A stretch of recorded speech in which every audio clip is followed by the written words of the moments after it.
Recorded Books and RB Digital present A Portrait of Loyalty by Roseanna M. White, narrated by Susan Lyons. Prologue. Late February 1918, somewhere in the French countryside. He could see it all so clearly. As the renewed rocking of the train lulled his fellow passengers to sleep, Tsiphon Marin watched the pattern of their movements. The shrug of one shoulder, the stretch of two different legs, the shifting of heads. One's cough jerked another from the edge of slumber, the jerking causing a repositioning of someone else. Cause and effect. Ripples. Patterns that played out with such consistency, he could predict who would fall asleep first and who last. The door at the end of the car opened, both the wind and Yevgeny blustering in, pulling tired eyes open, igniting French grumbles. Tsiphon's hand fisted around the ruby ring he wore, would always wear, on his right ring finger. This was what he could never anticipate with accuracy, the sudden interference to the pattern. His brother entering a train car, Lenin uniting those disorganized Bolsheviks. The bullet to Alyona's head. Tsiphon's eyes slammed shut. No rest came with closed eyes, not for him. Every time he blinked too long, he saw her again, crumpled on his doorstep. A warning. An accusation. "Are you going to let me in, or keep those long legs of yours blocking my path?" Out of the politeness Matushka had drilled into them both, Yevgeny spoke in French. With his eyes closed, Tsiphon heard more clearly what had been needling him in his brother's voice for weeks. He'd first called it resentment. Yevgeny hadn't wanted to flee Russia. It had also reminded him of petulance. His little brother had never been one to let Tsiphon take the lead without arguing, no matter how many times he'd proven his decisions wise. But there was something else in his voice Tsiphon hadn't detected before. Perhaps it was new. Or perhaps it had only now worked its way through the fog of his devastation. It didn't sound like resentment or petulance. It sounded like satisfaction. Slowly, Tsiphon opened his eyes and looked at his brother. He tried to see him not as Yevgeny, his brother for whom he'd do anything, sacrifice anything, whom he hadn't been able to imagine leaving home without, but as just another person obeying his own patterns. The angle of his head, cocky, the gleam in his eyes, knowing, the way he moved, more energized than he ought to be at midnight, in third class, on a train taking him ever farther away from the home he hadn't wanted to leave. The hand, hovering too near the pocket of his trench coat. Tsiphon moved his legs out of the way. "You were gone a long time, Zhenya." Yevgeny chuckled. "I wasn't quite eager to fold myself back into this sardine can." Joviality that masked something, he didn't know what, and didn't want to waste time dissecting it. He had to remain focused, get to Paris, find a room for a few days, get messages to the code-breaking divisions of the French and British governments. One or the other would hire him. They had to. It was Russia's best hope. Yevgeny settled back in his seat with a grunt, reaching for the bag stuffed under his seat. Tsiphon narrowed his eyes as his brother opened it, unable to think why he'd find it necessary to get his satchel out now. Another grunt, and Yevgeny shoved the bag at him. That, at least, was easy to understand. He'd pulled out Tsiphon's bag, not his own. There, right on top, was the photo album he hadn't let out of arm's reach in weeks. Sentimentality, everyone would think. They'd be partly right. He rested a hand on the smooth leather cover, stared at it, through it, without really thinking about either the photos within or the encrypted message he'd stored behind the portrait of Batya and Matushka. He was still watching his brother. Watching as Yevgeny, humming as though all was right with the world, settled his own bag in his lap. Watching as he drew from his pocket the identification papers he'd managed to procure for them, with false names. Watching as he slid the passport into the bag. But not just the passport. The edge of another paper peeked out. Fast as a snake, Zivon shot out his arm and grabbed the bag strap before Yevgeny could shove it down to the floor again. Slow as a tiger's crouch, he lifted his eyes to his brother's. They didn't look alike, not really, but they had the same eyes. Batya's eyes. And Yevgeny's burned now with the same temper that had made their father a noted fist-fighter, but an officer who never advanced as far as he should have in the Imperial Army. His brother growled. "What are you doing, Zivon?" He switched his words to Russian. "What are you doing, Zhenya? Where were you when the train stopped to take on water?" It couldn't be anything big, anything important. Perhaps he'd found a girl to charm. He always did. It couldn't be anything real. But Zivon was keenly aware of that encrypted message under his own hand, of the knowledge that somewhere in this region German officers were rumbling about mutiny, and somewhere a Prussian soldier sympathetic to the Bolsheviks had told Lenin about them. Yevgeny snorted a laugh in that way he always did when he was trying to put Zivon off the scent of something. He opened his mouth, but no words came out. Or if they did, they were lost under the sudden screeching of metal on metal. The floor beneath them bucked, the car pitched, the soft snores from 2 seats behind them turned to screams. His own joined them. Screams to God, screams for his brother, screams of pain. Then darkness swallowed the train whole. Chapter 1. Thursday, 28th of March, 1918, Mayfair, London, England. Lillian Blackwell held her breath and inched along the wall, praying with every footfall that Mamma wouldn't look up, that the hurried explanation she'd offered the housekeeper would suffice, that she'd be able to slip out the door without the need for any more lies to slip past her lips. She put a hand over the camera in her pocket to keep it from banging against her leg.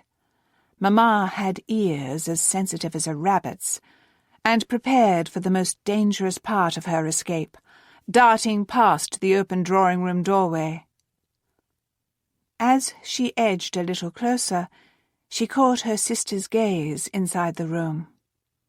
Ivy, blue eyes twinkling, pressed her lips against a smile and turned to their mother. "So, who's coming for dinner tonight, Mamma? Officers, gentlemen, or both?" Bless her. Lily waited until her mother dipped her brush into her oils and began to answer, then dashed by. She made it 2 whole steps past the door, too. Then, "Lily, is that you?" Blast. Lily let the pumps she'd been carrying drop to the floor and slid her feet into them before moving to the door. Not through it, though. She didn't have much time. "Yes, Mamma." Her mother looked away from her painting with a smile as bright as the spring sunshine, though it froze, and her brows arched when she saw Lily's uniform, complete with kerchief pinned over her hair. "I thought you weren't working today, my love. That you and Ivy had both taken the morning off." She wasn't. Not at the hospital, at least. But she'd known she might be stopped, so the uniform had seemed like her best option, especially given the note that had arrived an hour ago. "I wasn't, but Ara just sent word that they're short-handed and asked if I could come in." Those were, in fact, the words on the note that she'd left resting on the entryway table for her mother to find later. But Arabel Denler, her friend and newly reinstated matron of their ward at Charing Cross Hospital, hadn't been the one to pen them. Mamma sighed. "I suppose since Ivy will be leaving soon for her appointment, I shouldn't bemoan the interruption to your time together. So long as you're home at a reasonable hour, of course. Don't forget, we have guests tonight." As they did at least twice a week. Lily darted a glance at her little sister and found Ivy grinning at the magazine she held. "I won't forget. And invite Miss Denler and her fiancé to dine with us soon. The week after next, perhaps?" "I will." When she actually saw Ara. Though there was, she supposed, the possibility that she'd run into said fiancé today. She edged backward a step. "Well, I don't want to distract you, Mamma. I know you're hoping to finish the central figure today while the light's right. You'd better make the most of it before Ivy needs to keep her appointment." The mere mention of the painting underway urged her mother's gaze back to the canvas, as it usually did. Ivy's eyes went wide at whatever she'd just seen in her magazine, and she flipped the page a bit too quickly. Quickly enough that it garnered their mother's attention and made the lazy pug sleeping in the sunshine open one eyelid. "What is it?" "Nothing." Poor, sweet Ivy. A flush stole into her cheeks, giving her away. Lily might be the one who inherited Euphemia Blackwell's strawberry blonde hair, but Ivy, despite sharing their father's brown locks, had a redhead's propensity to blush. Mamma lifted one red-gold brow and held out her hand. With a gusty sigh, Ivy flipped the page back to the one she'd clearly wanted to avoid talking about, and held it up rather than relinquishing it to their mother's paint-stained fingertips. Lily didn't need to look to know what it would be, not given that particular frown on Mamma's face. "More propaganda." She said it as though it were a curse word. Odd, since Daddy could say the same word with fondness. Lily edged back another step. Ivy put the magazine down. "I think it's rather brave of those artists to go to the front and try to find something beautiful in a war so utterly wretched." "No, Ivy." Mamma turned back to her canvas, leaning close to paint a highlight onto the beautiful young woman she was bringing to life with her paints. The one fashioned to look like the beautiful young woman sitting on the couch for her now, decked out in Grecian robes that would have been comical in any other house. "What it is dishonest and disgraceful. The Crown has made a mockery of both the war effort and art by asking artists to produce work like that." Lily clenched her teeth and pivoted on her heel before the all-too-familiar argument could really unwind. It was one of her mother's favourite topics these days, and the threads of her arguments never ceased to tangle Lily up. "Lillian!" Double blast. There was never any escape from these snarls. She paused, hand over her pocket, but didn't fully turn again. "Yes, Mamma?" "I see you have your camera with you. Enjoy the day, of course, but do keep an eye on the time, my love. I mean it." Ivy chuckled and leaned back on the chaise as her painted counterpart was doing. "Now, Mamma, she's only been late for dinner 2 of the last 6 times we had guests." Lily stuck out her tongue at her sister, earning a fuller laugh, and then rushed away with a final farewell before her mother could come up with anything else to detain her. It wasn't as though she was habitually late in general. But it was difficult to motivate herself to get home in time for yet another tiresome dinner party, populated by the most boring young men left in London. She let herself out the door and hurried down the front steps, aiming her feet south towards St. James's Park, through which she would walk to get to Whitehall. First, though, she paused to pull off the kerchief and stuff it in her handbag. That thing was the worst part about being in the voluntary aid detachment and serving at the hospital. A motor car puttered somewhere behind her. A few well-dressed women in an open carriage clopped toward her. Lily drew a long breath of spring air into her lungs and slid her eyes closed for a second. 2. Just enough to push it all down yet again, to call up the reasons she did what she did. Brakes squealed, pulling her eyes open in time to see the door of the automobile push out, revealing a uniform in naval blue behind the steering wheel. "Get in, and hurry up, will you? I've been driving in circles for 10 minutes already, and the Admiral needs his car this morning." Grinning, Lily hopped in and closed the door behind her, leaning over to press a kiss to her father's cheek. "Sorry. Mamma saw me on my way out." Daddy's smile was fleeting.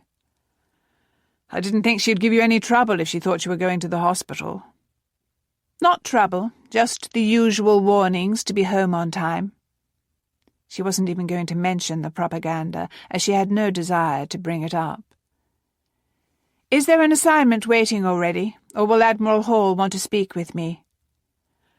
"I believe he left you written instructions, including the time by which he needs the results. We'll be cutting it close for him to get to an appointment on time." She didn't have to ask why her father hadn't left the Admiral his car and fetched her in his own. It wouldn't do to risk Mamma glancing out the window and spotting him picking Lily up. Usually it was easy to make excuses for riding together, but not on a day when Daddy had already been at the office for hours before he summoned her, though he could have just let her make the 20-minute trip on foot or the tube. "Well," she shot him a smile, "as long as I can get it finished before the dinner party this evening. Mamma was rather insistent that I not be late again." Her father chuckled and turned at the corner. "I'm certain you'll find our guests riveting tonight, Lily White. Who knows but that one of them will sweep you off your feet and steal you away from us." He always said that, twice a week, each and every time they entertained more of the young men he brought home. Most of them were Navy men, of course, because what captain didn't want his daughter to marry a fine, upstanding officer? But occasionally he invited veterans from the army, home to recuperate from trench fever, or an academic who'd been refused service for one reason or another, poor chap. She had no desire to ask who it would be tonight. If she showed the slightest curiosity, he would spend the entire drive listing the virtues of Lieutenant this and Professor that. And while she knew her friends considered her lucky to have a parade of young men around in these days when so few were in London, she just wanted to get through the war, be done with the secrets. The 2 parts of her life came to mind. Charing Cross Hospital on Agar Street, where she went in the mornings, where she did the volunteer work of which her mother approved, and along Whitehall Street, the old Admiralty building, where she brought very different skills to the aid of the Navy, where she did the work of which her father approved. Her parents disagreed about so little. How had she managed to get caught in the middle of one of their few arguments? A minute later, the parade grounds were before them, and then Daddy was navigating around the building to the rear entrance she always used, out of sight of anyone who might recognize her. He pulled the car up to the curb, where Admiral Hall himself opened her door for her. No doubt because he needed her and Daddy out so he and his driver could get in. Still, he greeted her with a warm smile and a few rapid blinks. "Lillian, I appreciate your coming in on such short notice." "My pleasure, sir." She put her hand in his so he could help her out. "Daddy says there are instructions awaiting me?" Hall nodded. "If you have any questions, just send a note up to Commander James. He's been briefed on the project." "I will, thank you." "We'll see you at dinner tonight." With a tip of his cap, he slid into the seat she had just vacated. Daddy had gotten out too, and Hall's driver had taken the wheel. Apparently, they really had no time to waste. It was unusual for her father's friend to be so quick in his greetings, but when one was the director of the intelligence division, sometimes one's time was not one's own. She smiled and waved as they pulled away again, stepping to her father's side. "I take it he and Mrs. Hall are among the guests tonight?" As well as a few young officers, of course, to entertain you and Ivy Green." He gave her an indulgent smile. Lily put one of her own in its proper place. She knew he was trying to help, trying to see that she and Ivy were cared for, that they would have a future full of security and family. She never had the heart to tell him that she couldn't let herself think of the future quite yet. Not when it took so much effort just to navigate today. He didn't understand how hard it was for her to keep this part of her life from Mamma. When she'd mentioned it once, years ago, he'd just waved her off and insisted she would get used to it. He, after all, had been keeping secrets from her mother throughout their entire marriage. It was necessary when one had a job like his. But it was altogether different for her. Mamma never tried to be involved in Daddy's work, but she maintained that her daughter's business was very much under her jurisdiction. Lily drew in a deep breath and turned toward the entrance. "Well, I'd better get to it. I daren't be late again today." Daddy chuckled and walked with her to the door. "If you want to drive home together, send a note up, though I do need to stop at the bank this afternoon." Lily took care not to react. She avoided the bank whenever she could. Stepping inside it inevitably reminded her of Joanna. Joanna, whose father had been the bank manager. Joanna, whose family had been friends with the Blackwells since they moved to the neighborhood when Lily was 5. Joanna, whose family had fled home to Germany 2 days before war was declared. Joanna, whom Lily had been so sure was loyal to England, up until she'd been proven wrong. She smiled at the guard who held the door open for her and said over her shoulder to Daddy, "With a bit of luck, this won't take that long, and I'll be able to leave before you. But if not, I'll certainly let you know." Her father nodded. "I'll wait to hear from you. Let me know if you have need of anything, dearest." "I will." Though, in general, Admiral Hall saw to it that she had absolutely anything she needed. In addition to her magnificent retouching desk, her darkroom at the OB also had drying racks, solutions, gels, frames, scalpels, brushes, paints, ink, an electric fan, and even a heater to speed up the drying process when they were really pressed for time. Her hand rested on her camera. "Have a good day, Daddy." He smiled, but the shadows never left his eyes these days. Not fully. "I'll have a good day once we've routed the Boche for good." He hurried up the stairs.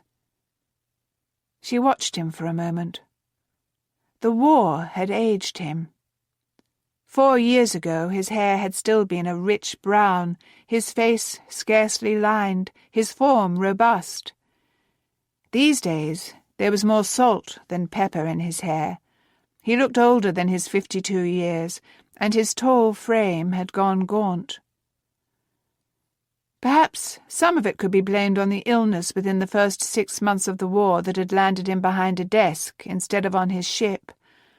But she suspected it was more because of the war itself and the responsibilities that came with that desk. Turning to the familiar stone steps, she padded down to the room she had made her own. The door was closed, as always. She let herself in, turned on the lights, and smiled at the beautifully ordered chaos. Mamma had her oils and watercolours and canvas. Lily had her solutions and gels and baths. But this was her art. Perhaps it wasn't art that would make her a household name, an accolade Euphemia Blackwell could claim. But it made a difference. And that was what kept her coming back here day after day, developing and altering photos for the Admiral. Her mother wouldn't approve, not of the second part of her job. But her country needed her skills. She settled at her table and skimmed her eyes over what Hall had left for her. 2 photos to combine by 3 o'clock, when the field agent in need of it would pick it up before disappearing into the continent again. She smiled and turned for her scalpel. Getting out on time today would be no trouble at all. Chapter 2. Yvonne Marin gripped his briefcase and breathed a silent prayer. It had taken him weeks of watching, waiting, and gauging to be ready to sit in this chair before Admiral Hall's desk. He had known the moment a return telegram reached him in Paris that he would work quite happily with his Tsar's allies against the Central Powers. But that hadn't meant he could trust them with his own country's secrets. The Admiral gave him the easy smile of a man who knew well he held this portion of Yvonne's future in his hands. "How are you settling in, Marin? Any questions for me?" Yvonne splayed a hand across the flat side of his briefcase. "Yes, actually. I received my paycheck today. Thank you. But I have not a bank here in London." "Ah, of course. I'll refer you to mine. Well, many of us here use it. I'll just jot the name down, shall I? And the direction?" Even as he spoke, the Admiral pulled forward a piece of paper and a pen. Yvonne waited for him to scratch a few of the words onto the paper. Let him engage his mind in something positive, something easy. Then he drew in a breath and moved to the real subject he'd wanted to broach. "There is one other thing, sir. Directly before I fled Russia, my colleagues and I were still trying to do the work we had always done, despite Russia pulling out of the war. I intercepted a message that may be of interest to you." Hall paused, pen halfway through a word, and blinked up at him. "Oh?" Yvonne forced his hands to relax, his face to stay neutral, still, empty of any doubt. "Yes, from a soldier in the Prussian army, but who was apparently sympathetic to the Soviet cause. He heard German officers whispering about a mutiny in the German ranks." Hall sucked in a breath. "Mutiny? I've not heard these rumblings." Not until that moment did Yvonne realize he'd been hoping England already had the same decrypt in their archives. That would make it all so much easier. "I had not either until then." Hall leaned back, tossing his pen to his desk and steepling his fingers. Implications. Why would this Prussian have alerted someone to this? The Soviets, I presume, if you intercepted it. Yvonne nodded.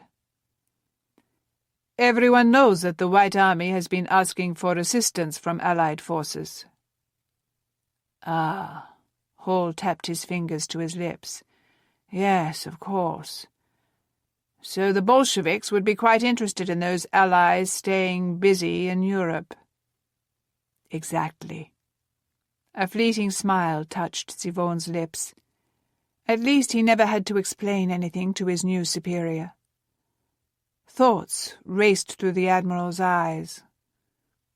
"You have a copy of this message?" "I had." Yvonne couldn't quite contain the wince. It was in my bag, lost in the train accident in France.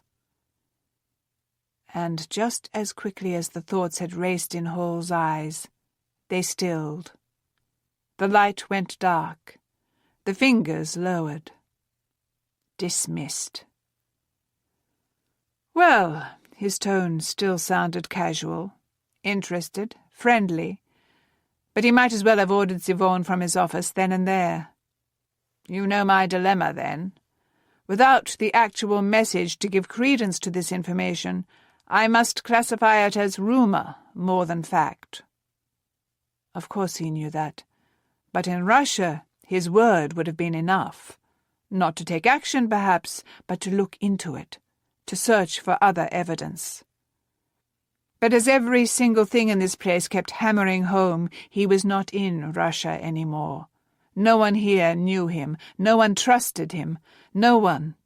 He was no one. We'll keep our eyes and ears open. With another easy smile, Hall sat forward again and folded the paper, held it out. And if this mutiny does happen, we'll be ready to strike. Niet! It came out too vehemently. Zivone knew it the moment his lips parted, knew how it would sound.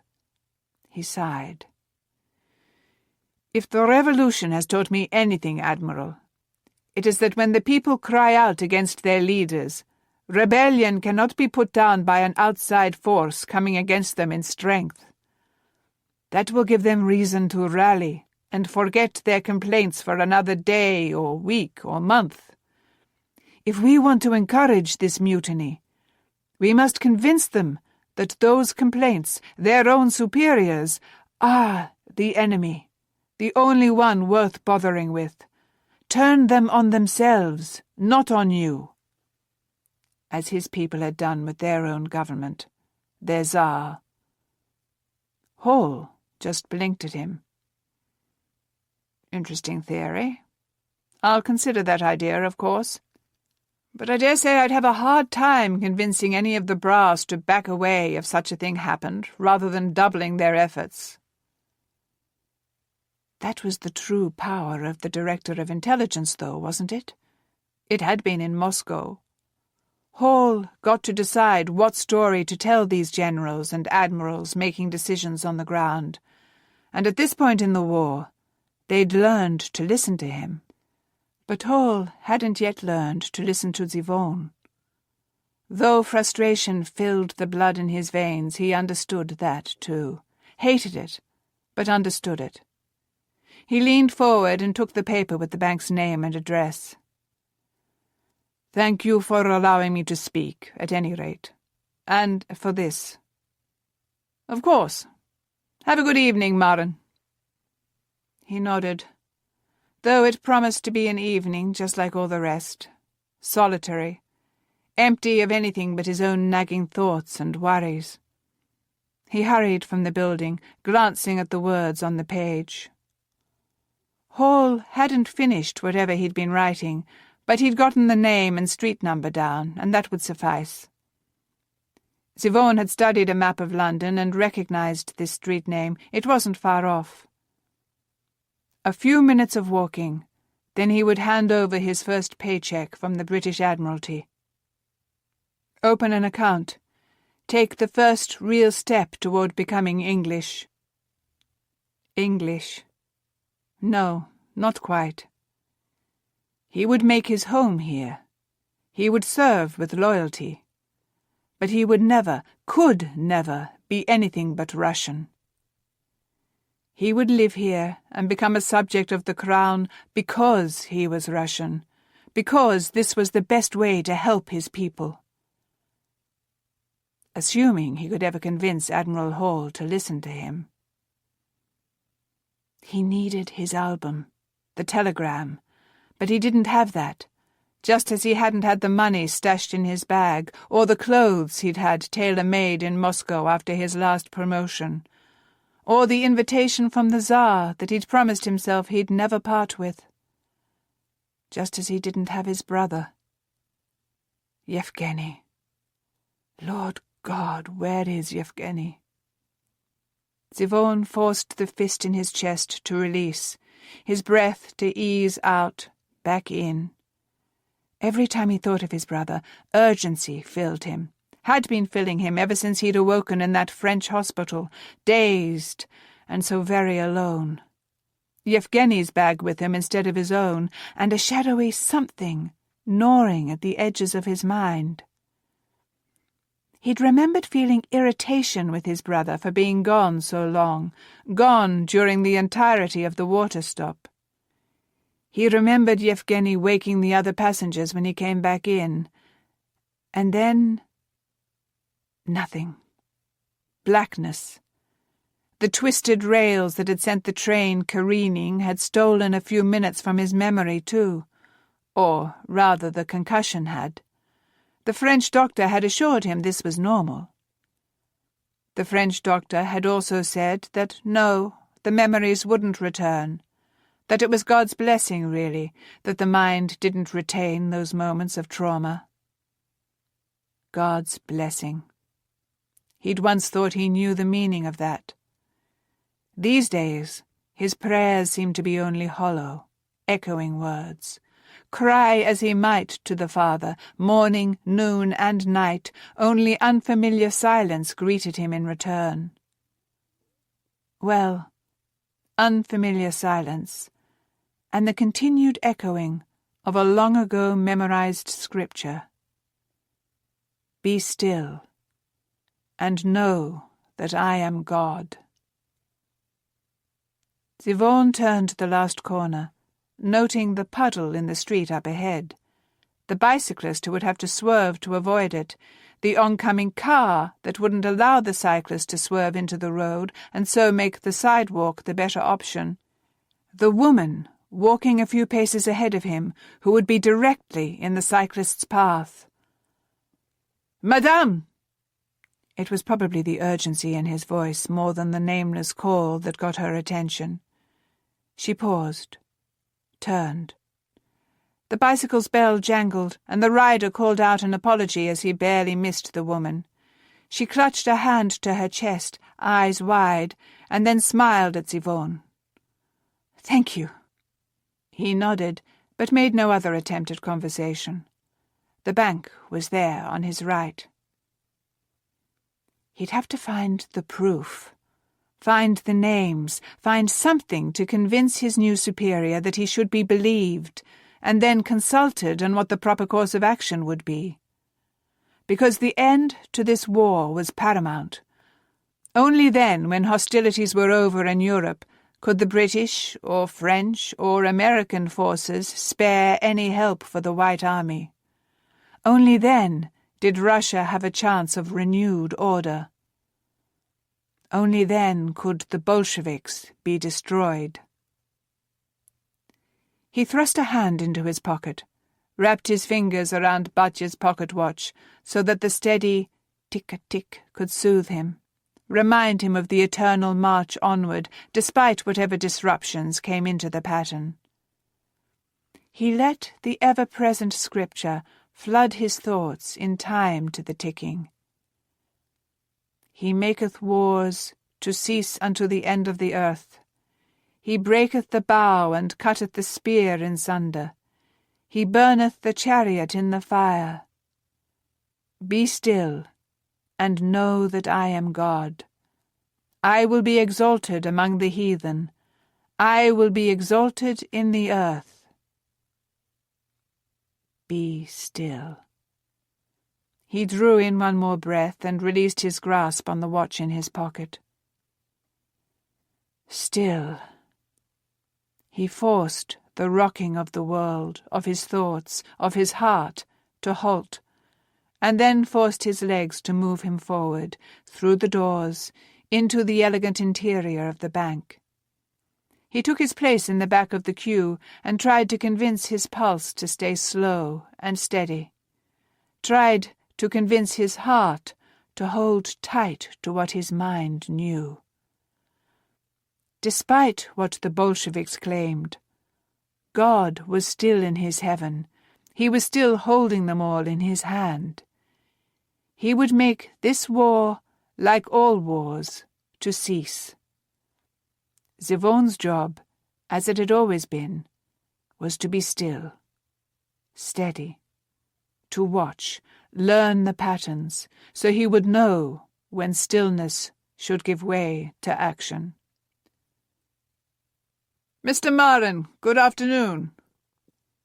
3 weeks in England, and still the English words, the English pronunciation of his name sounded strange to his ears.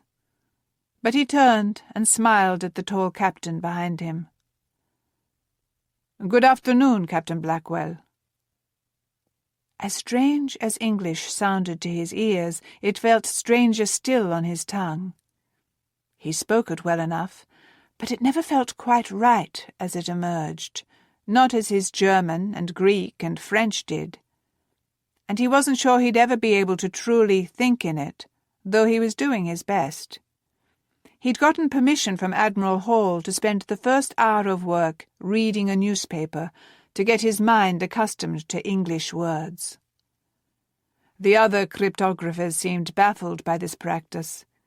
He'd be happy to explain his reasoning if anyone ever asked, but they were content to stare and whisper instead. Captain Blackwell had never looked at him as though he were a display in a museum, at least. "How fortuitous that I've run into you." The captain smiled, and it looked like a lonely shaft of sunlight through the clouds ever present in his eyes. "I've been meaning to ask you to join my family for dinner one evening." Siobhan's brows lifted. He hadn't shared an actual meal with someone in weeks. "I would be delighted, Captain. I thank you.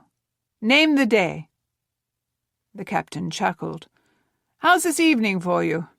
Another of my guests just cancelled. He's a bit under the weather, it seems, and my wife does detest an empty seat at the table. But if you already have plans, next week or the week after would work just as well."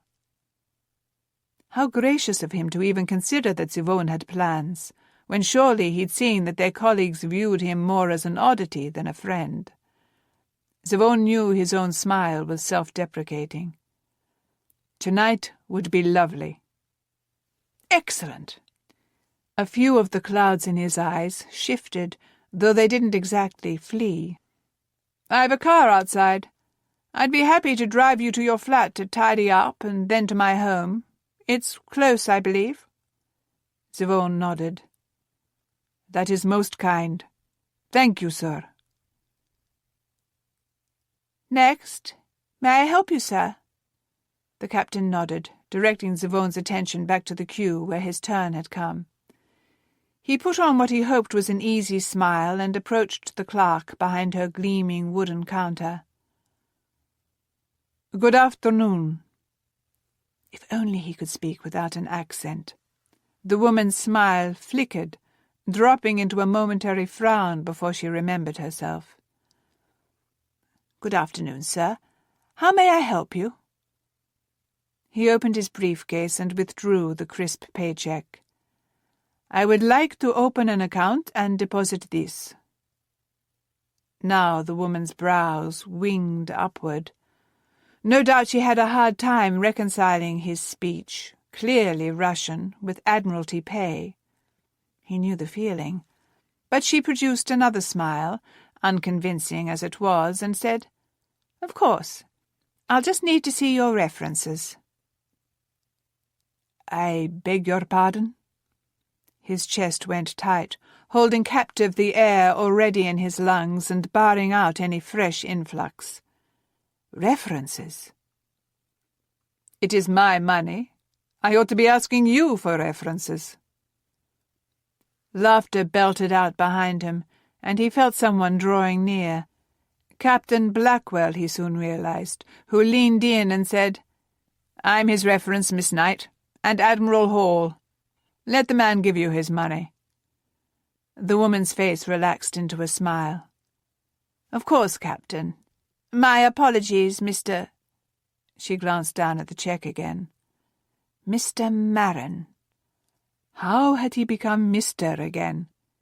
He had been a Capitan in the Imperial Navy. He'd been at the very centre of the intelligence community, second in command, friends all around him, respected by his every colleague. He'd dined with Tsar Nicholas, who had promised to make him chief cryptographer when Popov retired at the end of the year, a position that would have come with the honorary title of Admiral General. Admiral General at 30. A far cry from the humble beginnings of a schoolteacher's son. A far cry from this. Well, Matushka had always warned him against the dangers of pride.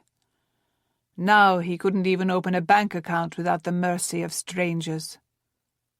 But he was alive. He'd found a new home. He wouldn't resent the demotion. He would thank God for it, embrace it, follow the advice of his Lord, and take the lowest place at the table. He would work for his people instead of himself. Help end the war. Help restore order. For a moment he was back on the train, imagining what he couldn't remember, screeching and squealing and lurching. He was calling for his brother, reaching for him, grasping nothing. For a moment the blackness was over him, a heavy blanket that whispered of death, at the hands of the war that had damaged the tracks, if not the Bolsheviks, who despised him. Then he blinked, breathed, and saw the bank clerk again, bent over the paperwork, chattering to Captain Blackwell. To his ears it sounded like nothing but babble. The words on the paper she slid across to him could have been in cuneiform for all the sense they made. Another blink, another breath. Be still, and know that I am God. He counted the air in, counted it out, and the panic edged back just a bit. Their words became words, as did the ones on the page, English words. He picked through them until they began to make sense, and then filled in the information they were requesting. His name, his address, his place of employment. Simple answers that felt far from simple. With Captain Blackwell signing something too as his reference, Zivone finally had his money safely in the hands of the bank. After indicating that he'd await his impromptu host outside, he exited back onto the busy street and drew in a deep breath. He leaned against the stone wall behind him, letting the world rush by for a moment. Let the patterns of speech and movement soothe him. It couldn't soothe for long. Despite the command for stillness, his mind spun. He visualized the map he'd been studying that morning, tracing out the path to the church he'd yet to visit, where fellow Russians and Greeks would meet together. He wanted to go, needed to go, but couldn't, not yet. He didn't know which Russians were friends, which had ties to the Bolsheviks, and he couldn't risk word reaching home that he was here. He didn't think Lenin's organization was ordered enough to have sent operatives after him, but they might, if they realized who he was, what he'd done, that he knew their plans, knew their hopes. He had to guard himself, his identity, take care with every introduction. But he needed help, needed someone with friends in France to help him search for what he'd lost, his album, his papers, his brother. He'd considered asking Hall for that help today, but Hall didn't yet trust Zivone. So could Zivone trust Hall? He'd nearly spoken of it, but the words wouldn't come. No. First, he would try his own people. A few, carefully chosen. He would go to the embassy, using the false papers Yevgeny had gotten for him, a different name for his face. He knew well that the ambassador had no ties to the Bolsheviks, not with his ties to nobility instead. Nabokov was an imperialist, through and through, outspoken in his admiration of how Britain ruled its empire, vastly opposed to anything socialist. Nabokov could be trusted that far at least. And Nabokov knew his counterparts in France. Perhaps they could help. Perhaps. At the sound of a door falling shut nearby, Zivone opened his eyes again and smiled over at Captain Blackwell. "Thank you," he felt the necessity to say, "for your intervention in there." The captain laughed and motioned him toward an auto parked along the curb. "Blinker, assuming it was he who referred you to this bank, ought to have remembered to provide a reference when he did so.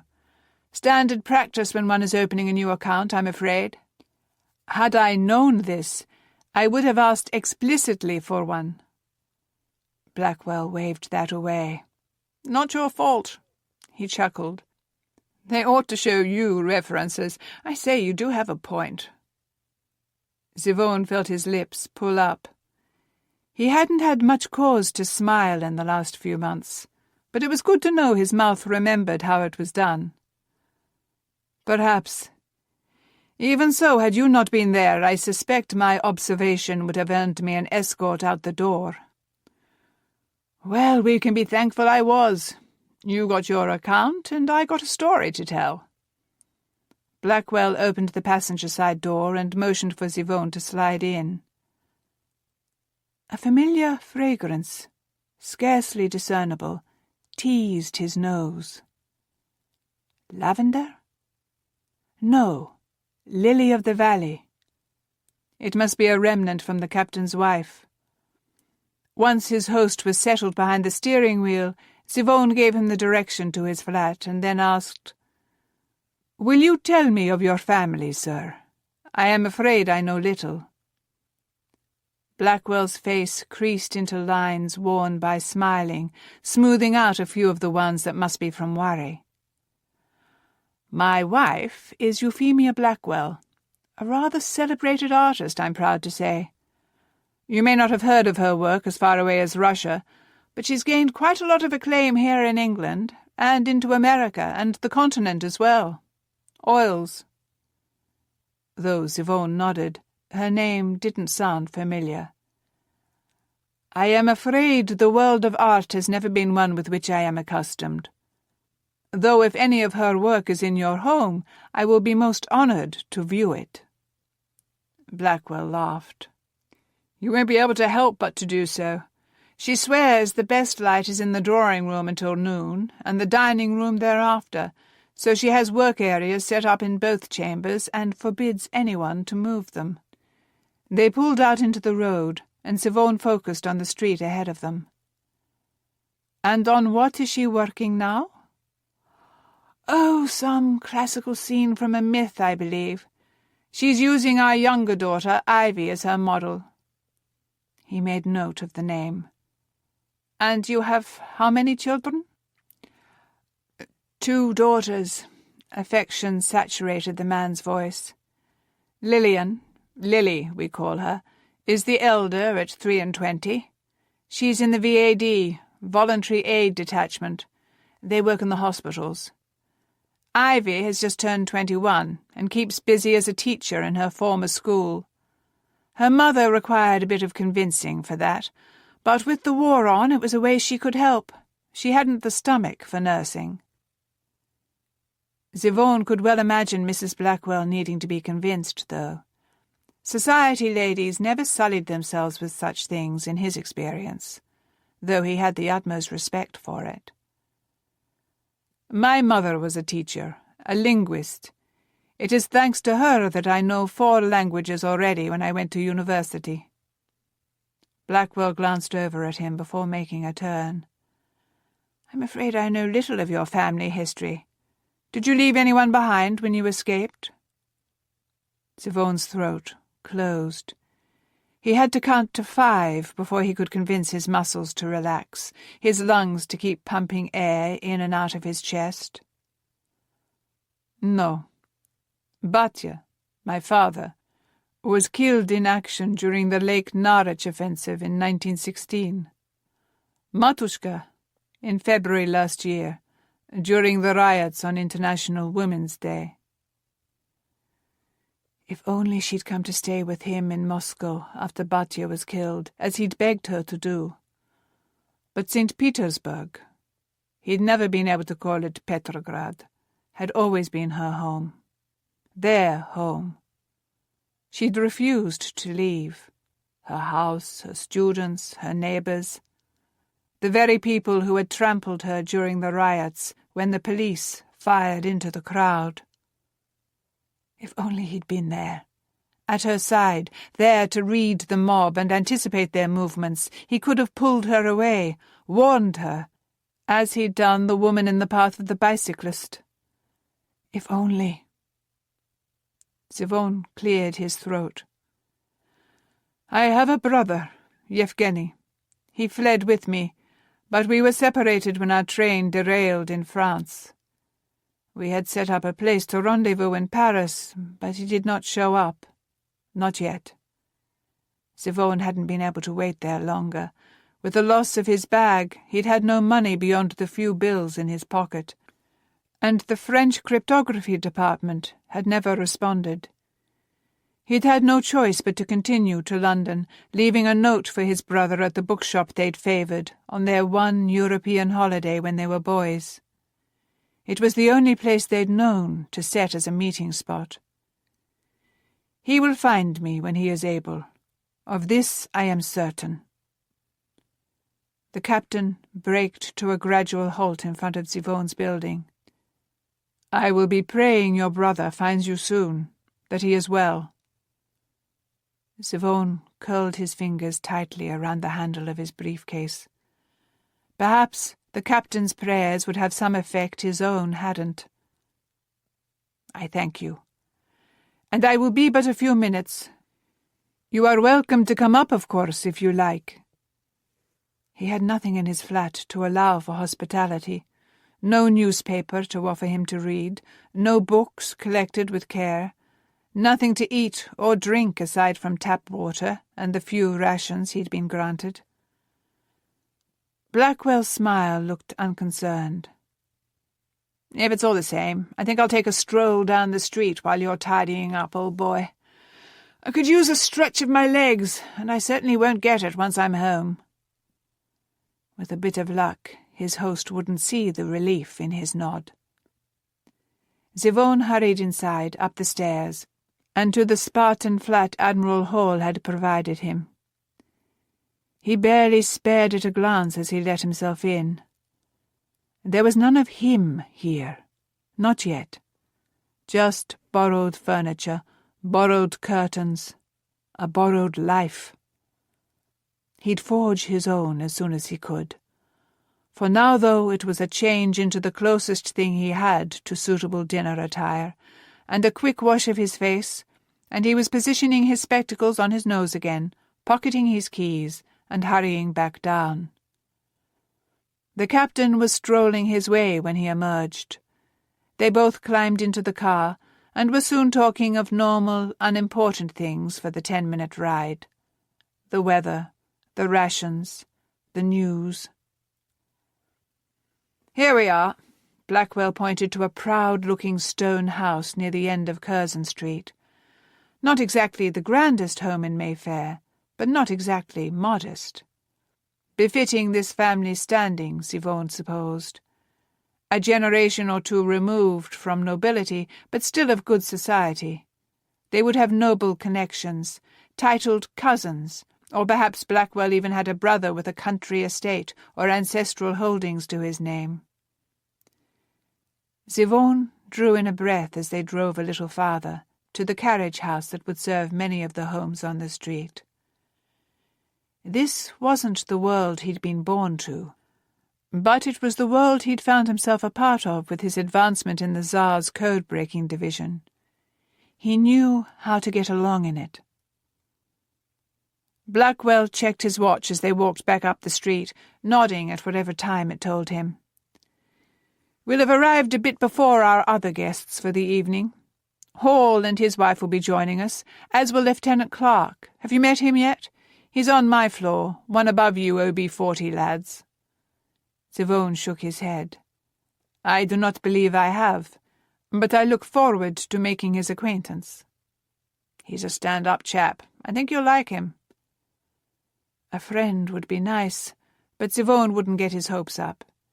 He'd yet to make many solid connections with his new colleagues. They were all polite enough, but they no doubt held him in a bit of suspicion. He would, were he in their shoes. He would change that, though. He'd prove himself trustworthy, gain their esteem. Zivone followed his host up the steps, through the door that opened for them, and into a lovely, bright entryway that carried the scent of turpentine, and another whiff of lily-of-the-valley. The servant who had opened the door, an older fellow with a kind-looking face, offered a smile to his employer. "Mrs. Blackwell hasn't yet come down, sir, but your daughters are in the drawing-room already."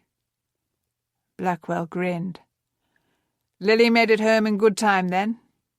The servant chuckled. "Over an hour ago." "Excellent, thank you, Eaton. Come along then, Mr. Marren. I'll make the introductions to my daughters, and they can entertain you for a few minutes while I make myself presentable." Zivone handed his hat and overcoat into Eaton's waiting hands, thanked him, and followed Blackwell into the drawing-room. If not for the empty easel and case of paints by the window, it would have looked as he'd expect: pastels, cream-coloured walls, furniture and appointments that were all of good quality, but showing their age. "There are my darlings, Ivy Green and Lily White. How are your days?" Zivone pulled his attention from the room itself, and directed it instead toward where Blackwell had leaned down to greet the two young women who occupied the settee by the unlit fireplace. He couldn't see much of them through their father, but their laughter and quick answers sounded cheerful, innocent. He couldn't remember the last time he'd spoken with girls who were cheerful and innocent. A year? 2? Life in Russia had been so tense for so long. "Allow me to make introductions." Blackwell stepped back, revealing his daughters. Zivone couldn't tell at a glance who was the elder, but both were pretty, in that Western European way. One with brown hair, the same shade as her father's, and the other with red gold. "Girls, this is Mr. Zivone Marren, formerly a Capitan in the Tsar's Imperial Navy. After the Revolution he was forced to flee, and has found a home here in London, where he assists Admiral Hall in his endeavours." Were he his brother, he could simply grin and have them as instant friends, but that had never been Zivone's way. With his back as straight as a train's rail ought to be, he bowed. "Marren, this is my elder daughter, Miss Lillian Blackwell, and my younger, Miss Ivy Blackwell." They both smiled at him as he straightened. Easy, welcoming smiles. Or maybe not so easy. His gaze snagged on the crystal-blue eyes of the elder, Lily, and his breath snagged with it. Her eyes, they were much like her father's. They carried within them a knowledge of the storms always rumbling and flashing on the horizon, an understanding of these times, the good and the bad, a seeing. He didn't know what else to call it. Not a gathering of the facts, of the patterns that he sought. It was something different, something he couldn't name, but something that made him think she understood things he didn't.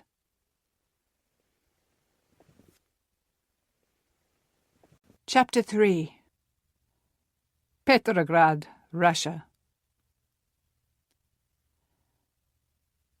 Nadia Sokolova kept her back straight, and her hands clasped, and wished she'd been a little more generous with her hairpins that morning. A blonde curl had slipped free and was tickling her cheek, presenting a picture she knew very well didn't make her look capable, much less intimidating. To compensate, she clenched her teeth and lifted her chin another notch. She still wore her uniform from the 1st Russian Women's Battalion of Death. The battalion had disbanded recently, after most of them took the ill-advised stand against the Bolsheviks, defending the provisional government, true. But she hadn't been so stupid, and these new superiors knew it. So she still wore the uniform, as it looked fiercer than everyday clothes would, and gained her fewer leering glances. She kept her back straight, but a finger twitched. How long did it really take to read a telegram? Comrade Volkov cleared his throat and finally looked up from the paper in his hands. "I trust you read it?" A brief nod. She didn't need to defend the action. The telegram had been delivered to her, after all. 2 weeks late, but relief, greater than she was comfortable admitting, had whooshed through her when it was placed in her hands. Yevgeny was alive. Injured, but alive. Volkov took a long drag on his cigarette, staring at the words again. "This is not good news. This brother of his. We were told he was just a linguist." Nadia curled her fingers into a tight fist behind her back. Of course that was what Yevgeny claimed, what his brother claimed, what his whole department had claimed when the party had taken over their building in Moscow. But Nadia knew better. "He was intelligence, comrade, and I have reason to believe he knows about our Prussian." Volkov studied the paper, as if those very words would appear on it. "How can you be sure?" She'd already reported this once to someone in Moscow. But communication wasn't yet what it needed to be. There was still far too much chaos in the party, chaos that would only settle with time without outside interference. This was why they needed to know what the Prussian knew. Take action, if they could, to keep the war going in Europe. They must, at all costs, keep the White Army from getting aid. She cleared her throat and reported it again. "The day I was sent to apprehend the Tarasova woman, she was in his house, preparing him a meal. While I was there, I went through his locked drawers, as I'd been instructed, and I found a series of telegrams sent to us, to the Bolsheviks. He had somehow intercepted them." Volkov frowned and leaned back in his chair. "Did you take these papers?" "No. I'd been told to leave his house looking untouched. I simply made note of which ones they were. My superiors in Moscow instructed me to go back for them the next day, but it was too late. Marin had fled, the papers with him, along with—" The man's steely brows lifted. "With?" She moistened her lips. "Something that looked like codes, keys, perhaps. I did not understand them and had asked whether they might be important too. This was the first hint we had that the elder Marin brother was in fact a cryptographer, not just a linguist." She had to admire the string of curses Volkov spat out as he sat forward. Colourful and varied, both. "And we let him slip away? We aided him?" "A calculated risk." She'd been so certain they could use him to their advantage. Not sway him, she wasn't that optimistic. The man was clearly a czarist through and through. But they could use him, feed him a bit of false information, and let him send it to the whites he was clearly in league with. Grinding out his cigarette, Volkov blew out a last stream of smoke and stood. "Go to France. Rendezvous with the younger Marin. We will supply you with what funds we can. Find this Prussian again, first and foremost, and then make sure the elder Marin is not a risk. We haven't the resources to hunt down every enemy who escapes our borders, but we must know how he got our messages. And make sure he doesn't foil our plans with the Prussian." She snapped into a salute. "Yes, comrade." And then she spun for the door. She would see the purser, get whatever cash they gave her. But her feet itched to run from the building into the still snowy street, straight to the telegraph office. Her words to Yevgeny would be few. "Find your brother if you can. I am coming." But he would read affection in the lines, just as he read it in her every kiss. She'd soon have the Marans in hand. Lily tucked herself into a corner of the back garden, where she would hopefully go unnoticed while she fiddled with her camera. She didn't often bring one out at dinner parties, but when Mamma had suggested they adjourn to the garden for their pudding, given the unexpected beauty of the evening, Lily had seized the chance to run up to her room and grab her newest camera, the Kodak No. 1 autographic special that her parents had given her for Christmas. Because as she'd watched Yvonne Marin over dinner, her fingers had itched for the device as familiar to them as a paintbrush was to her mother's. Not because he was particularly handsome, but because he was so studied. Something about him struck her as photographic, as if he were already a still life captured on film. What would he look like when actually put to paper? Would the camera see the same thing her eyes did, or would it not translate into a photograph where everything was caught in a moment devoid of motion? No. She'd learned to capture motion, or its story anyway, with her camera.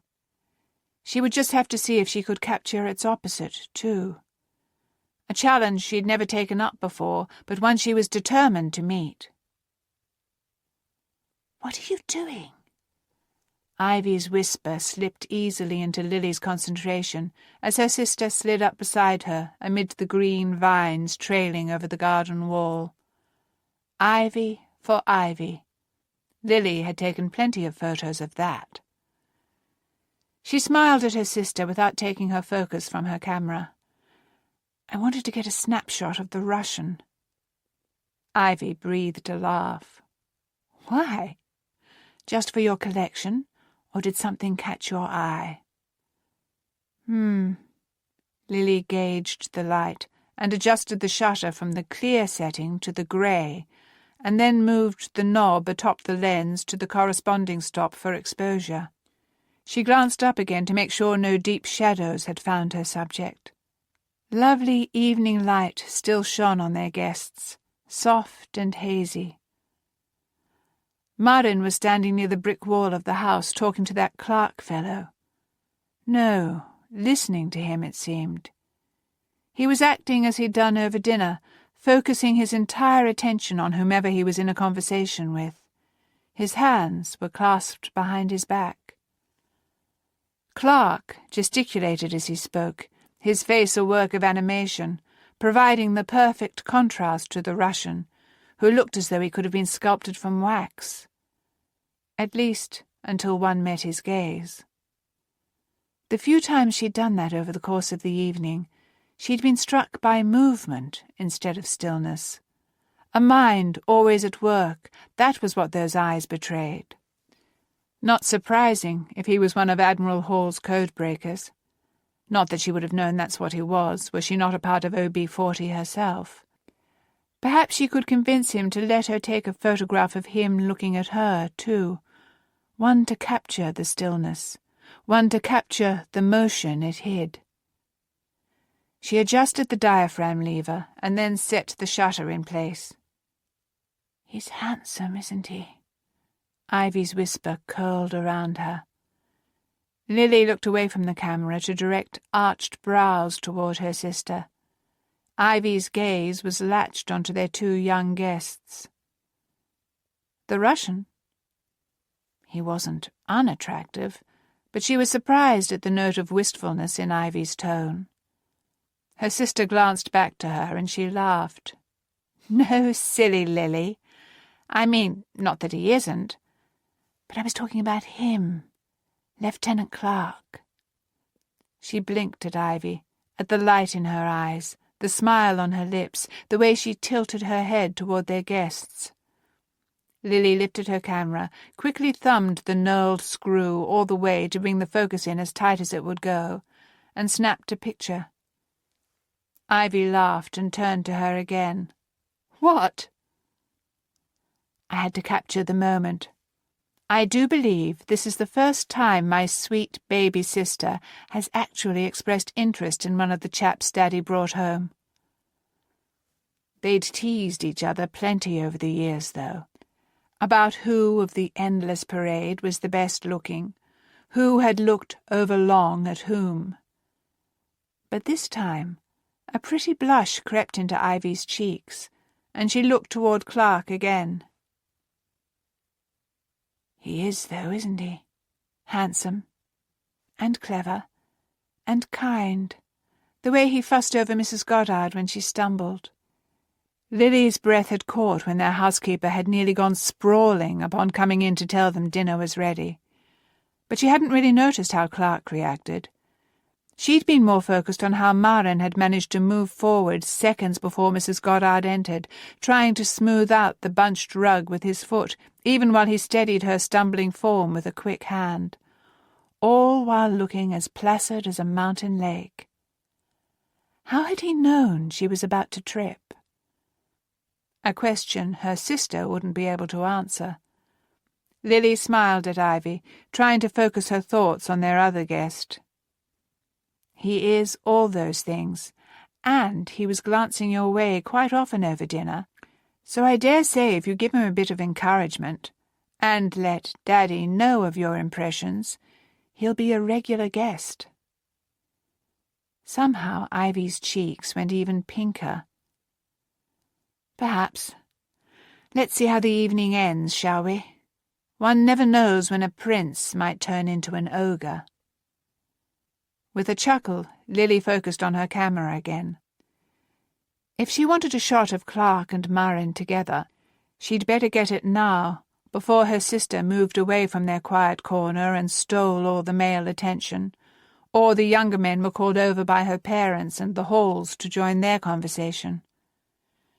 She thumbed the knurled screw again to lengthen the focus, checking through the viewfinder to verify that she had it right when she thought it nearly perfect. One more nudge, and she was satisfied. And the light was ideal. Before it or her subjects could shift, she trailed her fingers down the cable dangling at the camera's side and gripped the push-pin, drew in a deep breath, held her hand steady, and pressed the pin. The shutter clicked, the film whirred, and a moment was forever captured. It made a smile curl in the corner of her lips. "Am I allowed to move now?" A grin saturated Ivy's voice. Lily grinned back. "Thank you for not getting in the way of the light, or distracting anyone." Her sister gave a mock salute. "Between you and Mamma, I have been well trained. But there's the pudding, so you'd better put the camera away, Lil." The back door was indeed opening, a maid laden with a large tray emerging.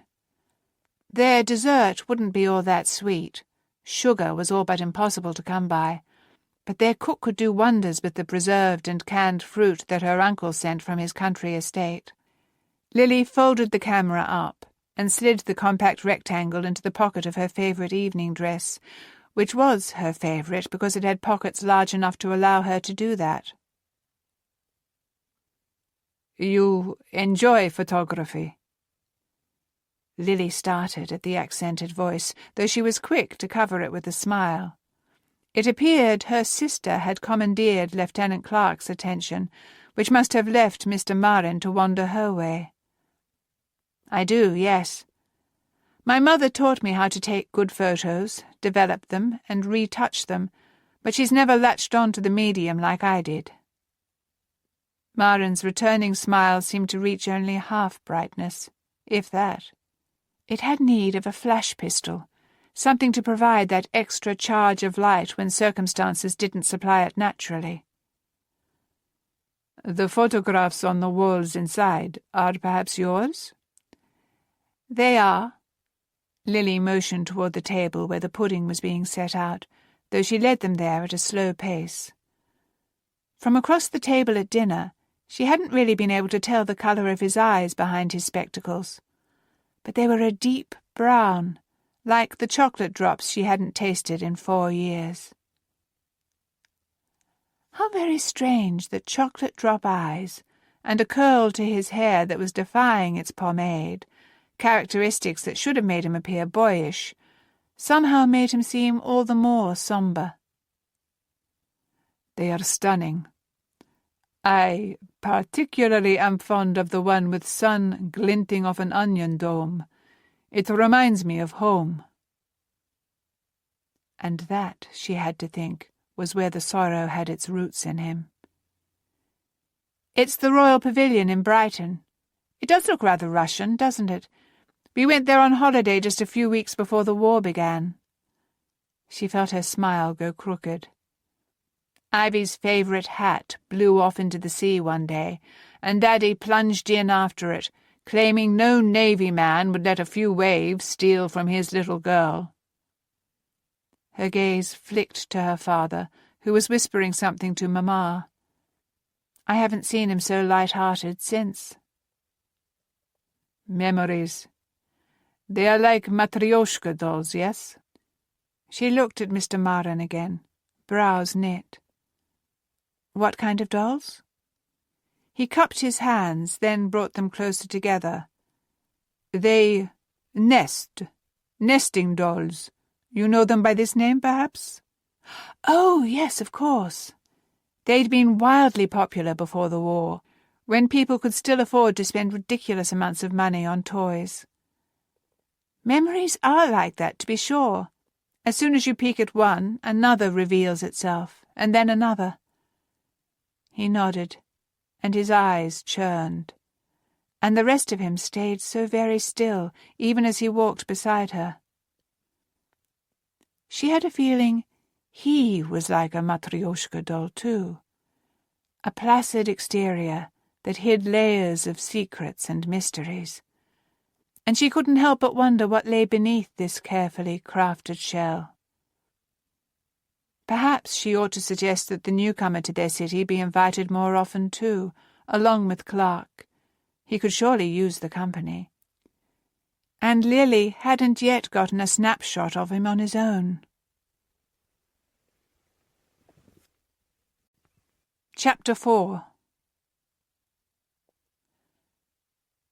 Good Friday, 29th of March, 1918. Zivon jerked awake, his heart hammering with such force that it felt as if his chest might crack from the pressure. The images still warred in his mind, not fading fast enough as he blinked into the darkness to clear them. Matushka, broken in the streets of Petrograd. Alyona, crumpled and pale on his doorstep.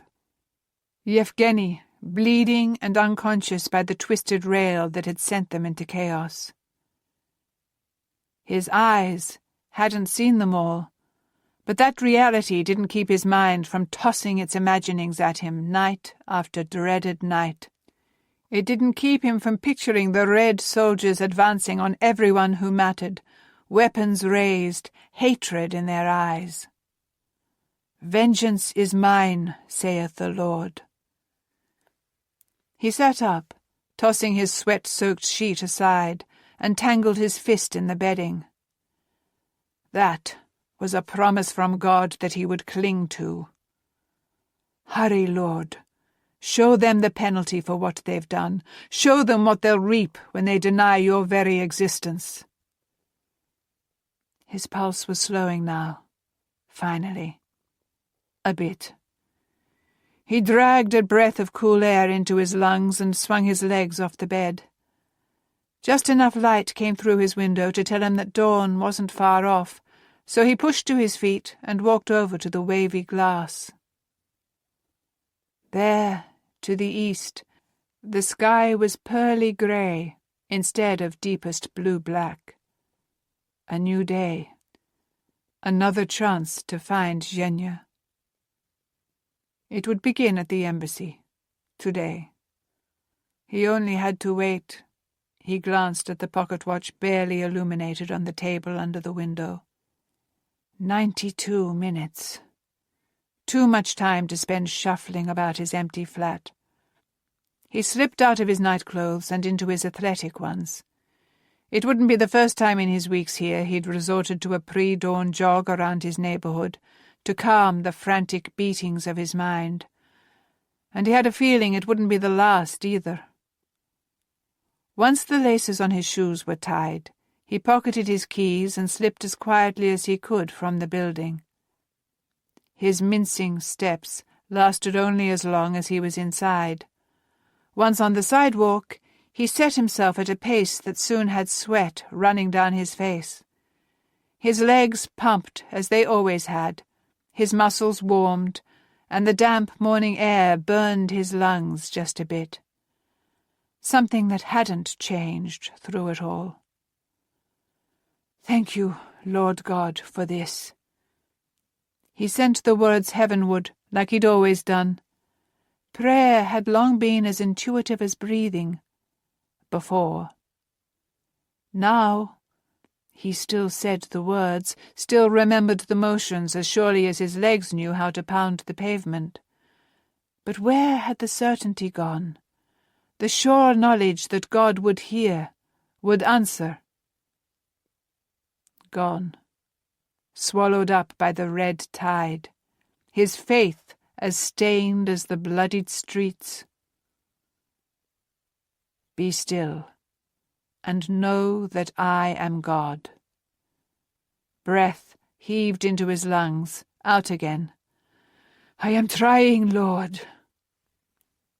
He ran his usual circuit, though he didn't much enjoy the views of street after street, building after building. He should find a park, would eventually. The sun was finally peeking over the buildings as he went back into his own. After a quick bath, he dressed for the day, and for the first time since arriving in London, reached for the passports he'd hidden away under a loose floorboard.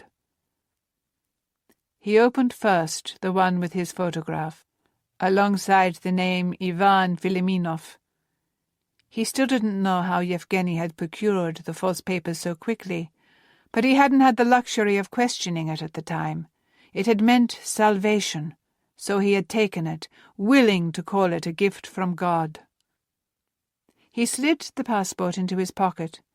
He only had it still because he'd done the same on the train. Unlike his brother, who had put his own papers into his bag for some reason. Why? Why had he not kept his passport on his person, as he usually did?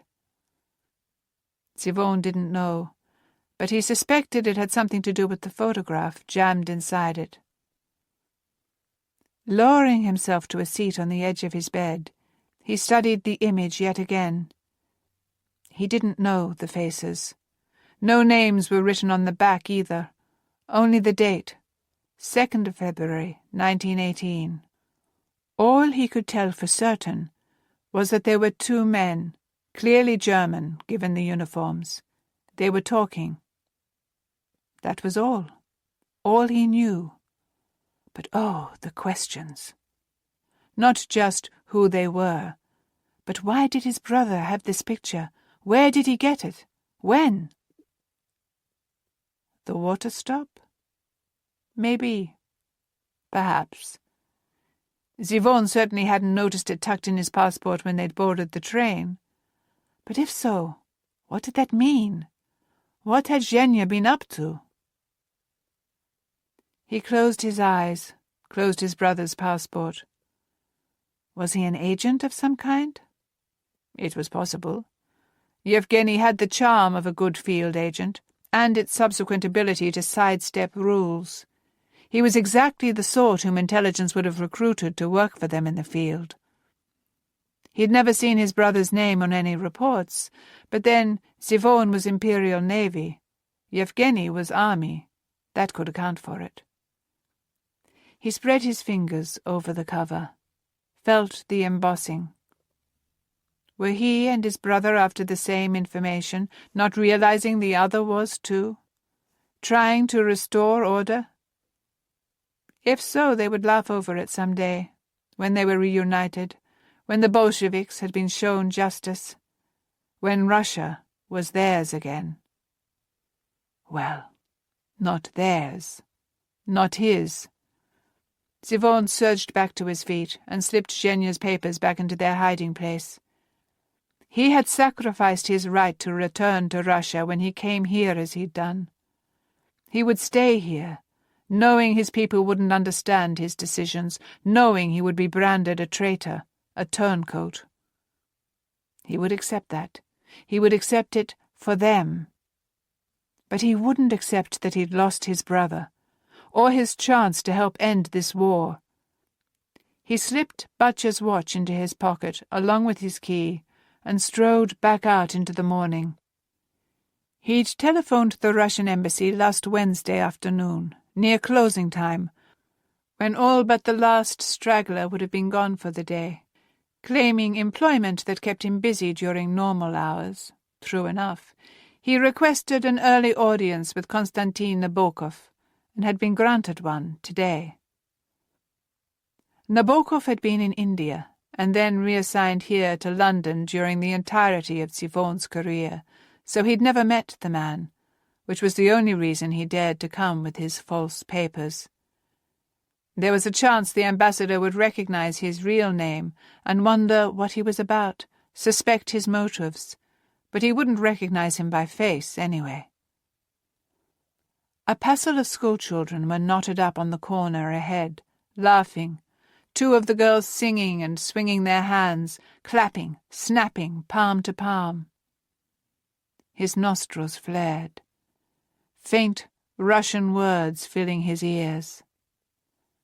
How many times had Alyona crouched down beside her little sisters and taught another song with its silly claps and swings? Too many to count. But never again. Her sisters and brothers would have no one to teach them such light-hearted songs now. The self-accusation burned him to the quick, even as he noted the books slipping from a boy's hand, the precarious-looking buckle on their strap, the puddle under the lad's arm. Zivon burst into motion, managing to get close enough that he could send his umbrella, something he'd learned never to leave home without in London, into the space between books and water, just as the strap gave way and sent them tumbling. The child looked down, blinked at the umbrella, and then grinned up at him. "Thanks, mister. You're fast." Zivon grinned back and scooped up the books. Anything for the sake of a book. Something his brother had always teased him about. Zivon helped the lad secure the strap around them again, and was soon on his way, lips twitching up as thoughts of books and Yevgeny reminded him of their trip to Paris when they were adolescents, when Batya had forbidden them from visiting again the bookshop near their hotel, it being owned by a Jew, when he'd convinced Zhenya to sneak out with him for one more perusal of the shelves. How his brother had scoffed. Sneaking to a bookshop! But always the rebel, he'd agreed. Zivon picked up his pace. "Remember where it is, Zhenya." Perhaps if he willed it with strength enough, the words would find his brother wherever he was, inspire him to go, find the place they'd agreed to rendezvous in Paris if they were separated, receive the envelope Zivon had left for him. Find it. Find me. Find me even before I can find you. He would. He could. Yevgeny was resourceful, capable, if he was alive, if he was well. The embassy loomed before him, the familiar Russian flag flapping in the wind, breathing bittersweet peace into his spirit. That flag had been removed from all the poles in Moscow, in St. Petersburg, all over Russia. The fact that it still flew here, that only abroad did the Russia he knew still exist, convinced him this plan was a good one. These were his people. They would help. They must.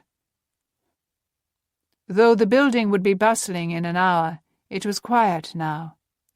He presented his false passport to a man who checked the name against a list he carried, and nodded him inside. A wiry young man, the secretary who had set up the appointment for him, met him moments later and showed him upstairs to Nabokov's office. No time to be nervous. No time to second-guess. Siobhan simply pasted on a smile, held out a hand to shake, and let his words happily turn to Russian. "Good morning, sir. I thank you heartily for meeting with me so early." The ambassador smiled. He looked to be in his mid-40s, his hair perfectly groomed and his moustache neatly trimmed. "Early is better for me today anyway, as I have plans later for Good Friday."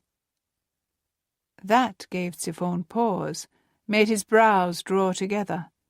It was not Orthodox Easter yet. They had another month until their celebrations. Nabokov chuckled. I know. Surprise I get all the time. I attend Anglican services." Odd, especially since the embassy supported the Orthodox Church in London, so far as he'd been able to glean. But he hadn't time to dig into that now. "I pray you have a beautiful weekend, then, celebrating the sacrifice and resurrection of our Lord." "Thank you. Please, sit." Nabokov motioned to a chair across from his own. "You are newly arrived in England, I'm told? Did you flee the unrest at home?" Siphon nodded. "It became necessary." "I can imagine." His face solemn, the ambassador shook his head. "We diplomats are at a loss as to how to help from where we are. So we just keep doing our jobs, assisting our people here however we can. The unrest will settle soon, surely. Order will be restored, those Soviets put back in their place." Spoken like a man who hadn't seen the riots, hadn't had to slink around the edges of any mobs. "I pray you're right." Siphon leaned forward, not having to fake the plea on his face. "I fled with my brother, and our train derailed in France. We were separated, taken to different hospitals. It's my hope that you can perhaps get in contact with your counterpart in Paris and help me locate him. I had no luck while I was there, and no funds to stay and search. I had to get here to accept a position, you see." Frowning, Nabokov drew forward a piece of paper and a pen. "You were travelling by train through France? A bit dangerous, wasn't it? Why did you not go by sea?" "With the U-boats?" Siphon shook his head. "All options offered danger. We took the one we could best manage." "Well, what is your brother's name? We will certainly do what we can to find him. Or any record of him." Of his body, he meant, if he were dead. Siphon's throat went dry, and he had to swallow before he could speak. "Dmitri Fileminov." That was the name on Yevgeny's passport. But he did not have identification on him. It was in his bag, which I have. Nabokov let out a slow breath. "That does complicate matters, to be sure. But I know Mklakov will be happy to help wherever he can. I'll dispatch a message to him today. Just leave your direction with my secretary, and we'll let you know whatever we discover." A wrinkle, that. The flat hall let for him was in his real name, not the one on this second passport. He put on a smile, though, standing as the ambassador did. "I do not know how long I will be in my current room." Also true. The Admiralty had promised him a house eventually, though he didn't imagine it would come before a response from the embassy in Paris. "I will stop back once or twice a week, though, if that will do. and perhaps find a way to repay your kindness." "Nonsense." But Nabokov smiled. "This is our purpose. Though we are a tight-knit community here in London, I'm certain if you wish to extend the kindness to our fellow Russians, an opportunity will present itself. They can give you information on the church at the front desk if you'd like." "I have already found it. Thank you." Zivon nodded and held his smile in place as he hurried back out to the street. He wanted to meet the other Russians, make a place for himself in the congregation, find ways to help, let Russian and Greek spill from his tongue alongside the prayers. He wanted it, but he couldn't risk it, not yet. First, he'd do what he could to help all of Russia, to end the war. Then he'd let himself indulge the need for community, once it was safe to beat Zivon Marin among them.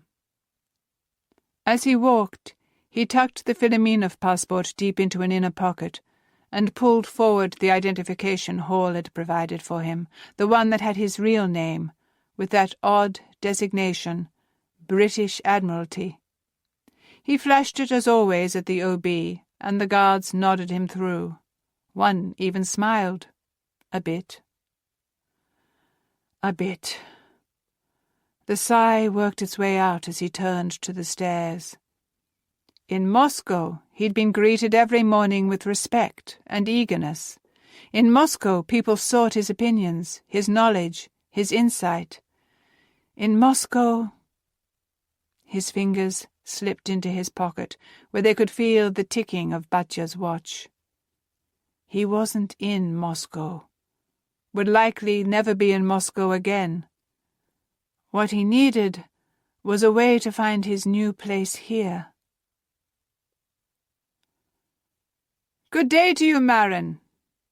A familiar voice brought Zivon to a halt on the first step, and he turned with a smile to see Clark. "Good morning, Lieutenant." A crooked smile greeted him.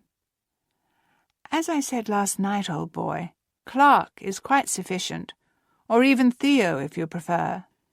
Zivon inclined his head. "Of course. Thank you."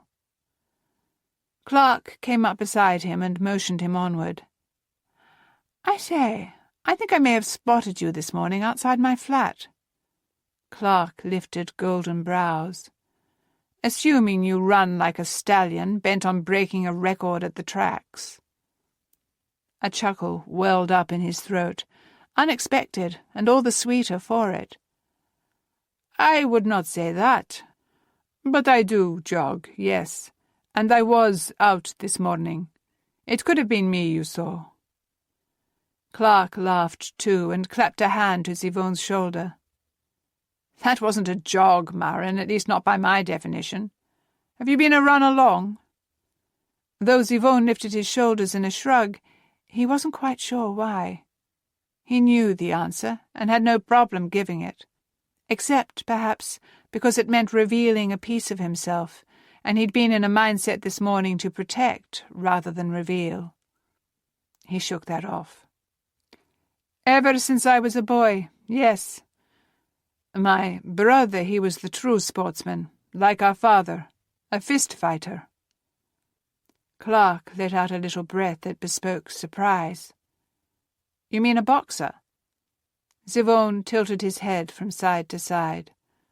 "Similar, but in Russia we do not use gloves, just fists."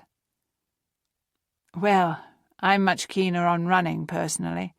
Or at least I used to be, before that nasty bout of pneumonia landed me behind a desk." Though he had no particular trouble keeping up with the English words this morning, Zivon couldn't help but note tone more than syllables, the accompanying gestures more than sounds. Running was not just something this man preferred over fighting. Zivon smiled. "You are a runner too." Clark's blue gaze went a bit distant. "I'd hoped to make the Olympics in 1912. Nearly did.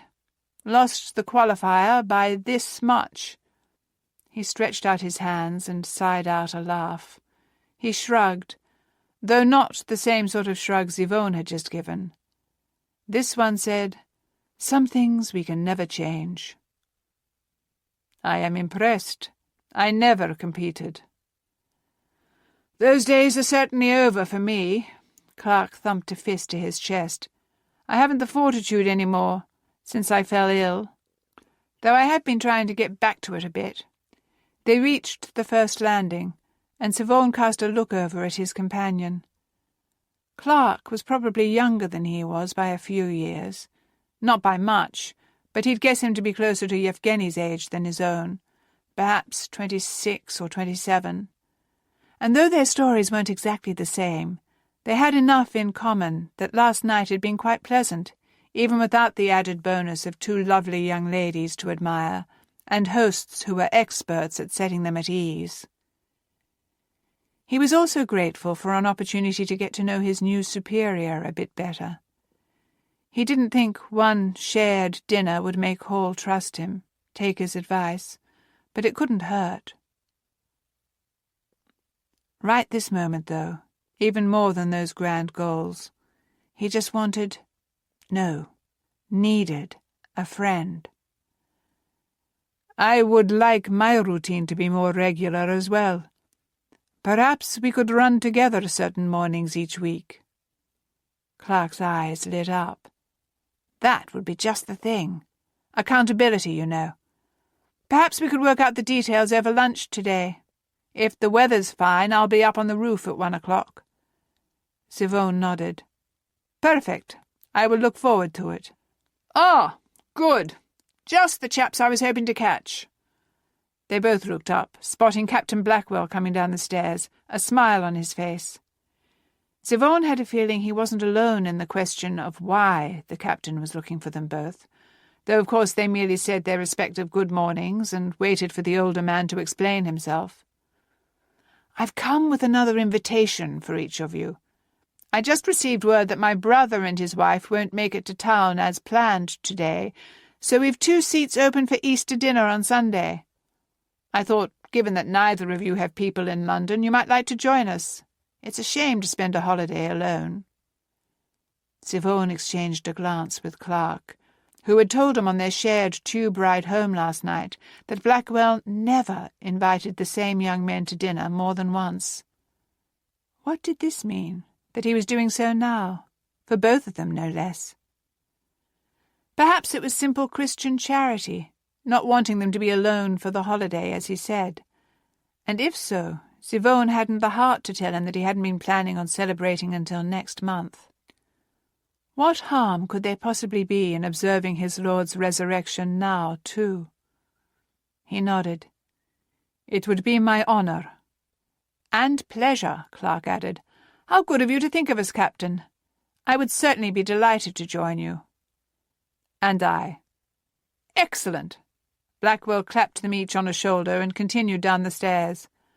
"I'll let you both know of the time after I've verified it with Effie." For a long time after he'd gone, Yvonne and Clark just stared at each other. Then they smiled, chuckled, and Yvonne peeled off toward his door. "I will see you at lunch." His heart had never been quite so light as he passed into the corridor that housed the intelligence hub. Perhaps that was why he found himself following the voices toward room 40 instead of his own desk across the hall. "I think it must be another alphabet entirely." It was de Wilde's voice. He hadn't yet learned them all, but it was certainly no trouble to recognize that of the sole female cryptographer. And the words "another alphabet" drew him like a moth to flame. He recognized the grumble, too. Philip Camden, one of the few of his new colleagues who always greeted him with an easy smile instead of polite distrust. "How in blazes am I supposed to decode something in a whole different alphabet? And how the devil can I know which one?" "If it's too much for you, you can put it aside for someone else you know." The note in de Wilde's voice said she knew well that by phrasing it like that she was making it an issue of pride. Much like his colleagues had done in Russia, this group greatly enjoyed poking fun at one another. He stepped into the room and cleared his throat. "Pardon me. I heard mention of alphabets. I could, perhaps, be of service?" Not everyone was in for the day yet, but those who were all came to a sudden halt, 5 sets of eyes upon him. His fingers curled into his palm. Why did he feel as though he ought to apologize? This was, after all, why Hall had hired him, wasn't it? He pulled out a smile. "I do not mean to be forward, but I studied linguistics at university. I am fluent in 9 languages, and able to translate several more with the aid of a lexicon. I am likely to know any alphabets we have intercepted." That use of "we" was calculated. It would, with a bit of luck, remind them that even before he came here he'd been an ally, doing this same work, on the same side. Camden stood with a grin. "And the Lord provides. Here, sit. See if you can make sense of it, Ziv." Ziv? He blinked at the nickname, but moved toward the chair. On Camden's desk a few papers rested, including a hastily drawn visionaire table with the Latin alphabet filled in. It had, apparently, produced nothing but gibberish when applied to the message also sitting there. He sat, looking first at the encrypted message. The length of the words, the frequency of certain repetitions of letters, the patterns of language. Borrowing Camden's slide rule, he flipped over the paper with the table on it and drew his own, one with 33 letters instead of English's 26. Into this he put the Cyrillic alphabet, and then applied to the message the new pattern it created. It required only a few minutes to realize he'd selected the correct alphabet. Words definitely began appearing, though they weren't the most familiar. "Not Russian, but Bulgarian, without doubt. Shall I?" "You had better." This from one of the other code-breakers, Adcock, who smiled at him genuinely for the first time in Zivon's 3 weeks here. "If you leave it to Camden, he'll make a mess of it." A ball of paper sailed through the air, striking Adcock in the shoulder. "You aren't exactly fluent in Bulgarian yourself there, Ad, and I make no pretense of being the best code-breaker. I'm a pilot. That is why, if you'll recall, I'm useful to you." Adcock snorted and sent the missile back to Camden. "Well, from what I hear, old Ziv goes beyond most of us. You were the Tsar's best, weren't you?" Zivon shook his head and stood again, gathering the papers. "That was Popov, my superior, head of the division. But Popov had trained him, and then trained him to take over, though the revolution put a halt to all those plans." Camden took his chair again, brows arched with challenge. "That's not the story the Admiral tells. For that matter, it's not the story that giant hunk of ruby on your finger tells." Of its own accord, Zivon's gaze flicked to the ring he was inadvertently flashing as he clutched the papers. "I've been meaning to ask you for the story about that, Marin." Adcock leaned back in his chair, clearly not minding a bit of distraction so early in the day. "Family heirloom? Gift? It must be of sentimental value for you to have kept it during your escape, rather than pawning it." The very thought of pawning it made something hot boil up in his veins. The anger wasn't aimed at the code-breaker, who he knew was only teasing, but at the situation that had forced him into a position where it could even be an option. "I could never." Camden's grin was every bit as teasing and mocking as Adcock's had been. "Because?" Zivon sighed. He hadn't intentionally decided to keep his past a secret from these new colleagues. He'd simply fallen into it. But just as he'd shared his running with Clark that morning, perhaps it was time to offer more of himself here, too. "It was a gift from Tsar Nicholas, before the revolution, Popov had told him of my work. To show his appreciation for my service, the Tsar invited me to dine at the palace, and presented this to me as a token of his esteem. There, see? I knew it had to be something like that. Leaning an elbow onto his desk, Camden let his smile relax into something purely friendly. Or mostly, anyway. As Adcock said, the best. Unless he gave every cryptographer a ring in thanks. How long had it been since he'd had the leisure of bantering like this with colleagues who understood him? Too long. He grinned back. No. Or if he did, they did not wear them to the office. Adcock laughed. If the king gave me a ring, you can bet I'd never take it off either. And you know, now that you mention it, perhaps DID can put a bug in his ear. What do you say? Royal-issued rings for all of us. That would shut up all those old biddies who berate us for having desk jobs. I doubt it. De Wilde stood as she spoke, crossing to the secretary's desk where they put their handwritten decrypts in a basket to be typed up. Speaking of rings, Adcock narrowed his eyes at her. When's this wedding of yours, de Wilde? We're all invited, aren't we? Never in his life had Siobhan met a young woman like this one, who looked downright irritated at mention of her upcoming nuptials. The 19th of May. Yes, everyone will be invited. And now can we get back to work, or would you like to help me pick out the pattern for my gown, too? Careful, de Wilde. You'll have everyone thinking you're reluctant to wed Elton if you keep up that attitude. Camden reached over to snag another encoded piece of paper from the waiting stack of them. Don't be an idiot. De Wilde fetched a new message, too, and returned to her desk. If you want to talk weddings, talk about your own. Can't. We can't set anything in stone until Ara's father gets back from Mexico.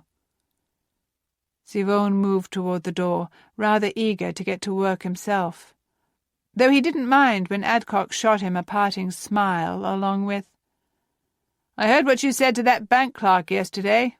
Good one, old boy. Apparently Blackwell had already made good on his promise to share the story. Siobhan smiled back and slipped across the corridor without another word. He would always be Russian, never really be English. But for the first time, the thought of staying here didn't feel entirely like a sacrifice. Not if he could find a place like this one. Chapter 5. Yevgeny sank onto a bench across the street from the church, not sure he could move another step if he had to. Every muscle and joint ached. Well, no.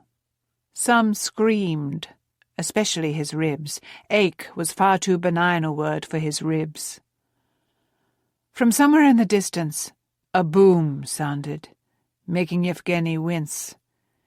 It seemed he'd arrived in Paris just in time for the Germans to unveil a new siege gun, one so massive that it had put the whole city into a panic. Every 20-odd minutes a new shell crashed down, and they could never tell where it would strike. It made for a restlessness, a slick of fear always under everyone's feet. How well Yevgeny knew that feeling, even without the added threat. When he blinked, darkness bombarded him, a darkness filled with all he should be doing, all he'd failed to do. The man cloaked in shadow in France, the train twisted and prone, the hospital where he'd realized he'd lost everything. Everything. Siobhan, gone. Where had he gone? Was he alive? He had to be. He'd had his passport in his pocket, as always, so if he'd been killed, the queries Yevgeny had put out would have yielded an answer. He winced at another dark image, the expression on the face of his host. Paul was a fellow Russian, But he'd made it clear from the start that he wasn't helping Yevgeny from any real feeling of camaraderie. He was helping solely because their mutual friends expected it. Or mutual friend, anyway. He pressed a hand to his pocket where the telegram rested. Nadia. Just thinking of her name called to mind the riot of gold curls, the deadly flash of her dark eyes, the way her arms wrapped around him when they kissed. He ought to be sorry she was coming, that she needed to, that he'd managed to fail so spectacularly. But he couldn't ever be sorry to see her. He'd only known her a year, but it was enough to admire every single thing about her. She was not one of those girls who thought her sole purpose in the world was to marry and have enough babies to guarantee a few would survive the harsh Russian life, who waited at home in a village of dirt and snow while her man fought and died on the front. No, Nadia had been on the front too, a rifle in her hand, and a look on her face that had no doubt terrified any Central Power soldier who got in the way of the 1st Russian Women's Battalion of Death. They'd served alongside each other during the Kerensky offensive near Smolgone. He'd seen firsthand her ferocity, her strength, and, yes, the beauty that peeked out beneath the mud and gunpowder. He could think of no one in the world he'd rather fight beside. Matushka wouldn't have liked her. His mother had been a staunch believer in tradition, in the old ways, in the certainty that faith and family were the only things worthwhile. Zivon had gotten that from her. But Yevgeny was more like Batya. He'd seen enough to know that sometimes the old ways only led to death, starvation, and the obliteration of the very way of life they were supposed to be upholding. Sometimes the Tsar, who was supposed to be leading them, went into hiding instead of trying to help his people. Sometimes the war that was supposed to end an atrocity just made a dozen new ones. Sometimes tradition led to death, and so tradition had to die. He settled back on the bench, eyes tracing the sidewalks. It wasn't their Good Friday, but knowing his brother, Zivon would attend a mass today anyway.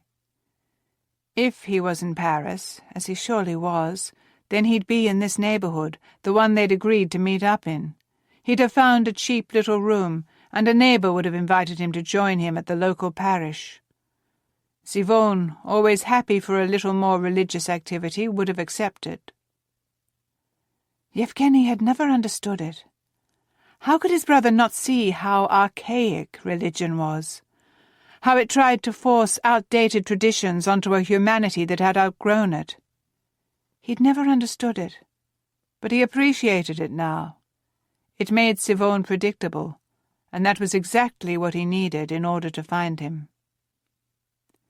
His eyes passed over the parishioners aimed for the church to the street corner beyond. His next stop, if he didn't find Zivon here at the church of Saint-Gervais-Saint-Protais, would be the bookshop a few streets over. It would have been Yevgeny's first stop had it not been farther from the metro. But he'd come upon the church first, and the bench had beckoned, and his ribs had been screaming, so... If Zivon had left him a note there, then another half-hour would not change its presence.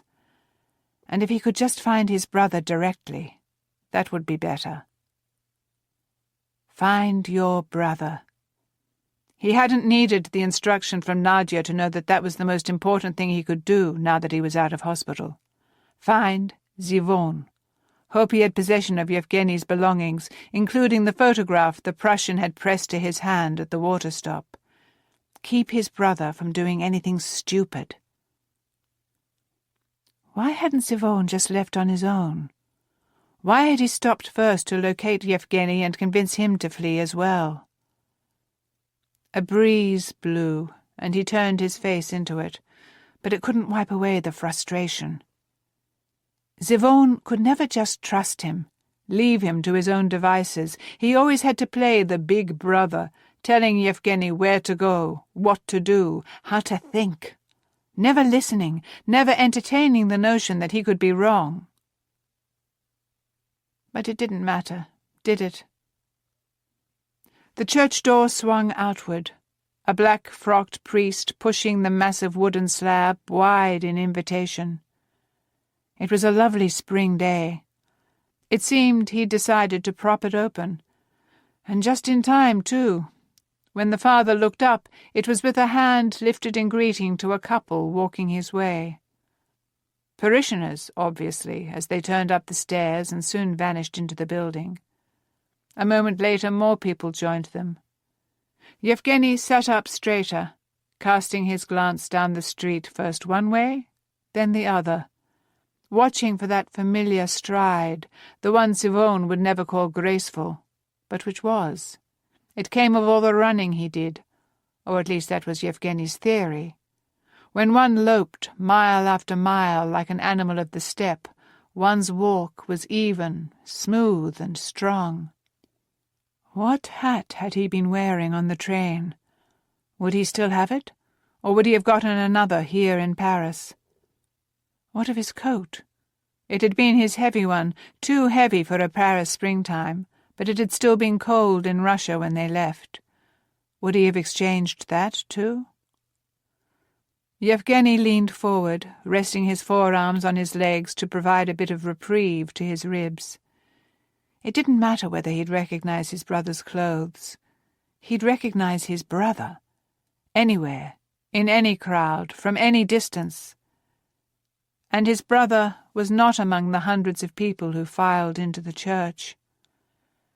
Yevgeny let out a huff of defeat as a woman trotted briskly up the steps with a toddler in her arms, clearly thinking she was late, as she probably was. But Sivone was never late. Never. Not to anything, but especially not to a church service. All of Matushka's teachings over the years about showing the Lord the reverence and respect he was due guaranteed that. Well, to the bookshop then. It ought to be open still, since the owner was Jewish. He wouldn't close for the Christian holiday, though it was a Friday, so Yevgeny had better get back on his feet to be sure he made it there before sundown. He pushed himself up, his mind racing ahead. He would find Sivone. See what of Yevgeny's possessions he had. Hopefully the entirety of the bag he'd been clutching when the train derailed. And then he'd have to find anything that was missing. Preferably before Nadia arrived. Mentally cursing the weeks he'd lost to the injuries, Yevgeny took a deep breath. A strange noise made his every muscle freeze, tense. He was only vaguely aware of the shadow that passed him overhead. He hadn't time to think about what it might be, too large for a bird, moving far too quickly to be an airplane, before it blasted into the church across the street. Instinct had him diving for cover under the bench, though it did little to shield him from the dust and debris. The ground shook under him, and a blast of something swept over him, making his injured bones feel like they might rip apart. But worse, far worse, was the sound. An ear-splitting pounding of noise, and then a moment of utter silence that stretched into eternity. Slowly, ringing replaced the silence. And then came the noise of falling pieces of rock and stone and slate and glass. And screams. So many screams. He couldn't move. He tried, or might have tried, but the pain was a blinding white fire that blended with the screams and the shouts and the sirens and the continued crash of falling debris. Time shattered. And then the world went utterly black again.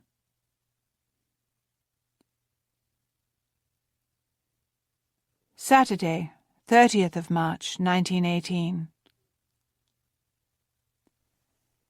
Lily placed the last of the rolled bandages in the cupboard where they belonged, checked the clock on the wall, and reached a hand down to her pocket. Her camera was there, as always. She'd used it this morning to take a few snapshots of patients who would soon be released, and a few more of soldiers bound to call Charing Cross Hospital home for weeks yet, but who were eager to send something home to wives or mothers. It was a little thing, but it brought a smile to their faces. It brought one to hers, too, as she turned toward the office at the end of the fourth-floor ward where she'd just seen Arabelle go. Lily followed with a loud enough step to warn her friend that she wasn't alone. Ara turned at her desk, which was stacked so high with papers that they looked about to topple, and grinned. "Come to do all my paperwork for me?" Lily laughed and leaned into the doorframe. "Not a chance. You're the one who agreed to take your old position back." Though she made a show of grumpiness, hands on hips and an admirable scowl, there was no covering the pleasure in Arabelle's eyes. She loved her job here, in the same way that Lily loved her work at the retouching desk at the OB. It must have broken her heart to resign a few weeks ago, in the face of her fiancé's supposed legal trouble, but the board of directors had been quick to offer her position back to her after his name had been cleared. And, praise the Lord, she'd accepted. Lily enjoyed working under Ara the most. Had I realized no one was keeping up with it while I was gone, I may have reconsidered their apology. Arabelle shrugged and pulled out her chair. "I imagine your shift is over?" Lily nodded. "But I wanted to catch you before I left. Mamma asked me to invite you and your fiancé to dinner at your earliest convenience. Perhaps next Saturday?" The light in Ara's eyes was bright as a flash now, and her smile pure joy. Not at the prospect of dinner, but at the words, "your fiancé." Ara had been engaged before, and it hadn't ever made her glow like this. It had just been the status quo. But Major Philip Camden had made something altogether new come to life in her. "That sounds lovely. I'll ask Cam if the date is convenient." Lily darted a glance toward the framed photograph of Arabelle and Camden that proudly hung on Ara's wall. It had been the first thing Ara had brought back in with her. Hanging the picture was more statement to the administrators than anything, Lily knew. A clear declaration that people were more important than any position. She was glad to have provided Ara with the symbol. She'd taken it without Ara and Cam knowing it, weeks before their engagement. She'd wanted to do something to congratulate her friend on the promotion from nurse to ward matron, so she'd taken the snapshot of them smiling at each other and put them on a prettier background, London still, but in the springtime, with trees in bloom all around them and the sunlight at the perfect angle. Mamma never minded that sort of change to a photograph, one meant to better display the subjects. It was much like what she did in her paintings. It was, she would say, the use of art that she took issue with. Pleasing a friend, that was lovely, but deceiving someone, even if that someone was the enemy. Lily shook off that thought and refocused on the framed picture. It made her heart happy to see it so boldly on display, no matter Arabelle's purpose in hanging it. "If Saturday doesn't work, just let us know when will. My mother is always happy to have dinner guests." Arabelle smiled and leaned against her desk. Her gaze, however, she kept levelled on Lily. "Lil, I haven't had a chance yet to thank you for what you did to help Cam." Lily glanced over her shoulder. There was no one about to overhear, as far as she could tell. Even so, it wouldn't do to mix her two worlds. She slipped fully into the office and clicked the door shut. Her answering smile felt weak and shaky around the edges. "It was nothing, Ara. A simple task from the Admiral. It took me but an hour." Even so. Arabelle was nothing if not discreet. She pitched her voice to a whisper. "Without your help, without everyone at the OB acting as you did, Cam could well be standing before a firing squad even now." Lily shook her head. They'd never let that happen. They're a family, and he's one of them. They are. Ara had the most annoying habit of seeing the slightest hurts in a glance, and knowing just how to call someone on them. You're one of them too, are you not? Lily sighed and sank into one of the chairs in front of Ara's desk. I don't know what I am. I'm there nearly every day, but only in the basement, where the Admiral has set up my workroom.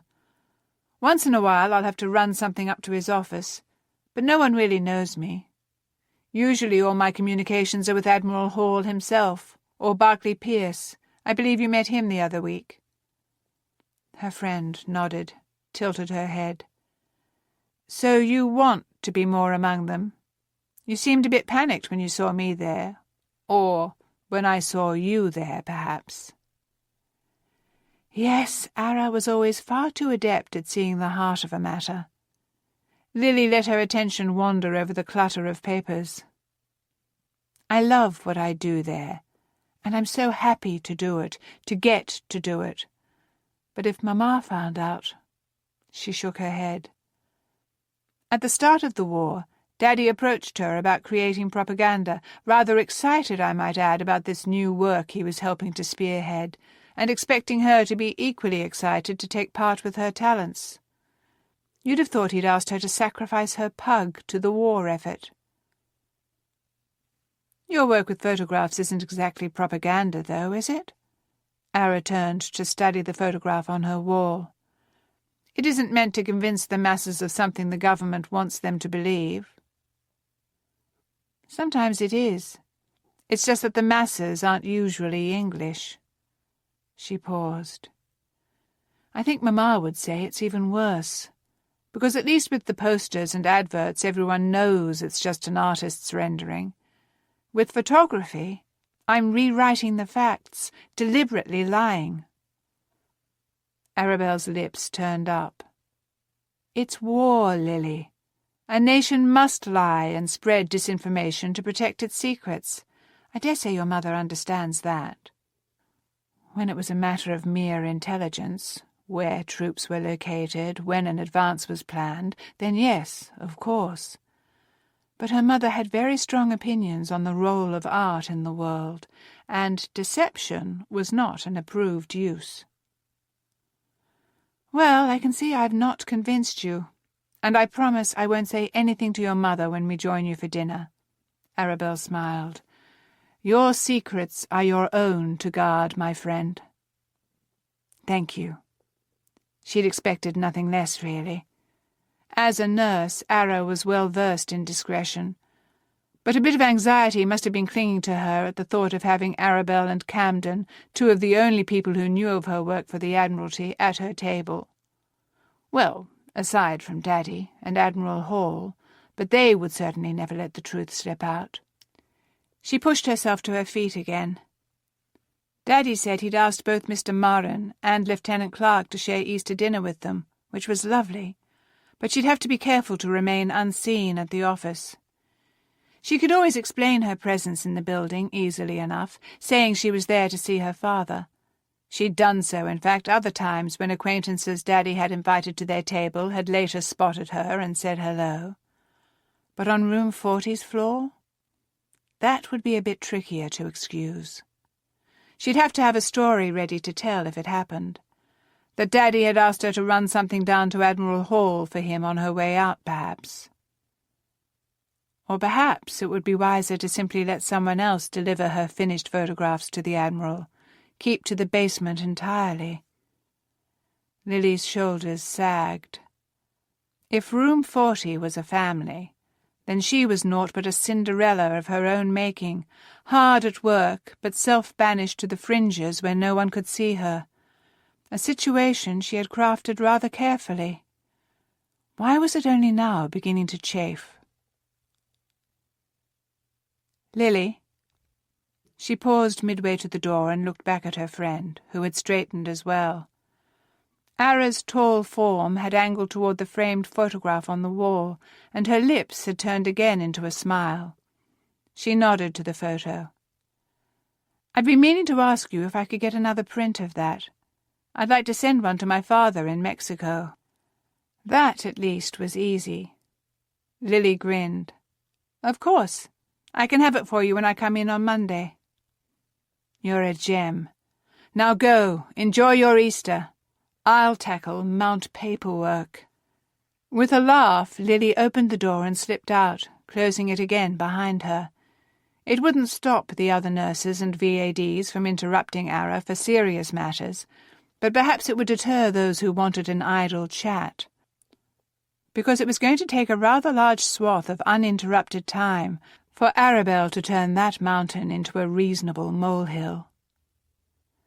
A few minutes later, Lily was striding down Agar Street, aiming herself toward Mayfair. It was a lovely day, all sunshine and soft breezes and the glories of spring, so she decided to forego the tube and walk home. Actually, she'd go the long way round and call at the school first and see if Ivy was still there. There were no classes today, of course, but her sister had said something about rearranging her classroom before the students returned from their holiday. A smile pulled at Lily's lips. Ivy was all the time rearranging the furnishings. Even back when they were both in the nursery, Lily could remember awaking from a nap to find that 3-year-old Ivy had pulled her bed over to the window, or half into the closet, or piled every pillow in the house on top of it to make it look pretty and new. A habit that had increased with age, and perhaps with strength.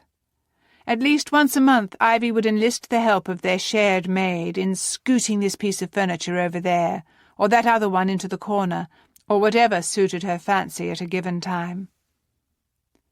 After leaving St. James Park, she crossed Piccadilly and aimed toward Hyde Park and the school perched near its westernmost edge. She slipped easily through the familiar wrought-iron gate and climbed the steps as she'd done nearly every day for the last decade, first when she attended the girls' school, and then to walk home with Ivy when she was a student, and now to walk her home when she was a teacher. The walk along parts of the park to Curzon Street was one they'd always enjoyed taking together. Whenever possible, they still did. The corridors of the school were empty of all but that silent echo that signalled the absence of life usually filling a place. She knew Ivy loved that unnatural quiet. It had always felt a bit spooky to Lily. But after she'd trotted up the stairs inside, the corridor did magnify the few noises, assuring her Ivy was in her classroom. Lily leaned into the doorway with a smile. You know, most teachers enjoy their holiday away from school. It was still odd sometimes to come and see her baby sister about her work. Teaching. Something she never imagined her sister taking on before war changed the landscape of their lives. All grown up. Ivy looked up with a warm smile that said she was right where she belonged. "What do you think?" She motioned toward the room. Last week, when Lily had stopped in, the desks and benches, wide enough to fit 2 students at each, though occasionally 3 were squeezed in, had been arranged in a circle, with Ivy's tall chair and blackboard in the middle. Today, they were back in neat rows, but angled toward one another in a V, giving them a view not only of Ivy and her board by the window, but also of each other. Lily tilted her head. "Do you really think it a good idea to give them such a clear view of the window?" "Given that we're charting the blooming of the tree and keeping an eye on the newly built nest in that limb, yes. Yes, I do." Ivy grinned and picked up a slate pencil that must have rolled from someone's desk when she was moving it. "Only for a week or 2, though, or I dare say there will be a lot more of this required." Lily followed the motion of Ivy's hand to the blackboard, where a student had written, "I will not chatter in class," 20 or so times. She chuckled. Chattering had never been her particular problem, but there had been a time or 2 over the years when she'd had to write, "I will not daydream during lessons," or "I will not draw in my copybook" on the board. Diana Oglesby again. Who else? Ivy shook her head, but amusement lit her eyes. Perhaps she needs a ruler to her knuckles. Lily said it solely because she knew well her little sister could never bring herself to resort to the typical punishments. She'd instead devised a merit and demerit system that seemed to keep the girls in remarkably good order, what with the promise of rewards for those who had accumulated a surplus of merits, and some rather interesting punishments for anyone with a deficit, like picking slugs off the school garden's plants in the mornings before class. Ivy rolled her eyes, and then they flashed bright, and she motioned Lily to join her at the window. "Come here. They ought to be coming by again any moment." "Who? Diana Oglesby?" "No, silly Lily." The window was open to let in the spring air, and Ivy poked her head out, bracing her palms against the sill. "There! I can just see them emerging from that copse of trees." Curious now, Lily slid into place beside her sister, her hand reaching by habit for the camera in her pocket. She didn't know who had caught Ivy's attention, but if it was so notable, perhaps it called for a snapshot. She squinted into the distance, her brows drawing tight together, when she saw Ivy was pointing at two figures far too tall to belong to her 11-year-old pupils. No, they were clearly men moving at quite a quick pace along the path inside the park. One of whom had a stride so smooth and graceful that she had a feeling she knew exactly who it was long before she could make out any features. "Is that Clark and the Russian?" Ivy leaned her elbows into the sill and rested her chin in her hands, looking more like the schoolgirl than the teacher. This will be their 4th lap of the mile circuit, if you can believe it, and their pace doesn't seem to have lagged. She wouldn't have thought Sivona ran her. And yet, perhaps it explained that way he moved, almost without friction, it seemed. Lily quickly adjusted the focus and light settings on her camera, and had it in position by the time the men drew near enough. Her fingers trailed the cord, found the pushpin. Her eyes gauged the world, the way the sunlight streamed down, fresh and bright, dappling shadows on the ground as it played hide-and-seek with the leaves. She waited for the men to lope into a patch of pure sunshine, smiling when she saw they were laughing together over something. Perfect. She pressed the pin, her heart whirring along with the film. The perfect moment. She always knew when she'd found one. Nothing quickened her spirit quite like a well-timed photograph. And not a moment too soon. The men slowed to a walk now. Clark motioned toward the park entrance, and Marin seemed to be fishing around in his pocket for something. A watch, she saw a moment later. What was their pace? Lily asked her sister, since she'd apparently known when to expect them by again. Ivy's cheeks were that pretty rose colour that meant she knew well she'd been paying more attention than a casual acquaintance really needed to do. If they were running the mile, as I assume, then just over 6 minutes. She straightened quickly, all but slamming the window back down. Come on. If we hurry, we can happen by the entrance as they're leaving, and they can offer to walk us home. Chapter 6. Lily's chest went oddly tight. She laughed to cover it up. Ivy, really? They're coming for dinner tomorrow. So? Her sister was already grabbing her bag and hat and hurrying toward the door. Lily leapt to keep up. Did it not occur to you that they may not want to walk us home after running 4 miles? They probably want nothing more than to get home themselves and bathe. Oh, bah! Ivy shot a grin over her shoulder. I say we'll learn a bit more about their mettle if we surprise them in such a moment. And wouldn't you rather discover now whether they react well to the unexpected, rather than months into courtships? There are no courtships. but the words were more a mumble than an insistence, because there no doubt would be a courtship if Ivy made it clear, which she was obviously doing, that she wanted one. Clark would be an amusingly besotted fool by the end of Easter dinner, if he wasn't already. What lit a spark of unease in her chest was that Ivy seemed to think that one courtship meant 2 courtships. "Ivy, hurry up, Lil!"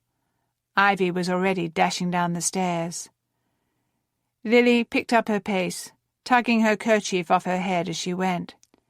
It was easy for Ivy to run into an impromptu meeting, as she was dressed in a pretty white day dress, her hair arranged in waves that led to a stylish chignon. Then there was Lily, in a dowdy VAD uniform, hair pinned back for purely utilitarian purposes. Not that she really cared about impressing the Russian. He may be intriguing, but that didn't mean she wanted a romance. Certainly not one that was mere happenstance, as his new friend called on her sister. And why was she even thinking this way? It was ridiculous. She'd only met the man once. Besides, far more likely was that both of the men outside would be taken with Ivy. It was the usual way, and Lily could hardly blame them. She herself might not be bad to look at, but beside her sister's vivacious charm, Lily might as well be one of their mother's paintings. Flat, 2-dimensional, interesting for a moment's glance, but not much beyond it. Oh, she had no doubt that in a different world, where the men weren't so outnumbered, she may have been able to find one who preferred a quiet wife. She just wasn't sure that world still existed, and wasn't all that upset at the notion. So she really didn't mind that Ivy would unquestionably steal the hearts of both their guests. She could think of no more deserving a recipient of affection, and it was only fitting that Ivy have her choice. Her little sister's happiness was crucial to Lily's own. And the beaming smile Ivy gave her over her shoulder as she stepped outside said that she was anticipating plenty of happiness. Lily, camera still in hand, spun the knurled screw and lifted it to snap another quick photo. It probably wouldn't turn out, given that she had only guessed at the focus, but sometimes those unplanned ones surprised her. Ivy laughed. "Put that away and come along. They're leaving the park." They were, and they were coming in their direction, no doubt the quickest route to their flats or a tube station, so they'd have to pass them. Lily folded her camera and slid it into her pocket, even as she hurried to Ivy's side and linked their arms together, as much to restrain as to proclaim solidarity. "Remember what Mamma always says, Ivy. Don't appear overeager." Ivy's smile was the perfect complement to her rosy cheeks. "And remember what Daddy says. Be yourself, and any young man worth his salt will take notice." A laugh tickled Lily's throat. "Well, in your case at least, I can't argue." "And I do believe we've been spotted." Ivy's pace may have been reasonable, but Lily could feel the energy vibrating through her. It coursed through her arm like electricity and gave Lily a zing, too.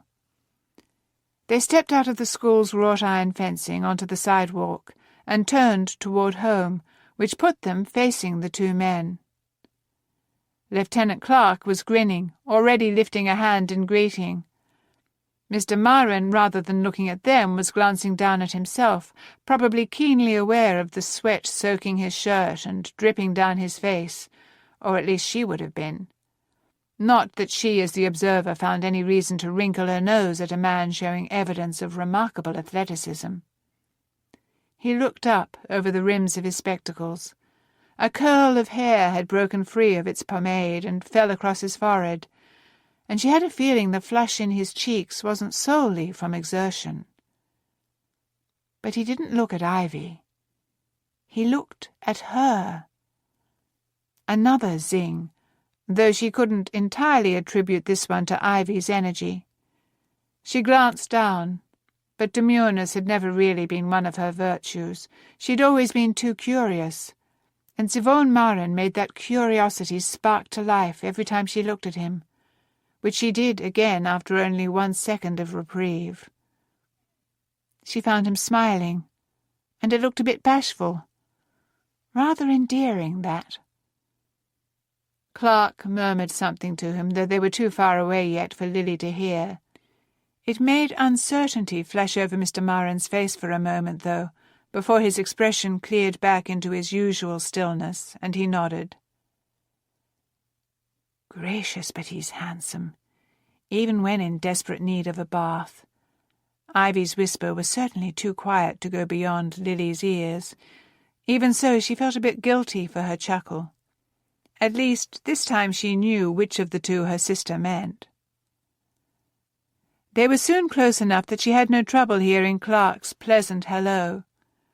He motioned toward the school behind them. "Is this where you teach, Miss Ivy?" "It is indeed." Ivy somehow produced the perfect smile without any effort, warm and sweet, encouraging without being too inviting. She turned to view the building too, swinging Lily around and then pulling free of her arm so she could point upward. "That's my classroom there, the one with the blue curtains." Lily wasn't quite sure how Ivy and Clark managed it, but a second later the two of them were side by side looking up at the cheerful window, and Lily had been nudged back.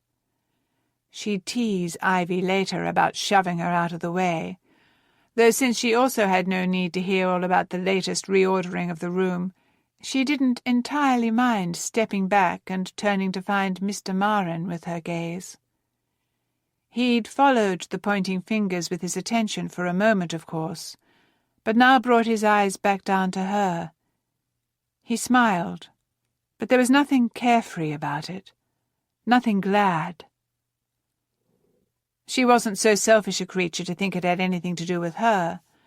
The sort of sorrow that infected that smile had roots far deeper than a 2-day acquaintance. Her fingers were already reaching for her camera, but she curled them into her palm instead. "I didn't realize the two of you were runners." There, a nice benign conversation topic. Maren ducked his head. "We did not realize we both are until yesterday. It seems Clark nearly qualified for your team in the 1912 Olympics, though." "Really?"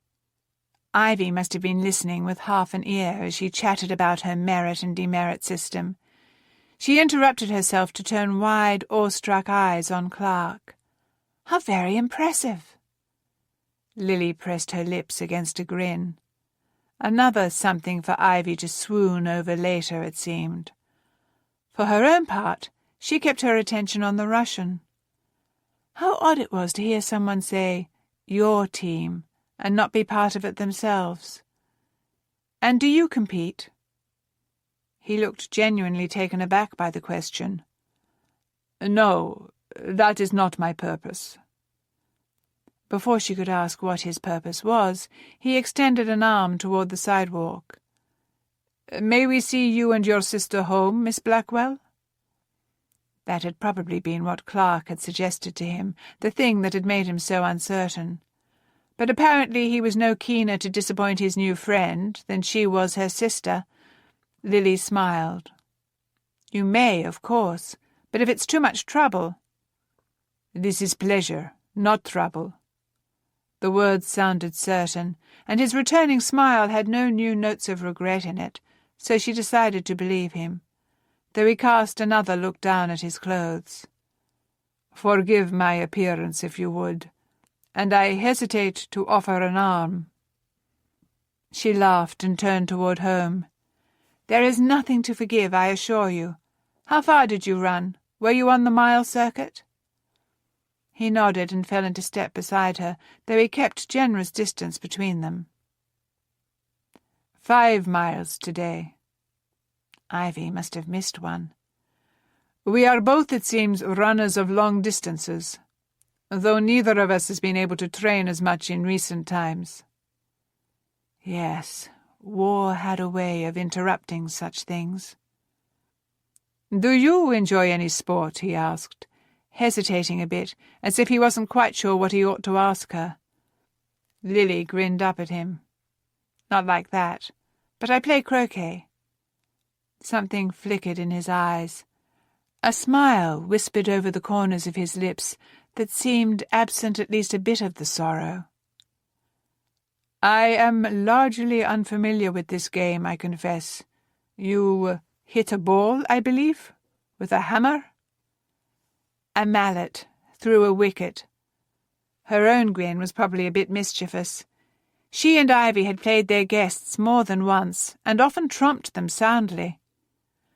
"Weather permitting, we always have a little Easter match. We can teach you how to play, and no doubt Mamma will regale you at dinner with the story of our game 12 years ago, when an over-exuberant Ivy broke a window." She'd thought a hint of a story would bring another easy smile. After all, who didn't laugh at the thought of a 9-year-old smacking a ball through a window? But instead of amusement, that stillness descended over his countenance again. A complete absence of reaction. What had she said? She shifted just a bit closer so that he would look down at her. "I'm sorry. Have I opened a Matryoshka doll?" The reference to their earlier conversation at least earned another fleeting smile. "Forgive me. Talk of Easter brought to mind an article I read in the newspaper this morning. It seems the Germans' new gun hit a church in Paris yesterday, during Good Friday services. Many were killed, many more wounded." She gasped. Her shift at Charing Cross Hospital had begun early this morning, and she hadn't had a chance to so much as glance at the headlines yet. That's horrible. "It was a church I visited once when my family took a European holiday. Our one grand adventure." His voice was so perfectly even, modulated, careful. "We stayed in that neighborhood, you see. We toured the church, visited a bookshop." He swallowed hard. "That was the neighborhood where my brother and I were to meet if we were separated during our escape. He could be there, somewhere near that devastation." Her stomach knotted up. "Oh, no, I can't even imagine." She glanced behind them to where Ivy and Clark trailed them by at least 10 paces, laughing over something or another. She and her sister had never been apart, not really, not by more than a few miles, a few days at a time. Never had either of them had to wonder if the other was caught in the midst of a tragedy. "Do you think it likely he was nearby?" He didn't shrug, didn't glance over at her, just kept walking at the same measured pace, his movements fluid, kept his eyes straight ahead, kept his face clear. "If he is alive, he is there, or trying to get there. But I've heard nothing from him for weeks, not since our train derailed." "I'm so sorry. Such uncertainty must be tormenting." Her hand settled over her camera, anchoring her, even though there was nothing she could do with it to make this better for him. "Are you the elder or the younger?" "Elder." Now he looked her way, unknowing in his eyes. "Like you, yes?" She glanced over her shoulder again. But where his brother was missing, and perhaps injured, her sister was happy, laughing, and so very present. "I would do anything to protect her, even though she seldom needs it." "Yevgeny is arguably the one of us better able to survive an attack. He is a soldier, like our father, even before the war. Very strong, capable, charming. He will make a way." Lily heard the words he didn't say. He must. He reached for her elbow then, tugged her a step to the left, which she found utterly confusing, until she became aware of quick steps coming from a path that joined theirs. A dog came bounding along, his leash trailing behind him, followed by a child panting just as hard as the canine. They would have bowled Lily over had Yvonne not pulled her out of the way. Clearly he'd been paying more attention to their surroundings than she had. She smiled her thanks, and then returned her mind to the conversation. Yevgeny. She echoed the name softly, its syllables feeling strange on her tongue. As would Tsivon, she knew, if she ever said it aloud. She'd try it later, just to see, when she was alone in her dark room, film and plates and negatives before her. I will pray for him, and for you. He swallowed hard. Thank you. He would say he does not need prayers, but he needs them all the more for thinking so. Mamma has always said something similar about her father. The more you tell me not to pray, the more I know you need me to. He didn't quite smile in reply, but he looked as though he could at any moment. You have a lovely family. It is good to see. She certainly couldn't argue with that. She couldn't quite imagine a world where her sister wasn't on the other side of her bedroom wall, tapping out secret messages to her, where her mother wasn't teaching her how to bring beauty to life with pen and paint and pictures, where her father wasn't prepared to move heaven and earth to see them happy and well. Maybe that, too, was why she'd never been interested in a courtship with any of the young men Daddy brought home. None of them had ever made her think they were worth the change from what she knew and loved. Family is the most important thing, she said quietly. It is. Something moved over his face, so fleeting she barely caught it. Something a bit sad, a bit angry, a bit resigned. My people, at least the ones in control now, are trying to make us forget this. There are groups of women saying it is time to liberate them from the confines of family and children. They wish to make child-rearing a matter for the state instead of the family, to abolish marriage, to outlaw elements of faith. They say these are archaic. They paused to wait for a rattletrap motorcar to clatter by, which gave her time enough to find the words for the reaction that had gripped her stomach. Isn't that a bit like saying, we don't need stone anymore, now that we have concrete and steel, and so let's dig out the bedrock? New structures are all well and good, but we must take care not to destroy our very foundations.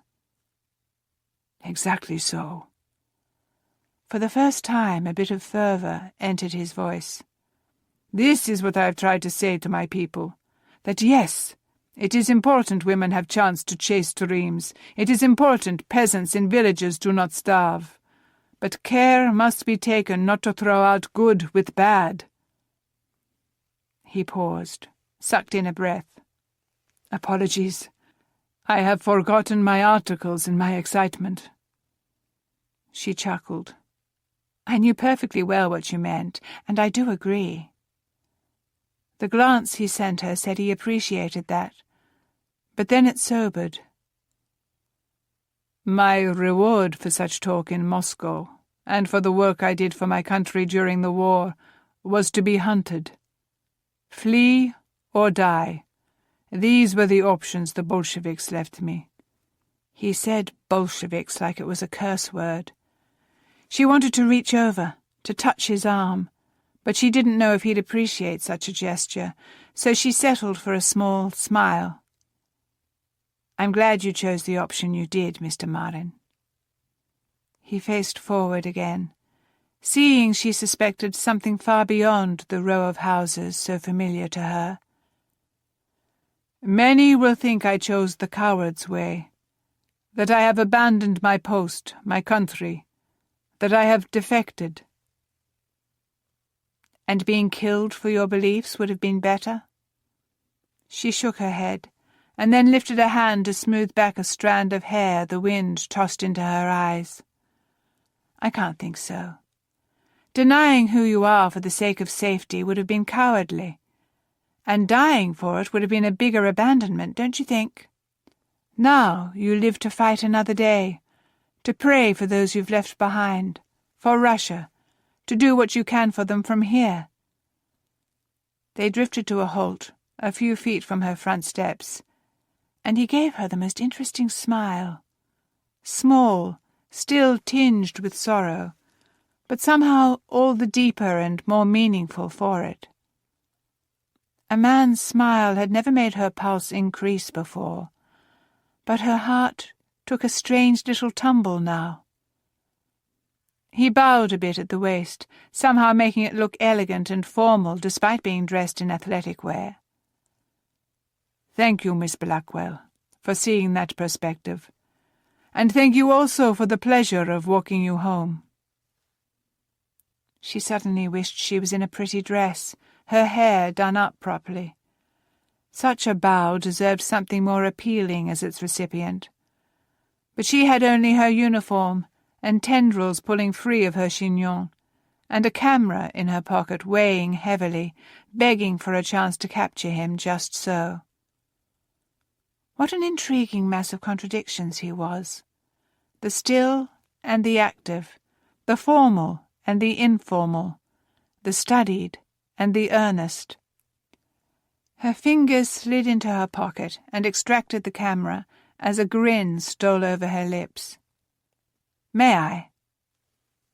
He blinked, first at her face and then at her camera. Why?" "Because I like to keep a visual record of my days, and I don't want to forget this conversation." She saw the softening in his eyes and responded to it before he nodded. Already had the camera up, open, and was adjusting the focus. Perhaps it was the quickness of her actions that made him laugh. She couldn't be sure, but she didn't let it slip by her. She managed to get the pin pushed while light still danced in his eyes, and the smile had full possession of his lips. Ivy and Clark soon caught up with them, and the men said their farewells amid promises to see them tomorrow. "See there? Aren't you glad I insisted?" Ivy chuckled as they made their way inside. Lily granted her a grin, but then, rather than trail her sister up the stairs to their rooms, she aimed for the small chamber, once a room for a live-in maid, that Mamma had let her turn into her dark room.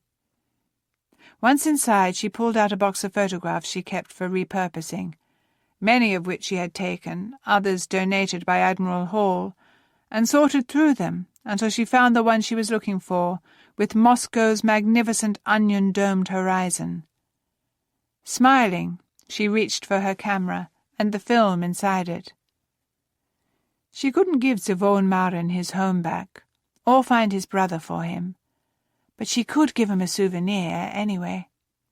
A Matryoshka doll. Not a memory itself, but something to open them up.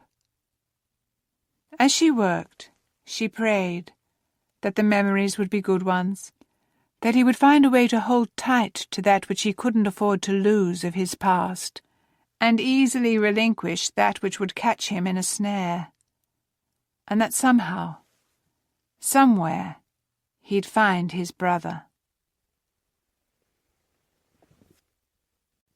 Chapter 7. Easter Sunday, 31st of March, 1918. Outside, the voices of a million raindrops sang upon cobbles and pavement and brick. Zivon had the window cracked open enough to hear them, to let the symphony of splashes and patters serenade him. Once upon a time, such music would have soothed. He wasn't sure soothing was even possible these days. On the table before him he'd spread a newspaper that contained a thorough article about the Paris church shelling on Friday. 91 dead, 68 injured. Was Yevgeny one of those? If he had even survived the train derailment, could he have been in the neighborhood? Zivon didn't know, but that urgency that hovered always at the cloudy edges of his memory felt suspiciously like guilt when he considered the possibility. If Yevgeny had been there, it was because of him, because he had chosen that neighborhood as their rendezvous. Why hadn't he simply chosen something like the Eiffel Tower? He pinched the bridge of his nose where his eyeglasses rested, then repositioned them with a sigh, and sent his gaze to the other paper on his table. A sheet with his own handwriting upon it, his best recollection of what that telegram about the Prussian had said. But even as he reviewed the words, trying to remember if each phrase was right, he knew it didn't matter. Hall wouldn't be able to do anything with this. Yvonne certainly wouldn't have put any stock in a page created solely from the memory of a man he wasn't even certain he could trust. Only a fool could take this as anything but a rumour. His new superior was no fool. But logic aside, the telegram was real, or the original had been. It was the last thing he'd decrypted before they got word that Lenin and his troops were coming, and they'd better clear everything out of their offices that gave away what they were doing. Was that the only reason he thought it so important? No. No, he'd known the moment he decrypted it, before he knew it would be his last, that this was vital, that the war could hinge on what happened with the common German soldiers. How, though, to make Hall take note, to make him believe without seeing it himself, or, better still, intercepting it himself? Yvonne let the thought settle. That could be the answer, couldn't it? If Room 40 intercepted a message, decrypted it, that would be half the battle anyway. Hall would at least believe the message itself. Then Yvonne would only have to convince him of how the Allies ought to react to it. He lifted his pen, thoughts swirling like a barinya, round and round, faster and faster. He could almost hear the music that accompanied the dance. Only instead of notes plucked from a string, they were words, possibilities, plans, patterns. He scribbled down a few options. He could try to recreate the message itself and send it. But no, how would he send it as if it were from the Germans? That would be difficult. He could take a different tack, though. He could present the same basic information, but from a different perspective. His gaze drifted to the newspaper article. A French perspective, perhaps, as if from a French officer who had heard the rumours of mutiny among the Germans and feared his own troops might soon do the same, that if one group or another caught wind of such unrest among their counterparts on the other side, everyone would simply lay down their weapons and refuse to fight. Yes, that could work. He scratched out his first lines of notes and jotted those down instead in French. If only he'd thought of this sooner, while still in France, he could have encrypted it and sent it himself. Now it was a bit trickier. It had to originate in France. The codebreakers would know if it didn't. But perhaps those embassy connections could be convinced to help. He could send it first to Maklakow from the embassy here, in a code that he knew for a fact Room 40 hadn't cracked yet, and request that he then send it back in a code they could break. It may take some effort to convince Nabokov to trust him to that degree, especially as Ivan Filiminov. But it was his best option, unless he could somehow get his hands on their wireless himself. The alarm clock he'd set on the table trilled. Yvonne reached to turn it off, sighing at the half-finished state of his work. He would finish the encryption tomorrow. Heaven knew he'd have plenty of time between when the nightmares woke him and it was time to report to the OB. Perhaps he'd have time enough to visit the embassy again. He stood and shuffled his papers back together. The newspaper could stay out, but the others would go under the floorboard with the fake passports. After that was secured, he had just enough time to tidy up before Clark was due. His new friend knocked exactly when he said he would. Yvonne opened the door with a smile. "Hello, come in. I need only 1 moment more." Clark stepped inside with a grin that turned into lifted brows. "I say, old boy, rather stark place you've got here, isn't it?" Yvonne hurried to the window and jammed it closed. "The Admiral let it for me, with what furnishings, you see. I have not yet had the opportunity to make it my own." With a chuckle, Clark leaned against the wall. "To be honest, my place isn't much better.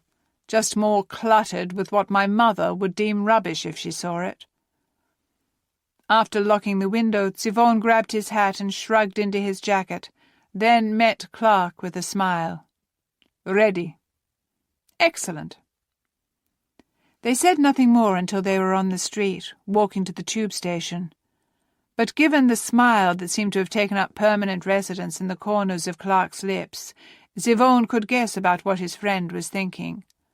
Or, rather, about whom. "You and the younger Miss Blackwell seemed to enjoy your walk yesterday." Clark shot him a look not dissimilar from the one Yevgeny had sent him 12 years ago, when Zivone had teased him about having a crush on Tatiana from across the street. "I might say the same about you and the elder Miss Blackwell. Or at least—" The smile flipped into a frown. "I didn't force you to give attention to her against your will, did I? I didn't mean to monopolize Miss Ivy's attention. Not that Miss Blackwell isn't a lovely young lady too, of course, but if I've—" Zivone's laugh cut him off. "You worry needlessly, my friend." Relief, as obvious as the rain clouds, washed over Clark's face. "Oh, good. That's neat and tidy then, isn't it, if you prefer her and I her sister?"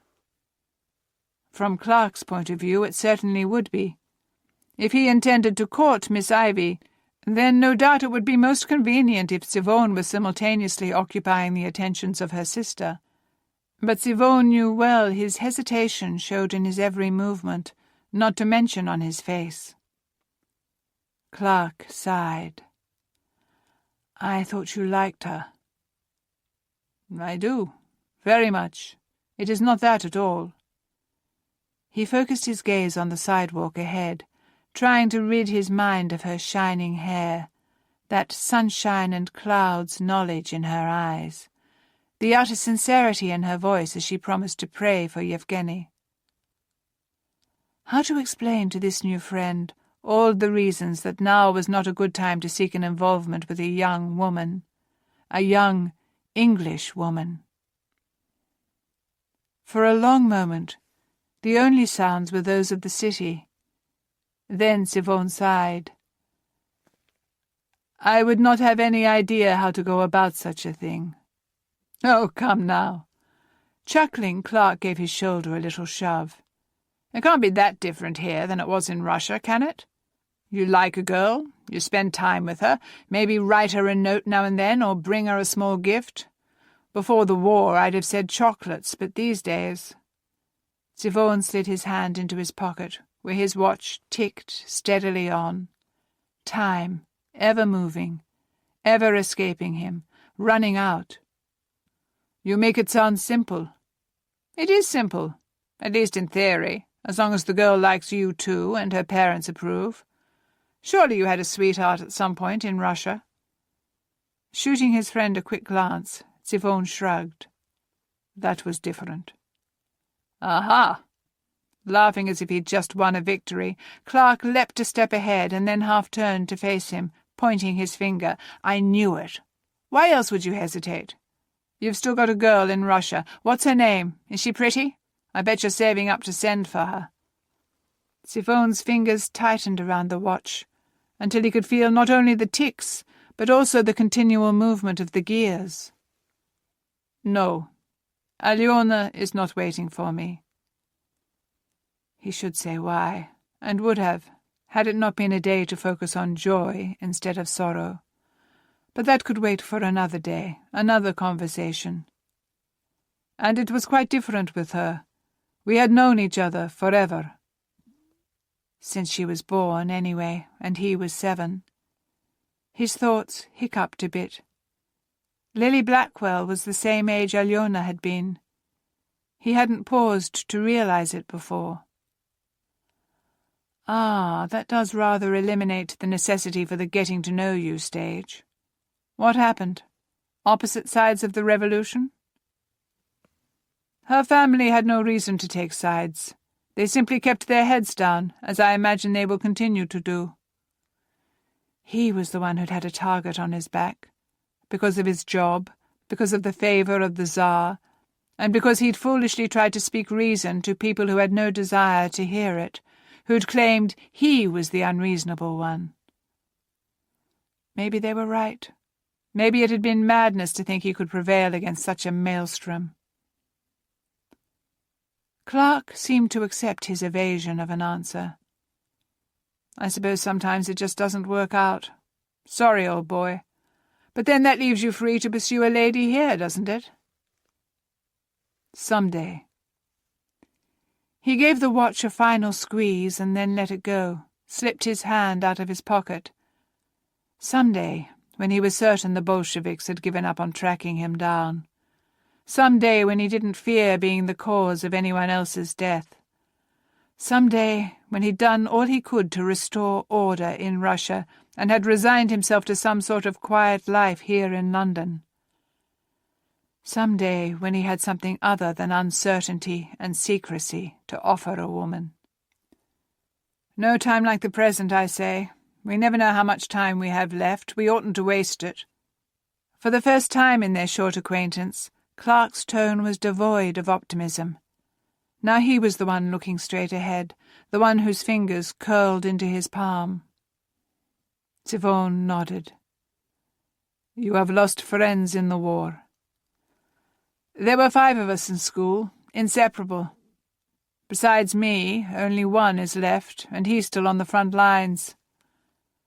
Clark's jaw ticked, then eased. Pneumonia was probably the best thing that could have happened to me. Everyone on the ground prays for trench fever, one of the only ways to get safely back to England for a while. It was no better on the Eastern Front. I feared every day that we would receive word of death. My father's, my brother's. One had hit. One had not during the war, anyway. Clark gusted out a breath. Cheery thoughts for this holiest of days. We'd better change the subject so we don't arrive all dour-faced and gloomy. Yvonne breathed a laugh of agreement and cast his mind about, searching for something, anything that was brighter as they neared the tube station. What do you know of croquet? Clark explained the game to him on the train ride, and their moods improved considerably by the time they knocked upon the Blackwell door. Though even if their moods hadn't, Yvonne suspected that merely arriving here would have brought the grin back to Clark's face. How nice it must be to be able to give oneself over so fully and completely to fresh hope. Eaton opened the door with a welcoming smile, ushering them in and informing them that the family and guests were gathered in the drawing-room. They were soon shown to the bright chamber, filled today with laughter and chatter, and with shaking heads. "Turn and run, lads," a middle-aged man said upon their entrance. He was smiling, though, and bouncing a toddler upon his knee. Given the man's colouring, Yvonne would have guessed him to be a close relation of Mrs. Blackwell. "Before you get pulled into the melee, too." Mrs. Blackwell swatted playfully at the man's arm. "Don't warn them off, Geoffrey. They may well take my side, which would be a novelty." Her grin covering the flash in her eyes, Mrs. Blackwell motioned to a poster resting upon an easel in the corner of the room. "Tell me, gentlemen, what do you think of the latest masterpiece my husband has commissioned from one of my esteemed colleagues?" Of its own volition, Yvonne's gaze drifted over the room until he spotted what he'd apparently been looking for. Lily, reading a book to a little girl who appeared about 4 years old. She glanced up with a smile that Yvonne couldn't help but return. Clark cleared his throat. "Given that I had a hand in the commissioning, madam, I think it would be wise for me to abstain from offering my opinion. Though I take it you do not approve?" "Should I?" Mrs. Blackwell chuckled, softening her words. "I grant you can hardly be unbiased. But what of you, Mr. Marin? What do you think of the poster?" "Oh, Effie." Captain Blackwell moved to the easel and took the poster down. "Don't feel obligated to answer her, Marin. She's forever looking for an ally in her stand against propaganda." The captain's wife waggled her brows. "And one of these days I shall find one." Well, this was certainly an interesting introduction to the collection of strangers. Siobhan took a moment to let their movements solidify in his mind. So far as he could tell, there was no real tension in the room.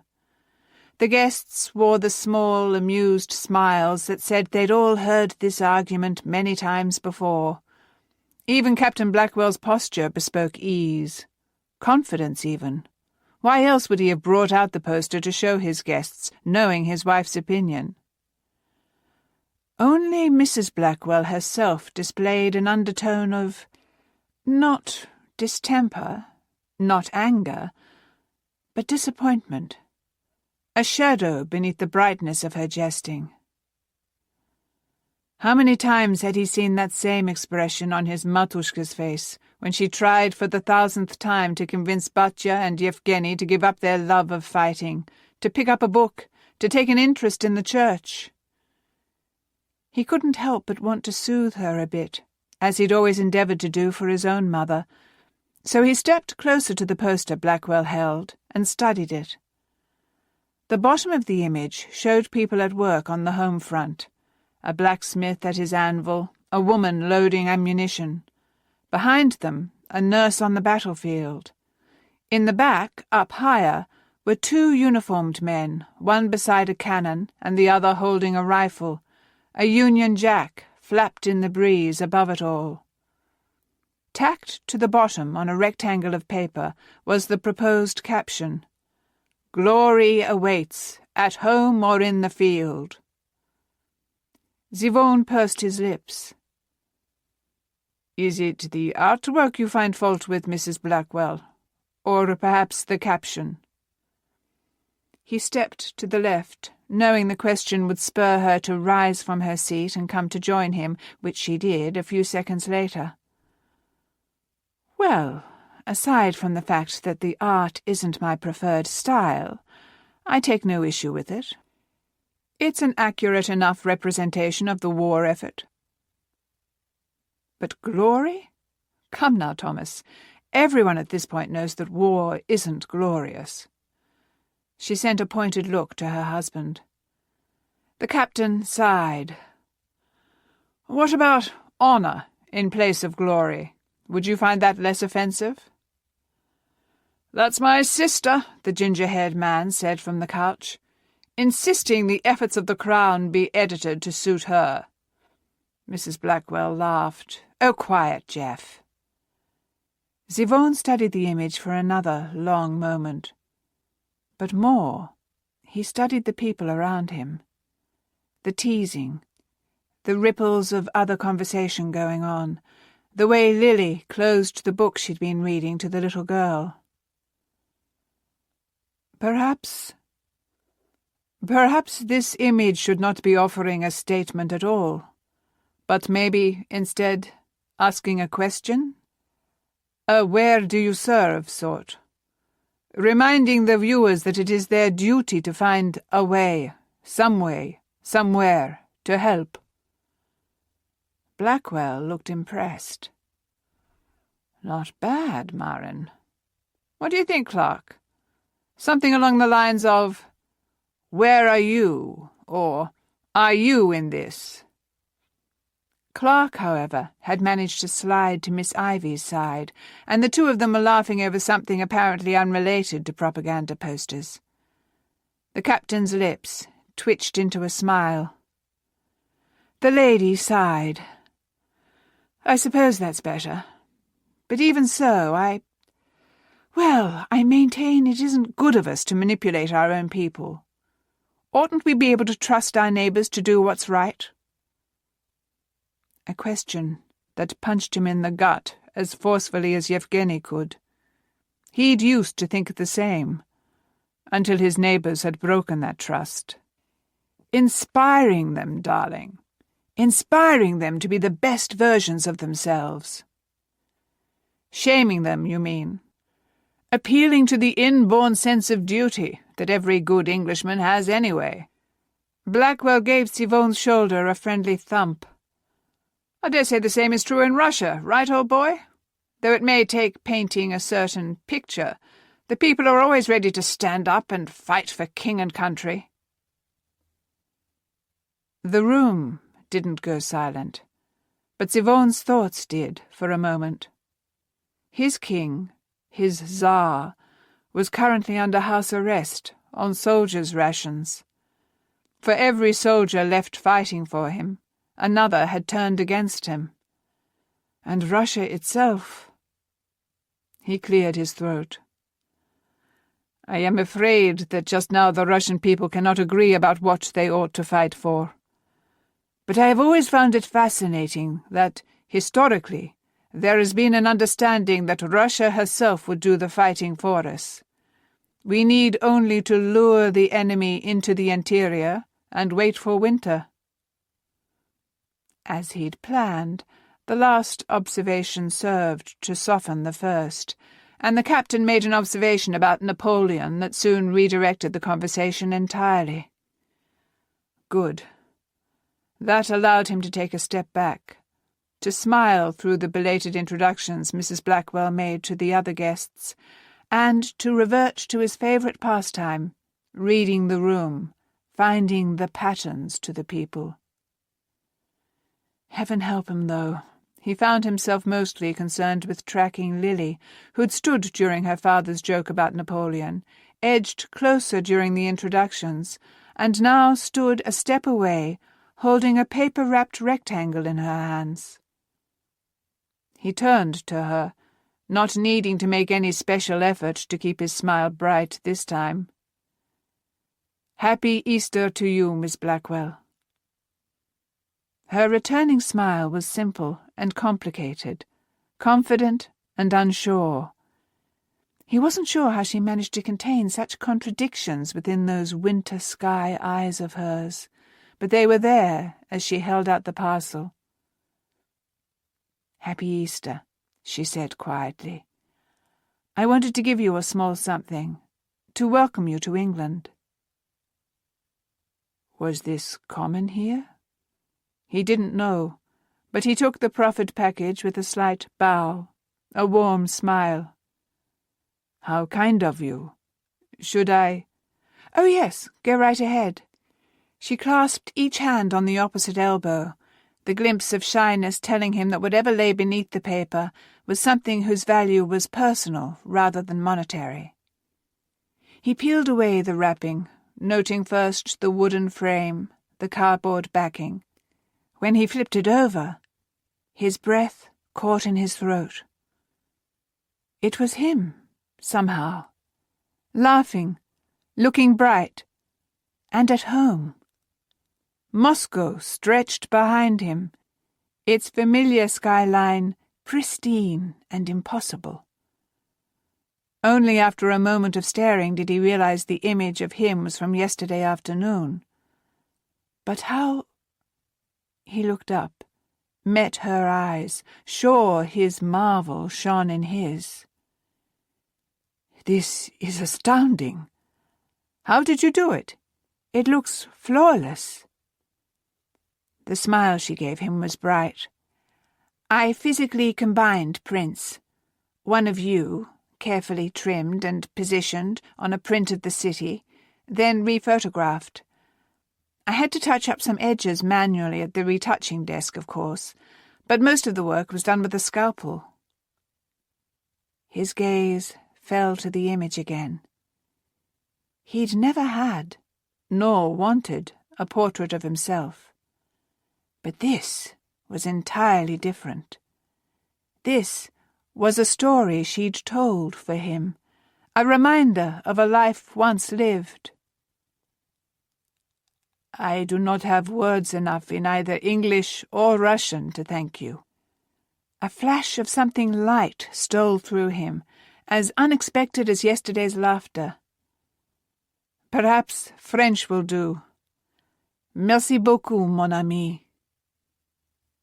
He was rewarded with her laugh, and with a waft of the same scent he'd first noted in the captain's car.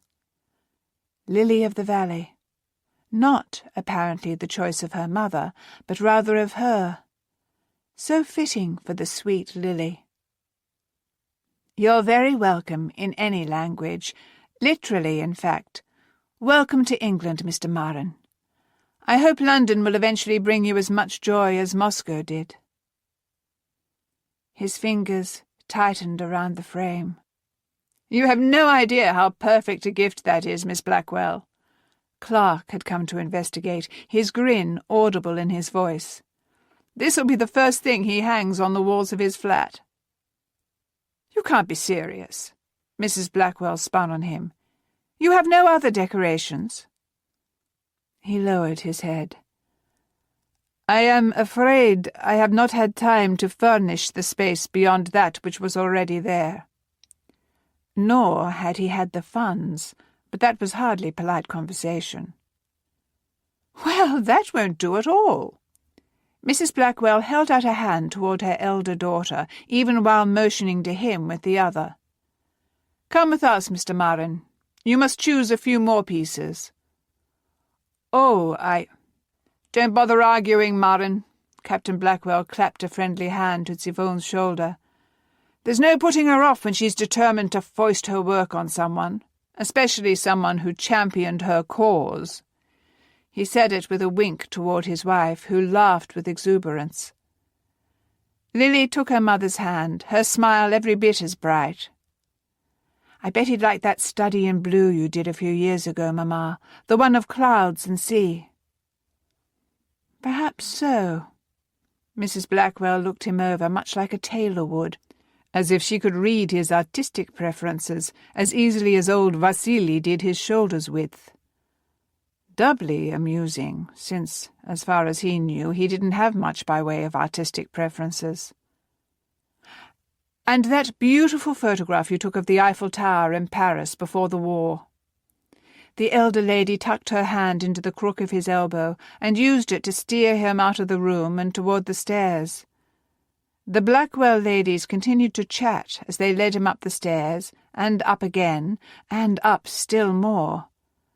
The final flight was more utilitarian than luxurious, narrow enough that they had to go single file, but he got the impression it was a trek these two made quite often. When finally they pushed through the door, Yvonne drew in a breath. He wasn't sure what he'd been expecting, but certainly not what met his eyes. The entire attic was stacked with canvases, frames, glass, and mats. He saw cases of what he assumed were paints, others of chemicals that he suspected were for developing photographs. Shelves had been built with openings of various sizes that held framed paintings and photos. Other canvases were unframed, the paintings on them unfinished. Stacks of paper seemed to indicate similar amounts of unframed photographs. If left to himself, he probably would have just stood and stared at the stacks, waiting for order to emerge from the chaos. But his hostesses clearly didn't view it as chaos. They turned directly toward two different shelves, Mrs. Blackwell pulling out a photograph, her daughter going to a painting. His lips curved into a smile. So quick they were to sing each other's praises. "Here, Mr. Marin, sit." Lily motioned him to a single wooden chair, a rung missing from its back. "We'll show you some options, and you can tell us yes or no or maybe." "And don't feel bad about saying no to anything," her mother chimed in, her smile saying she'd read his mind, or perhaps the shift of his feet. "Art is subjective, and some pieces just don't suit a particular style. You'll want to be a bit choosy for your foundation pieces." He pressed his lips against another smile. "Forgive me. I never imagined having foundational pieces. I confess that while I appreciate art, I have never given it much thought." Lily grinned.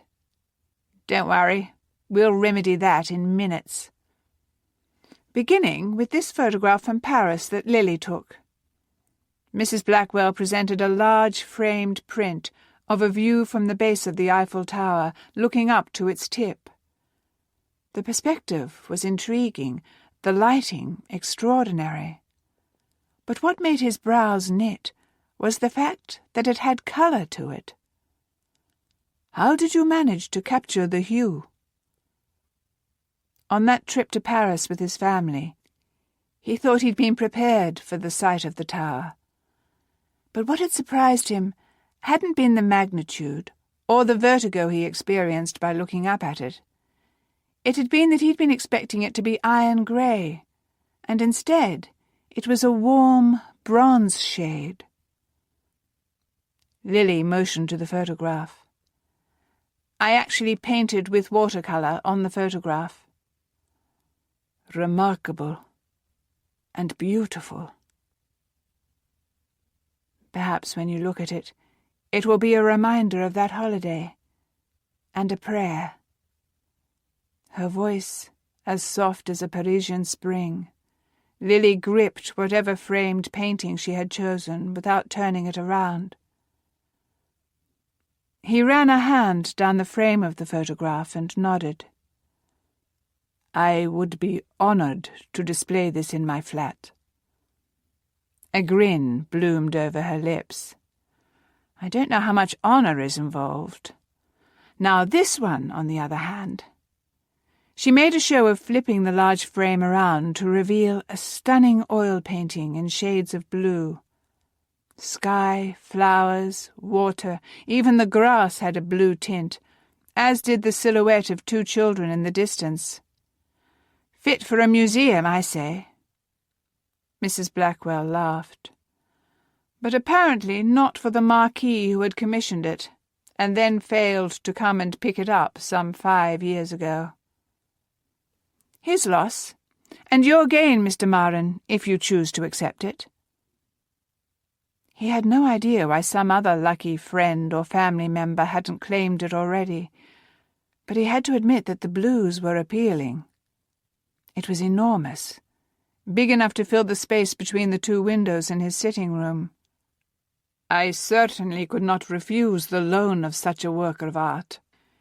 Mrs. Blackwell scooted something along the floor, not so much as looking over her shoulder as she said, What you take with you tonight will be our gift to you.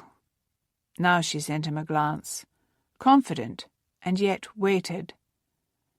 Unless you mean you expect to move again, and not take with you what we have gathered here.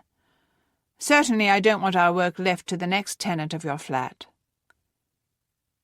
From the end of the garret, a shaft of sunlight burst through the clouds, catching the dust motes in the air and spinning them to gold, capturing them there in a frozen, drifting moment.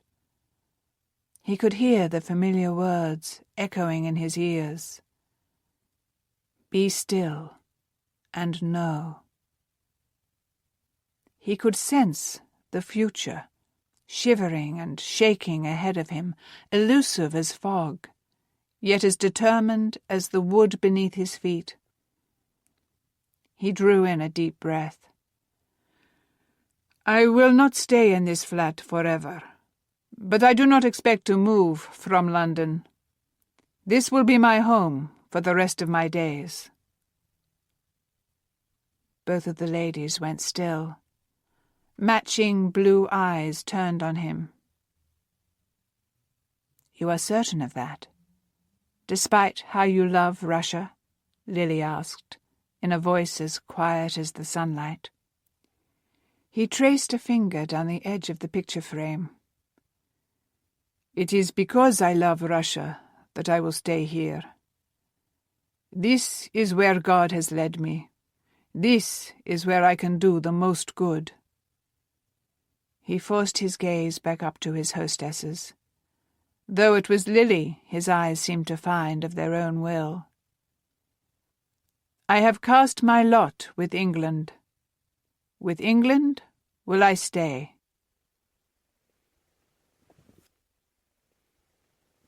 Chapter 8. Wednesday, 3rd of April, 1918. Paris, France.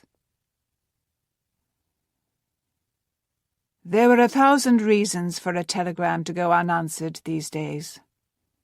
Nadia shouldered her bag, schooled her face, and wished she could school her stomach so easily. 1,000 reasons, or more, that she'd gotten no response to the short messages she'd sent to Yevgeny. The lines could be down. Non-military telegrams could be given low priority. Paul could have simply not given them to him. All possible, but none calmed her stomach any, especially not given the news she brought with her. She needed Yevgeny to have found his brother. She needed him to have the information from the Prussian informant. She needed him to be well. She strode away from the train platform as if she had some idea where she was going, though she'd never stepped foot out of Russia until this trip. She spoke French, anyway. She could read the signs, with a bit of effort. She'd find a map, find her way to Paul's flat, and demand to know where Yevgeny was. He'd be here, somewhere. He would. "It is about time you showed up." The Russian words made her pause, but the tone was wrong. Too raspy from cigarettes, too deep, too smoothed around the edges by years of speaking French. Still, she put on a smile and turned her head to greet the man she remembered as a lanky teen who worked the farm next to her parents. "Paul, it is good to see you." Half truth, half lie. She'd never had any particular affection for him, and the decades since he'd last been in Russia didn't look as though it had been especially kind to him. She knew he was only 30, but he looked far older. He was a familiar face, though, and more, the leader of the Bolsheviks in Paris. She intended to remain firmly on his good side, so she fastened on a smile and held out a hand. He took it, but he didn't shake as she'd intended, just held it for a moment, his gaze steady on her face. She didn't much like the way the glow at the end of the cigarette dangling from his lips mirrored the gleam in his eyes when he looked at her. But then she'd long ago grown accustomed to such looks, and had learned how to dissuade them. Stay on his good side, she reminded herself, and so she merely lifted her chin and reclaimed her hand rather than punching him in the nose with it. "Where is Yevgeny? He hasn't replied to any of my messages since I left Petrograd." The glow turned to a smolder, a temper-heated one. "The first time you see me in a decade, and you greet me with 'Where's Yevgeny?' You don't ask after my parents, my life here?" She lifted her brows. "I said it was good to see you, didn't I? And I've seen your parents since you have, not to mention that you greeted me with 'It's about time you showed up.' My question is at least relevant." He grunted, and actually reached for her. No, for her bag. Tired as she was from the travel, she wasn't about to get off on such a foot, and she made a point of it by stepping back. "Don't be a caveman, Paul. I am a soldier, a comrade in arms. I will carry my own bags." "Have it your—" Something whistled overhead, drowning out the obvious ending to the phrase. She looked up, but by the time she did, there was nothing to see. A boom sounded from somewhere in the not far enough distance, and a plume of dust and smoke shot into the sky. "What is that?" Paul took the cigarette from his lips, waved it in the air, and blew out a puff of smoke. "The Germans' new siege gun. We will have time to get home without fear of another." That ball of anxiety in her stomach wanted to quake, to quiver. She swallowed against it, and indulged only in gripping her bag strap tighter as Paul struck out down the street. "Yevgeny?" He muttered something she didn't quite catch, Or perhaps her French just wasn't as thorough as his when it came to colourful phrases. But he pointed ahead. Resting in his room. He was too near a shell the other day when he was out looking for his brother. Re-injured his ribs. Sprained an arm. He shrugged and ran his tongue over his teeth. He won't die from it. Probably. He took another long drag of his cigarette, then held it out to her. When she shook her head, he put it between his lips again with another shrug. I hope you intend to explain to me what is so important that you have both come here. She kept her gaze straight ahead. It is a military matter. Military, he laughed, until he saw she didn't. But you are. I am what? She wasn't wearing her uniform now. It hadn't seemed like a good idea when travelling across lines that had once been enemy. A comrade in the new Red Army? Yes, I am. A senior Unteroffizier in the 1st Russian Women's Battalion of Death? Why, yes. Yes, I was, when such a ranking mattered. Easy, Nadezhda. He looked about ready to pat her on the head. If he tried it, she'd bite his hand. Good side. She forced another smile. I am not authorized to tell anyone the details of what Yevgeny had been about, but I can say that the party deems his brother a threat. I would think the party has threats enough in Russia to worry about, without travelling so far in search of one that has gone astray. All too true. She'd welcome the day when they could hunt down all their enemies, but that day couldn't possibly come until they'd gotten their newly built house in better order. He is an exceptional case. Paul led her toward a metro station. Why? What makes him so special?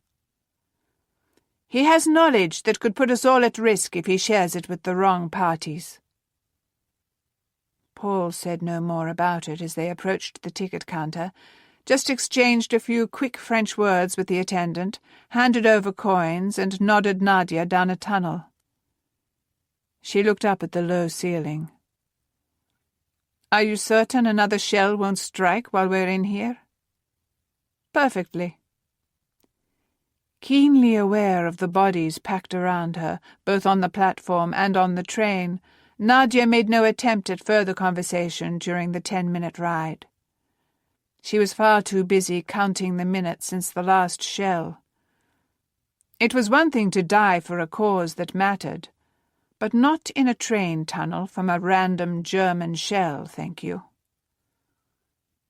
Once they were back out in the sunshine, in a section of the city that looked nearly as run down as her neighbourhood in Petrograd, Paul turned to her again.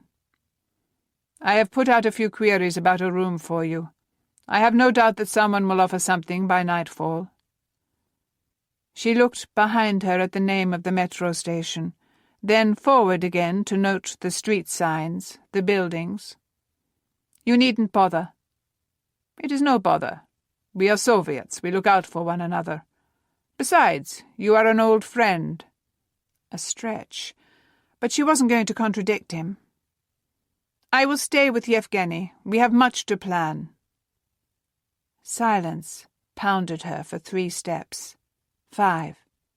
10. Paul cleared his throat. I respect that you have much to plan, but you will still need to sleep. Nadia shifted her bag to the other shoulder. Must I spell this out for you, Paul? I will stay with Yevgeny. His scoff sounded disgusted. Or jealous. Something, anyway, that made her hackles rise even before he opened his mouth again. I'm sure your mother would be thrilled to know that my mother died a slave to the old ways, giving birth to her 10th child, though she was too old for it, too weak, a babe that couldn't last more than a day anyway. Like 6 of the others. Nadia shook her head, clenched her jaw. That had been the very day she'd stomped from her father's house, from the farm, the day she'd hitched a ride all the way to the city and sought out the women's battalion she'd heard about. If she was going to die, it would be for something bigger than herself, fighting an enemy she could see. "I am sorry about your mother. I hadn't heard." Nadia didn't look at him. "I won't be enslaved to the same outdated institution. I won't accept the archaic idea that a man can do what he wills, but it is a woman's duty to stay at home and give him baby after baby in the hopes that one will survive. I will live the life I please." She shot him a glare. "And I will sleep wherever I please." And in the new Russia, they could all do the same. Those women who actually liked tending squalling children could do so for them all, when they turned the children over to the state to be raised. This was a cause, a goal worth fighting for. Freedom. Paul pointed to the right at the next intersection. "How very forward-thinking of you." His shin may yet taste the bite of her boot. "Are you judging me, Paul?" "Your ideals? No. Your particular choice?" He made a face, and despite her frustration with him, she relaxed. Jealousy and male petulance were easier to swallow than judgment. "I cannot approve of that smooth-faced boy. Why have you chosen him?" That jumpy place in her stomach made itself known again. She certainly hadn't intended to get involved with the too handsome soldier she'd found herself serving beside in the trenches last year. It was cliché and ill-advised. But there was something about Yevgeny she hadn't been able to resist forever. Not the charm in his smile. No, it was something in his eyes when he looked at her. Something that went beyond desire. When he looked at her, he saw what she wanted, what she stood for. He saw all she railed against. He saw it, and he respected it, and he liked her all the more for it. She wasn't about to explain any of that to Paul, though. Instead, she tried on one of his shrugs. "Perhaps I like smooth-faced boys right now. And when I decide I do not any longer, then I'll simply move on." She made no attempt to interpret his grunt, especially not when he pointed at a particular door. "Well, he's in there. I leave you to your reunion. My lunch break is over and I must get back to work. I'll be back this evening." It was much easier to like Paul when he was leaving.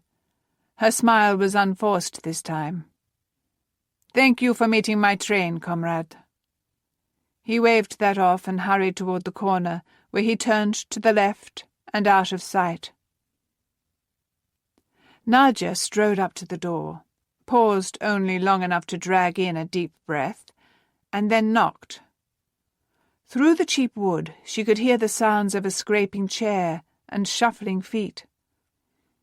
She tried to brace herself for the feeling sure to punch her in the stomach when she saw him again, that strange weaving of want with need and the wishing that she didn't want or need it. The door opened, and for a moment she saw the expression on Yevgeny's pale face that she had to think he prepared for Paul.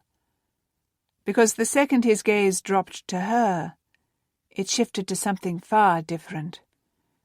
The only word she had for it was something she'd had little enough experience with in her life. Joy.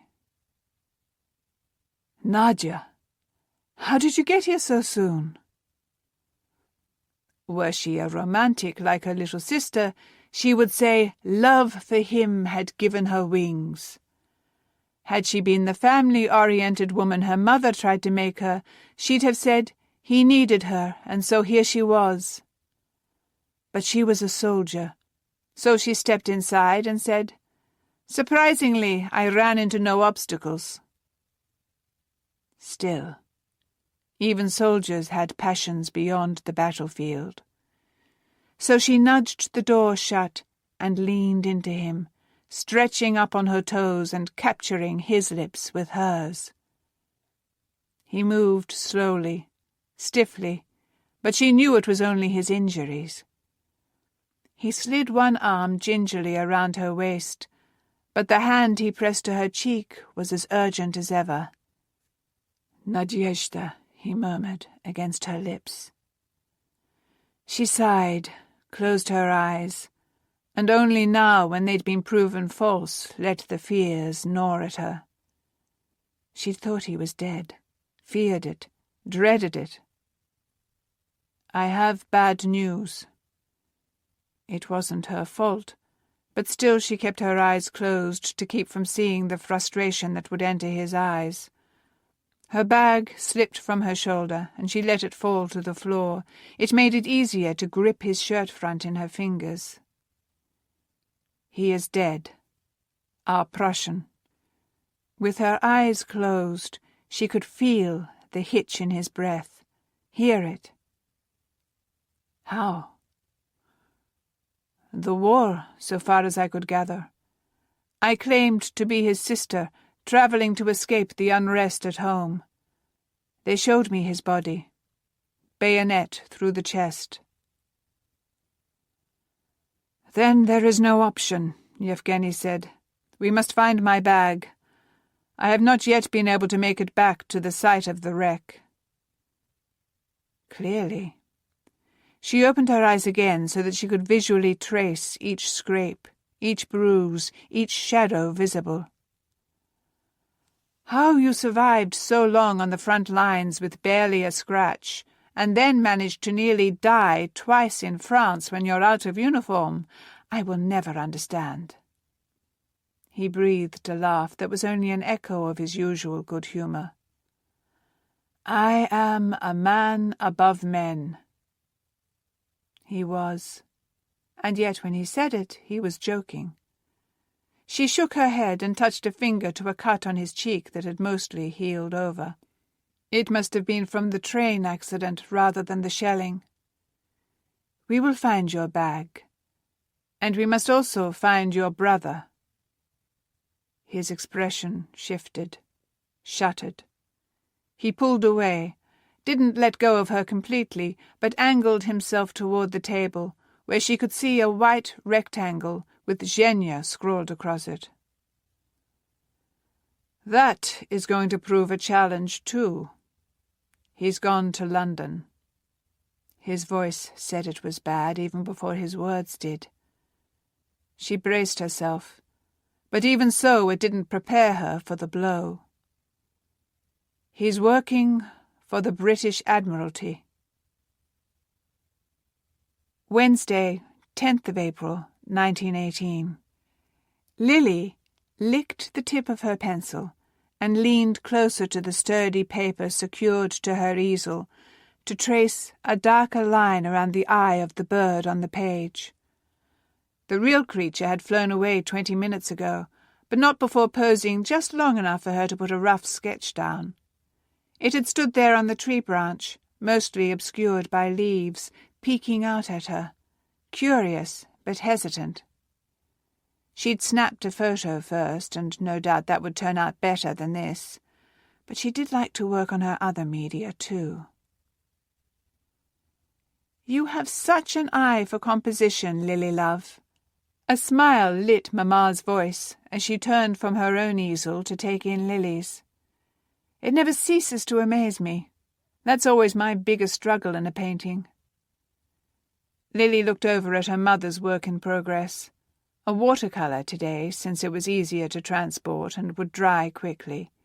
Not what Euphemia Blackwell was famous for, but she often used them as practice for her commissions. Lily could sit for hours and watch her work, try to pick up her methods. Or she had once, when she had the time to spare. This leisurely morning in the park with her mother had become more the rarity than the norm. "If you struggled with composition, no one would ever know." Mamma laughed. "Because I struggle with it, I put much time and effort into it. Not like you. You make it look so easy. Just lift your camera at the perfect moment, click, and there you have it, a perfectly composed piece of art." "Oh, absolutely. It's just that simple. Much like you lift your pencil, scratch a few lines on the page, and have a masterpiece." They shared a chuckle, and both turned back to their easels. "I've missed this," Mamma said on an exhale, dipping her brush into her water jar. "We haven't had nearly enough time to draw and paint together since the war began." "I was just thinking the same thing." She tilted her head a bit, debating whether the markings on the wing needed darkening. No, she'd darken it with pigment later. "I suppose this has been good preparation for me, though." Her mother's voice had a note of sorrow in it, but more loudly a note of probing. "Soon enough you'll be married and off on your own, both of you. I'll need to learn how to get used to a quiet house." Lily looked over again, a burst of laughter escaping. "Subtle, Mamma." Her mother shot her a grin, only seconds long before she turned back to put a masterful stroke of purple onto her paper. "I still can't quite believe your father finally found gentlemen you both like, and that they happened to come together. Quite convenient to my way of thinking." "Don't go marrying us off in your thoughts just yet. We've only seen them 6 times. 6 times in the 2 weeks of their acquaintance. They'd come to dinner twice more since Easter, and had dropped by to take them for a walk in Hyde Park, too. Pleasant, each and every visit. Pleasant and strange. Yvonne Marin liked her. She felt sure of that. But she wasn't so sure he ever would have spoken to her again if it weren't for Clark and Ivy. It made her wish he didn't like him quite as much as she did. But there was something about him, a depth, a layering, and that awareness. Never was there a time that he didn't react to something before she'd even noticed it. She turned her pencil on the leaf, partially obscuring the bird. Before Mamma could do more than open her mouth in reply, a rumble from the sky invaded the day. They both looked up, years of habit making them hold their breath, waiting to see what mechanical beast might appear. One of theirs, doing a routine patrol, or one of Germany's, ready to drop bombs on them. Lily, like probably every other resident of London, had learned to identify the silhouettes of each British aircraft, and she let out a loud breath when she recognized the Camels. "I hate never knowing when we're safe," she murmured, as the engine noises faded again. First they were only at night, then only during the day. Now, unless it's raining, we just never know. Mamma's silence drew Lily's gaze back to her. She found her mother looking at her, her eyes so very serious. "That, my love, is why your father and I have been trying to secure your futures, because we never know. Whether we're at war or not, we never know. We never have forever." Lily gripped her pencil, not knowing what to say to that. Mamma sighed. "You don't seem quite as lovesick as your sister, I've noticed. Though I couldn't be sure if it was that you actually like Mr. Marin less than she does Lieutenant Clark, or if you just hide it better." For a moment, Lily simply studied her drawing. "There is a third option, that he doesn't like me as much as Clark does Ivy. I'd be a fool to pin my heart to my sleeve for him to steal and then toss aside. He'd be the fool if he did that. He certainly didn't strike her as such, not in terms of intelligence anyway. But what did she really know about him?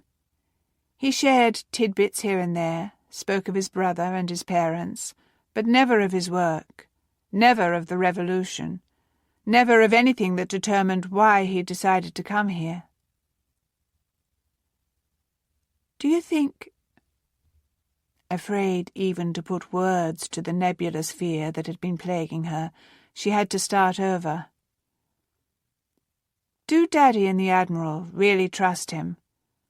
Or is it perhaps that Daddy's trying to keep an eye on him for Blinker? Mamma's brush paused mid-stroke. Why would you ask such a thing? Because her father had slung an arm around her shoulders last Sunday after the gentleman had left, and said how glad he was that she wasn't quite so eager to leave them as Ivy. Maybe it was just Daddy teasing her, or maybe it was a warning not to give her affection or her trust to the Russian too quickly. A lesson she'd learned the hard way 4 years ago. Sunday night, she'd gone up to her room and dug out the letter her old friend Joanna had posted to her as her family left England. "Don't take it personally," it had said at the end.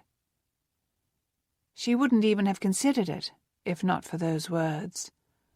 Then she couldn't help but do so, couldn't help but remember anew that all the time her supposed friend had been someone other than who Lily had thought. She'd knowingly used her, deceived her. Not a mistake Lily cared to repeat, especially with a man who intrigued her in a way simple friends had never done. Mamma patted her hand, and then motioned toward the path they'd followed into the park. "There's Jamie. I suppose that means we ought to pack up, if I mean to make my aid meeting on time. Are you certain you don't want to join me today?" Her eyes darted to the path where Eaton's grandson was strolling, ready to help them carry their supplies home again, then back to her mother. "I promised Daddy I'd have lunch with him." Mamma's smile was warm, indulgent, unsuspecting. "That sounds far lovelier for you. And while your father has certainly not told me of any suspicions he has of Mr. Maran, if they exist, I'll say quite readily that I like him, and not just because he saw my point with the propaganda poster either." She paused, grinned. At least, not entirely. Chuckling, Lily stood, hands moving toward the easel and their art supplies, doing by rote the familiar, while the forbidden danced on her tongue. She didn't want to ask the question that had settled there, ready to spring, but she had to. "Do you ever regret not helping Daddy when he asked? With the propaganda?" Mamma's hands didn't pause, just gathered her brushes. "I do not. Perhaps my stance is unpopular in our crowd, but art is a powerful thing. It can inspire us, move us, create feeling in us. I cannot justify its use in deception." Lily unclipped her paper. "But what if it could help end the war?" "Even so. One must always ask if the ends justify the means. After working all these years in the hospital, you've seen firsthand the damage wrought by mustard gas. I'm sure the inventor of that was told that he could help end the war faster. Do you think that makes it right for him to have done so?" Lily tossed her pencil case into the basket with Mamma's paints and brushes, knowing her frustrations were mirroring her mother's growing agitation. "You cannot possibly be likening propaganda to poison gas." "No." A ghost of a smile settled on Mamma's lips. "It's worse, I think. Poison gas destroys only a man's body. But propaganda, Lily, it tells them a story, invites them to believe in something it cannot back up. It lures our men into supposedly glorious battle, and then crushes their spirits, their very faith in God and country, when it instead delivers an inglorious hell on earth. Lily wanted to deny it, wanted to provide the arguments Daddy always did, that men had always told of the glories of battle to inspire one another to take it up, that they'd always found one cause to champion and another to put down, to rouse the hearts of their neighbours towards action. The ideas were nothing new, just the methods. But at the same time, like her mother pointed out, Lily had seen those men in hospital. The ones scarred not by gas on the outside, but by horror on the inside. This war, she'd heard her father and his friends say quietly behind closed doors, was not like any that came before. The weapons were so much more deadly, the offensives so long and pointless, the death tolls so high. The boys who signed up with glee, determined to do their bit for king and country, came home broken, disillusioned, and empty, unable to believe any longer in patriotism, unable all too often to even believe in God. Mamma may have a point when it came to propaganda that made promises so blatantly false, but that wasn't what Lily's work was used for. Would her mother see the difference? But what if you could do something that would help the men in the field? Leaning over to pour out her rinse water, Mamma shook her head. I've tried to think of a way to do that, my love, to help them see God still at work in the trenches. She straightened, her face lined with failure. My imagination isn't so good. I know he is there, but I don't know how to show him. Lily slid her drawing into her portfolio. I can imagine a situation where your art could be used to directly help, though. What if Admiral Hall came to you and said he wanted to convince the German High Command that we were trying to achieve a particular aim here at home and needed false propaganda posters to supposedly leak to them? Wouldn't that be different? Her mother looked amused. Perhaps you ought to try to find a way to show God to the lads in the trenches, Lily. Your imagination is apparently better than mine. I cannot fathom Blinker ever coming to me with such a plan. But if he did? Mamma laughed, but it wasn't her usual bright, full-hearted one.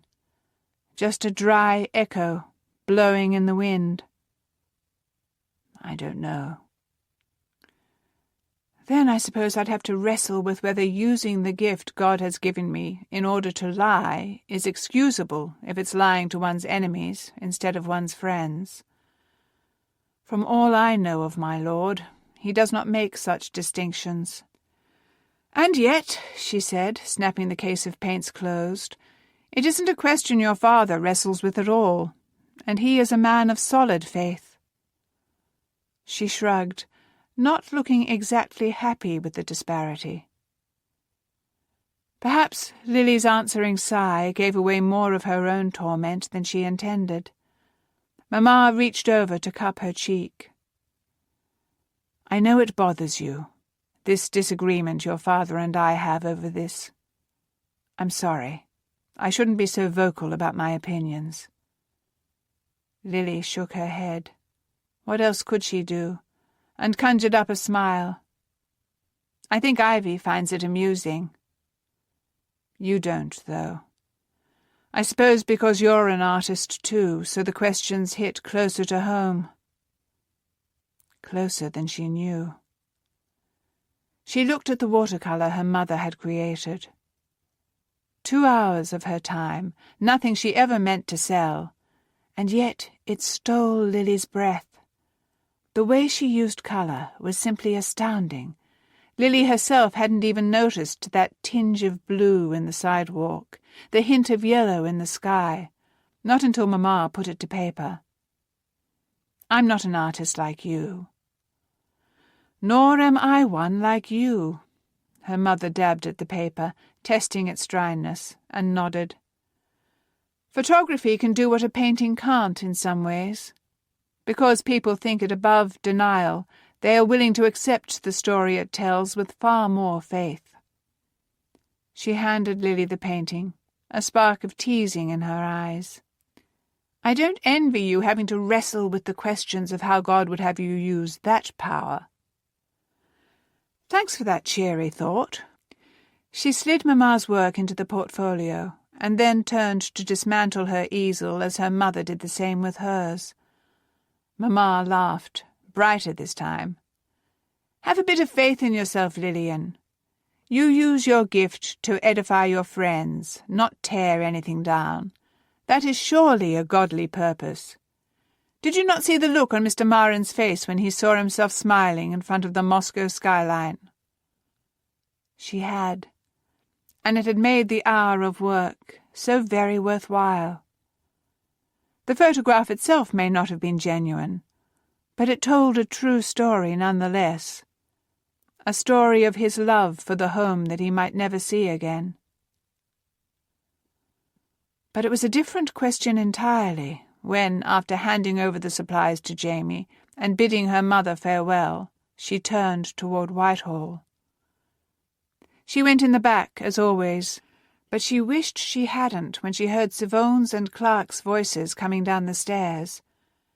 Had she gone in the front, she could simply say she was meeting Daddy for lunch, but no visitors ever came in this way.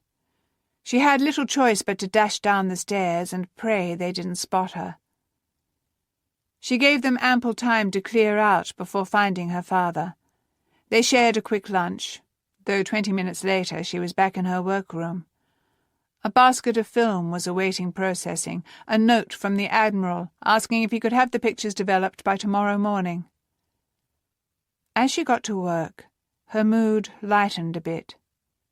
This was the largest part of her work, and it was strictly routine, developing photographs, filing the original film along with a copy of each, pinning to the back wall any pictures of familiar faces next to the other pictures they already had of them. It was something she'd begun doing of her own volition at the start of the war, and which Hall had called invaluable on more than one occasion. There was nothing debatable about most of what she did. It was just work. Maybe she shouldn't, but she let the dark room soothe all the questions away. All that mattered at the moment were the negatives, the solutions, the baths, the drying racks, the wall and pins. The simple elements of her world. Chapter 9. Thursday, 18th of April, 1918. The warm breeze blowing through Hyde Park should have made Sivone thrill with this arrival of spring, far earlier than he was used to. Instead, it made him keenly aware of the ticking of time, of the fact that he'd heard nothing from Yevgeny, that the ambassadors had had no better luck in finding him, that every day that marched onward took him further and further from the evidence he needed to collect. He turned onto the familiar path that wove along the Serpentine. He'd gone 4 times already to the embassy as Filomenov to check in. While there, he'd paid close attention to the layout of the offices, where each secretary and assistant went, what they were carrying.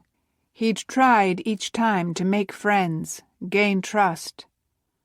But never had he felt secure enough to either sneak toward their telegraph machine or ask a favor of anyone else. Coward.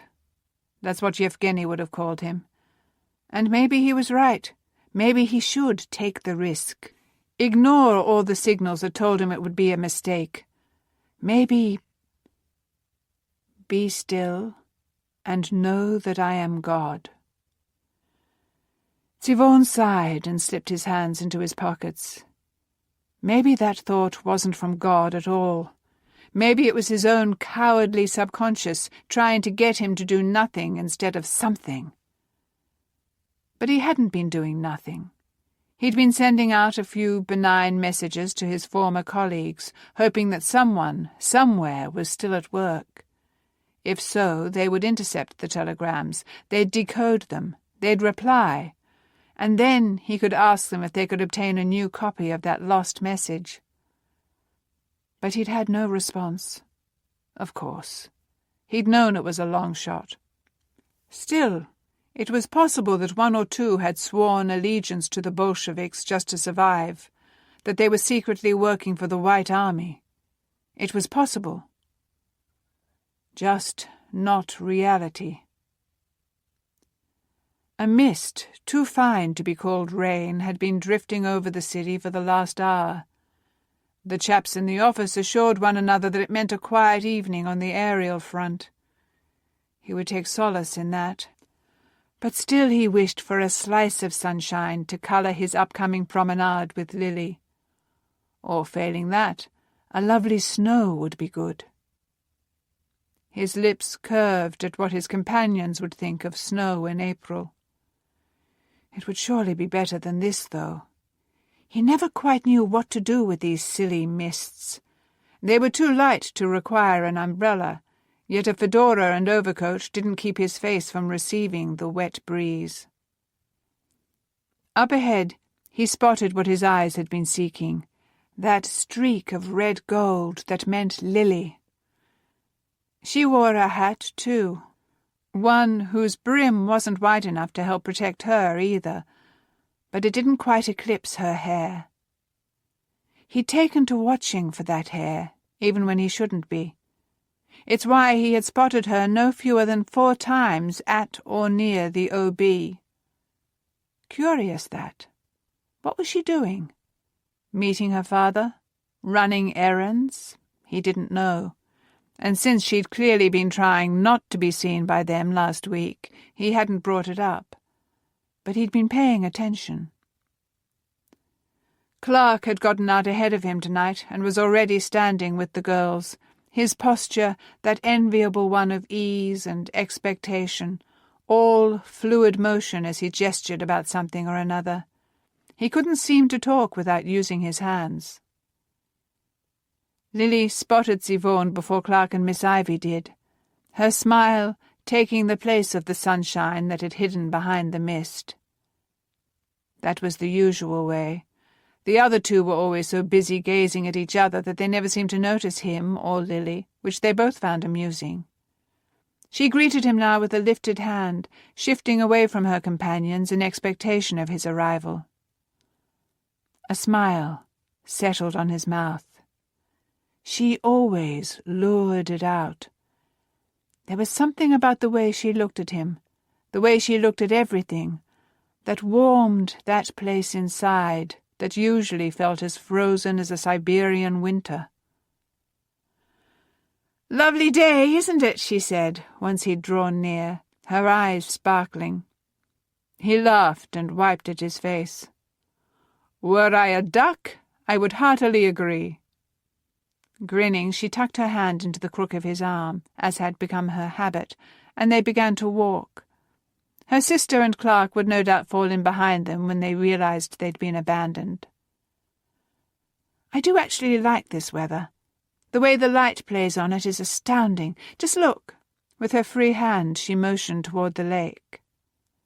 Though there was no direct sun, evening light still permeated the clouds.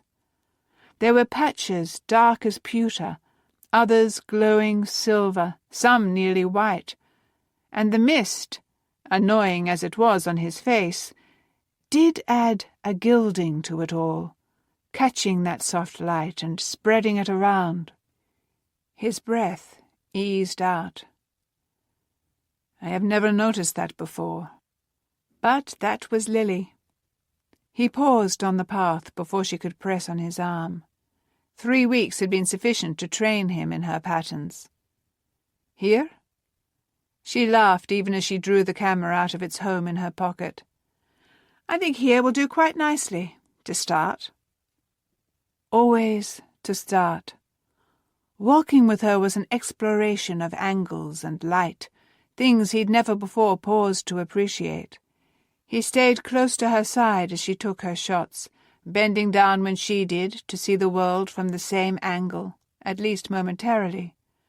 But even so, he knew she'd surprise him when she showed him the prints. She always did. She fiddled now with the light and focus mechanisms. Then her fingers found the cord that led to the pushpin, trailed down it in that way they always did. A moment later, the shutter snapped closed, opened again. She shifted just a bit, fiddled for a single second with something, and then pushed it again. Another shift, another push. She could be at it for several minutes if she stayed true to pattern. Zivone glanced over his shoulder, verifying that Clark and Miss Ivy were meandering past them on the path, their pace so slow that anyone could see it wasn't the exercise they were after, just the company. They smiled at him, but didn't interrupt their conversation otherwise. He smiled back, let his hands fall into that comfortable position behind his back, and closed his eyes against the mist. Listened. Birdsong. Children playing. Nurses scolding. Russian syllables, muttering about war and support and desperation. Zivone's eyes flew open. He knew those voices, both of them, which made dread slink down his spine. One was Nabokov. Not surprisingly, Zivone supposed, given how close Hyde Park was to the embassy. But the other, to whom did that belong? He'd heard it before, he knew he had, but not from the embassy. They were coming from beyond that line of bushes, no doubt from the bench positioned there. Zivone cast a glance at Lily. She was focused now upon the ducks enjoying a puddle, and then slid one step closer to the voices. Perhaps we could appeal the decision. Nabokov, he was sure of it. He spoke quietly, though not exactly in a whisper. Ask for more. And risk having what was granted taken away? Be reasonable, Constantine. The king was quite generous in allotting us enough to keep ourselves running. It was too much to hope that he would agree to support the other embassies as well. That will have to fall to their host nations, or to generous patrons. You know as well as I that some of the other ambassadors can fund themselves. Assuming they can access their funds, yes. A sigh blustered out. Zivone closed his eyes again, to better focus on the unknown voice's cadence, rhythm, accent. Upper class, that much he could identify without thought. Educated, which did little to narrow down the list of his acquaintances from recent years. I pray this aid we secured will be sufficient to support our people who are here in England anyway. Surely the Bolsheviks will be brought under control soon. Have we heard any more from Maklarkov about whether the United States will intervene? No. Though I know he continues to speak the logic of it to them. If Germany takes advantage of the chaos and moves into our territory, it will spell disaster for all the Allies. I want to trust they'll see this wisdom, Fyodor. But... Fyodor... Zivone's eyes flew open again. Not... But yes, it had to be. Fyodor Suvorov. Of course it was Fyodor Suvorov. He and Nabokov were cousins or some such, a fact that had completely escaped Zivone's memory until now. Oh, Lord, why? He stepped back to Lily's side, his fingers curled into his palm.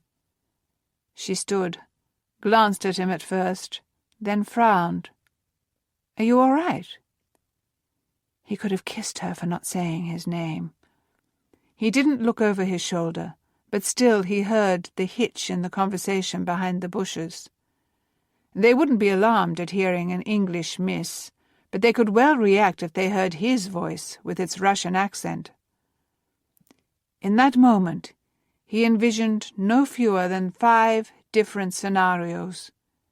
He let them play out and deemed all but one of them unacceptable. So he touched a soft hand to Lily's elbow and leaned close enough to whisper in her ear, "I am not. Can we walk a bit away from here? I will explain." For 5 long seconds she simply held his gaze, thoughts ricocheting through her winter blue eyes. But then she smiled, tucked her hand into the crook of his elbow, and said, at a normal volume, "I'd like to get a few photographs of the ducks from another angle now, if that's all right, dearest. Over by that tree, perhaps." Far enough away to be out of earshot, and the tree would provide him cover if Suvorov and Nabokov emerged onto the path. That should have been all that concerned him. So why did his heart stutter over that dearest? She'd said it only to preserve the anonymity he was clearly striving for. He knew that. Even so, no one had ever called him by such an endearment, other than his own mother. Alyona certainly hadn't. It made a bit of the tundra thaw. They ambled toward the tree, as if they were just 2 carefree Londoners out for a stroll. But Sivon was careful to keep his back to the other Russians. Once at the tree, Lily raised her camera again, but she didn't look through the viewfinder. She looked at him. Talk. First, he took in a long breath. "Apologies. It is probably nothing. It is only... There were men speaking Russian over there, and one of them is an old acquaintance. We served together in the foreign ministry before the war."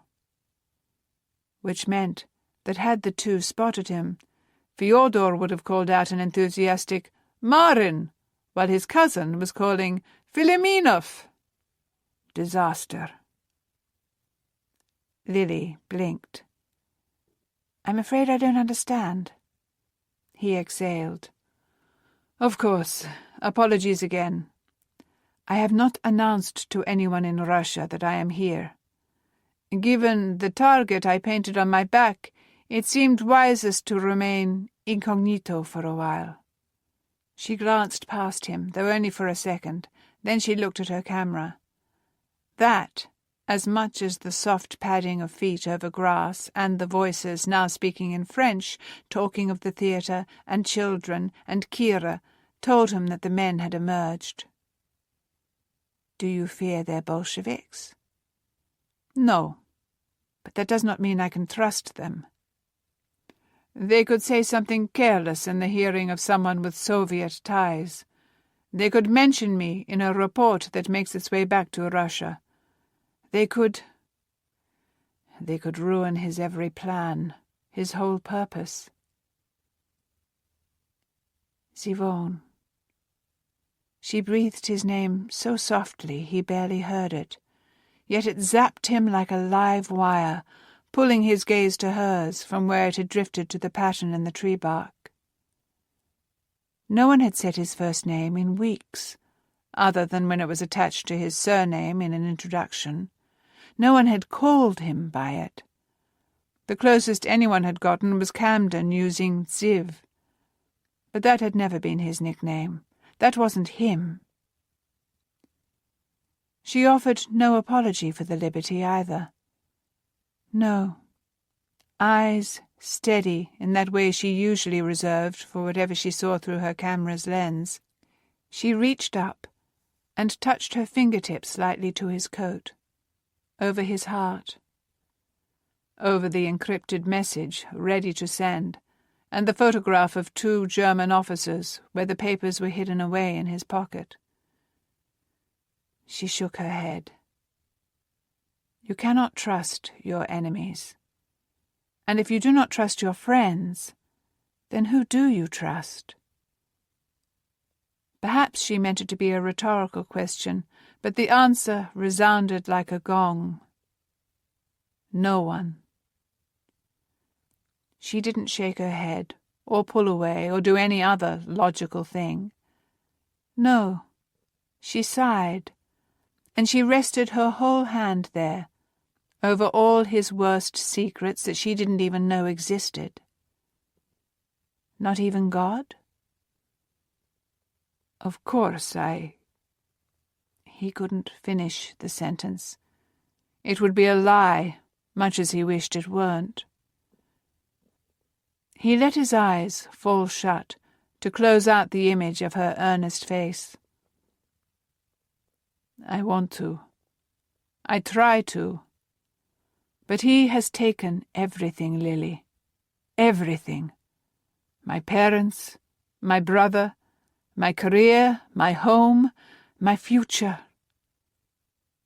She didn't react to his liberty-taking with her name, except that when she spoke, her voice seemed a few degrees warmer. No, not that. As long as you have breath, you have a future. One only he can see. Zivone could catch glimpses of it too. Logical conclusions to the patterns in play, cause and effect, actions and reactions. He just couldn't foresee the surprises. Yevgeny vanishing, likely dead. The introduction to a friend like Clark who shared so many interests. Lily Blackwell, who could see beauty in a world he swore had been emptied of it. The footsteps of the Russians had faded away, the ambassador and his cousin clearly not wanting to be overheard either. But new ones approached from the opposite direction. Familiar ones. Ivy and Clark would double back to join them soon. He covered Lily's hand with his. Thank you for reminding me of that, and for calling me by name. Your parents may not approve, but it has the sound of music to my ears. Her smile had the look of sunshine. Then I shall continue to use it, as you may use mine, if you like. He let her pull her hand away, given the approaching steps, but he smiled in return. I like this very much. Ivy and Clark's laughter intruded then, and they rejoined them for the walk back to Curzon Street. He and Clark parted ways soon after. Usually they kept each other company on the tube ride home, but he knew Clark was meeting a cousin who was in London on leave tonight. Which was why Zivone had that encrypted message and the photograph in his pocket. He'd been planning on dropping by the embassy again as they were closing. And because it was his plan, his feet took that familiar path. But as twilight spread its wings over the city, and he looked up at the building's proud facade, he paused. If you don't trust your friends... He sighed. This game he was playing had seemed the wisest course, the only way to move the pieces on the board.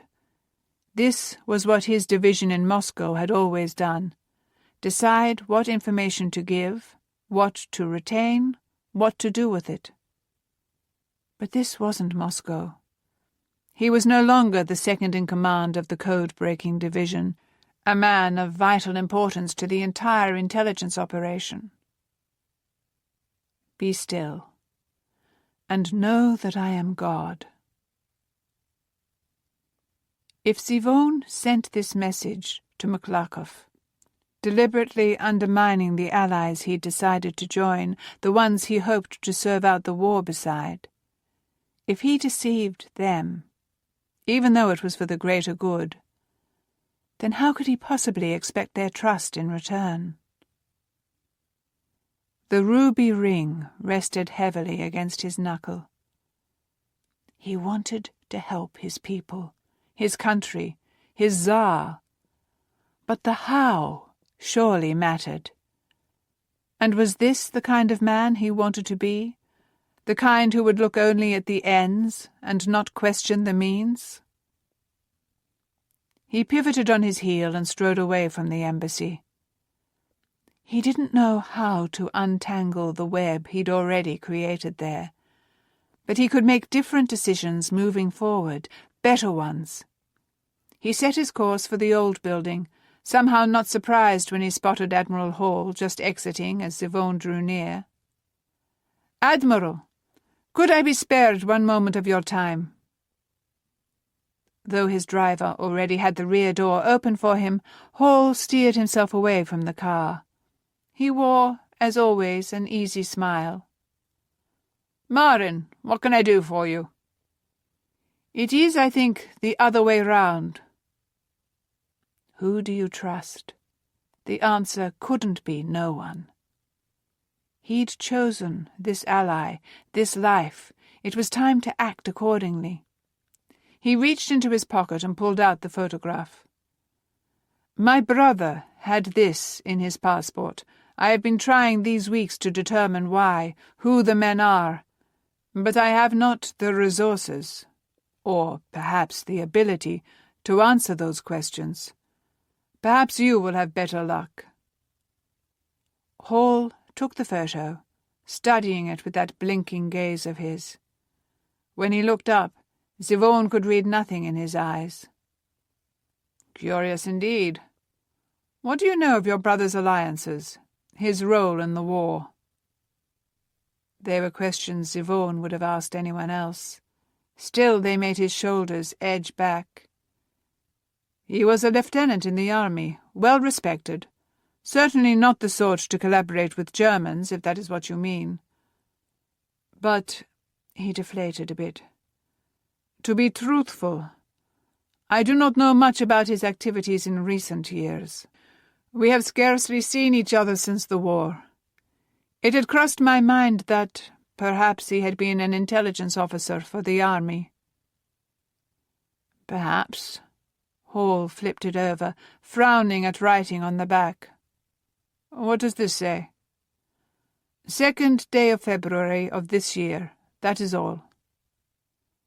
The Admiral's gaze went distant for a moment.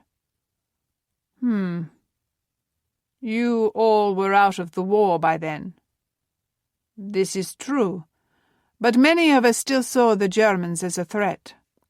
I know my colleagues and I continued to do our work as we had always done. We were surely not the only ones." Hall tapped the photograph against his gloved palm.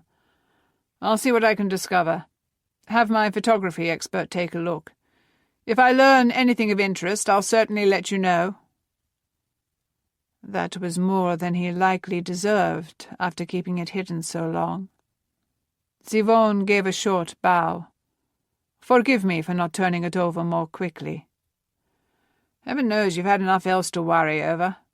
Have you heard anything yet from your brother?" How could it ache each and every time he thought of his brother's silence? Yvonne shook his head. "I have posted several letters to our rendezvous, and I have asked the ambassador to have his Parisian counterpart look for him. Nothing." Hall slid the photo into his jacket pocket. "I'll have my people look too. No offence to Maklakov and Nabokov." He flashed a smile. "But I dare say my agents will be able to turn him up far more quickly than they can." Yvonne shouldn't have been surprised that Hall knew the ambassadors. It seemed he knew everyone, which was no reason to be nervous, not when they were allies. "Thank you, Admiral. I cannot adequately express my gratitude." "If you have a photo of him, that would help." Yvonne nodded. It would require destroying Yevgeny's false passport, but that was the only picture he had, now that his album was gone. "I will bring one tomorrow." And pray he'd just done the right thing.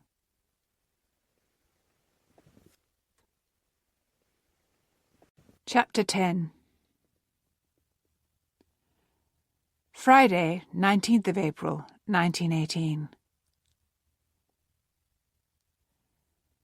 Lily jumped at the knock on the door, looking up from her retouching desk at the OB for the first time in...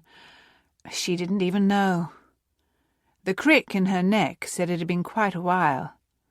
Sometimes it took a ridiculous amount of time to get her changes to look natural, real. "Come in." She had nothing light-sensitive out at the moment, just her scalpel and a slew of photographs she'd pulled as possibilities for her latest creation. The Admiral had asked her to take an image of an officer on a horse, alone in a field, and put a crowd of Austrian soldiers around him. She had no idea why, but it had proven quite a challenge to integrate so many new figures without making it look clearly fake. The door opened, and Barclay Pearce stepped in with his usual grin. "Have you got that U-boat picture ready?" "Of course." She motioned to a photograph sitting on another table. The only change the Admiral had asked for on that one was to blot out the designation painted on the side and replace it with another. Simple. Easy. It had taken only a few minutes. But ever since that conversation with her mother... "Do you know why he needed it?" Barclay's eyes sparkled with amusement. "I'm afraid the Admiral doesn't always explain himself to the mere errand boy. There's not to reason why and all that, I suppose." Lily huffed and folded her arms over her chest. "I don't much fancy ending up like the Light Brigade, thank you." He chuckled. "You won't. If either of us does, it'll be me. I'm the one he tasks with slipping into government offices and depositing these." "What?" She snapped up straighter, eyes wide. Barclay apparently thought her reaction as funny as the assignment itself, given his laugh. Sometimes she wondered what was wrong with that man.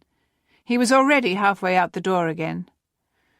"Don't fret, Lily. It's all on the up and up, mostly." "Oh!" He poked his head back in. "Hall, Margot and I were chatting this morning, and it came up that she's still looking for a photographer for her wedding. We recommended you. Hope you don't mind." And how could he shift so quickly from what sounded suspiciously like breaking and entering to wedding photography? Margot? Margot de Vilde, he must mean. She didn't know the young lady well, and, frankly, found her more than a little intimidating. "I'd been meaning to ask how the two of you are related." "She's my sister." Lily lifted her brows. She knew for a fact Miss de Vilde had come here from Belgium at the start of the war, and that Barclay had been born and raised in the streets of London. Not that such facts could ever move that grin of his. "My sister married her brother. Ergo, she's my sister." "Ah." "Mr. Pearce?" Barclay snapped straighter at the voice, though his salute somehow looked more satirical than military. "DID. On my way out now." Lily cast a panicked glance down at the note Admiral Hall had left for her with her current assignment. He hadn't mentioned a time he needed it by, but he rarely checked up on her unless there was a strict deadline. "Sorry to interrupt you, Miss Blackwell." Hall strode into the room and closed the door behind him, a sure signal that whatever he held in his hands now was sensitive. But she breathed a sigh of relief at seeing he carried something new and that she hadn't missed a deadline. "Not a problem, sir. It's coming along well." "Excellent." He held out the paper in his hands. "Would you take a look at this for me?" "Of course." She took it, not bothering to ask what she was looking for.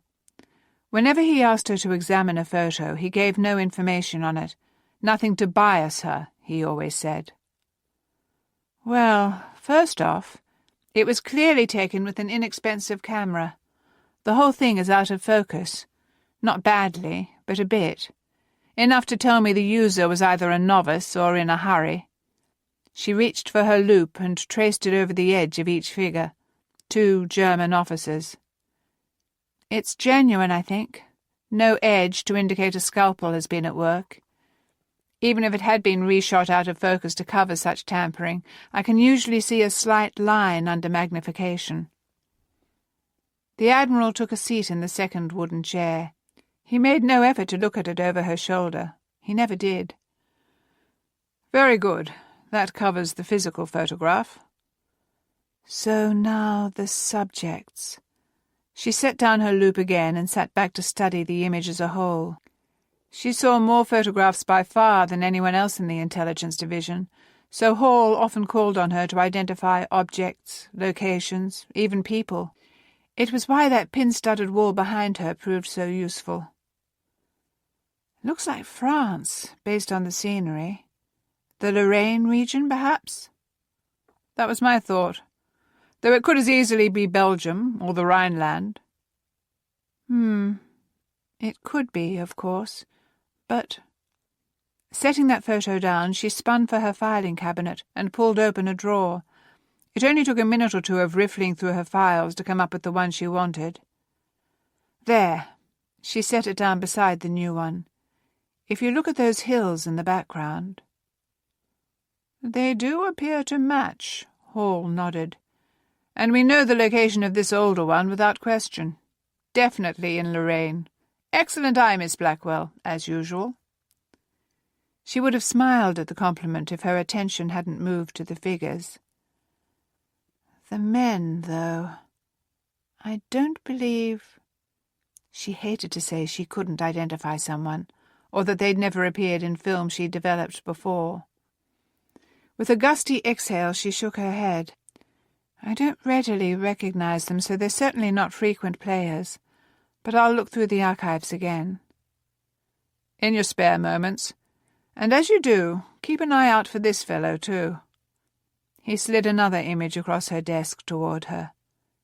This one was small, no bigger than 2 inches square, clearly a passport photograph. Still holding the first picture, she picked up the second, and frowned. She was quite certain she'd never seen this face before. He was handsome enough that she'd have noted it. But that wasn't what made something odd and cold curl up inside her. Despite being completely unfamiliar, the man was, well, familiar. The eyes, the mouth. But where? She flipped it over in case there was writing on the back.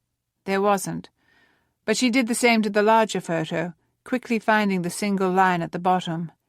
The single line written in the Cyrillic alphabet. Cyrillic. Russian. Her gaze shot back to Hall's as the familiarity clicked into knowledge. Is this Yevgeny Marin? The Admiral blinked at her. Did I say it was? She placed both images on her desk. This is what I do, D.I.D. He chuckled and stood. I told Mr. Marin we would try to locate him.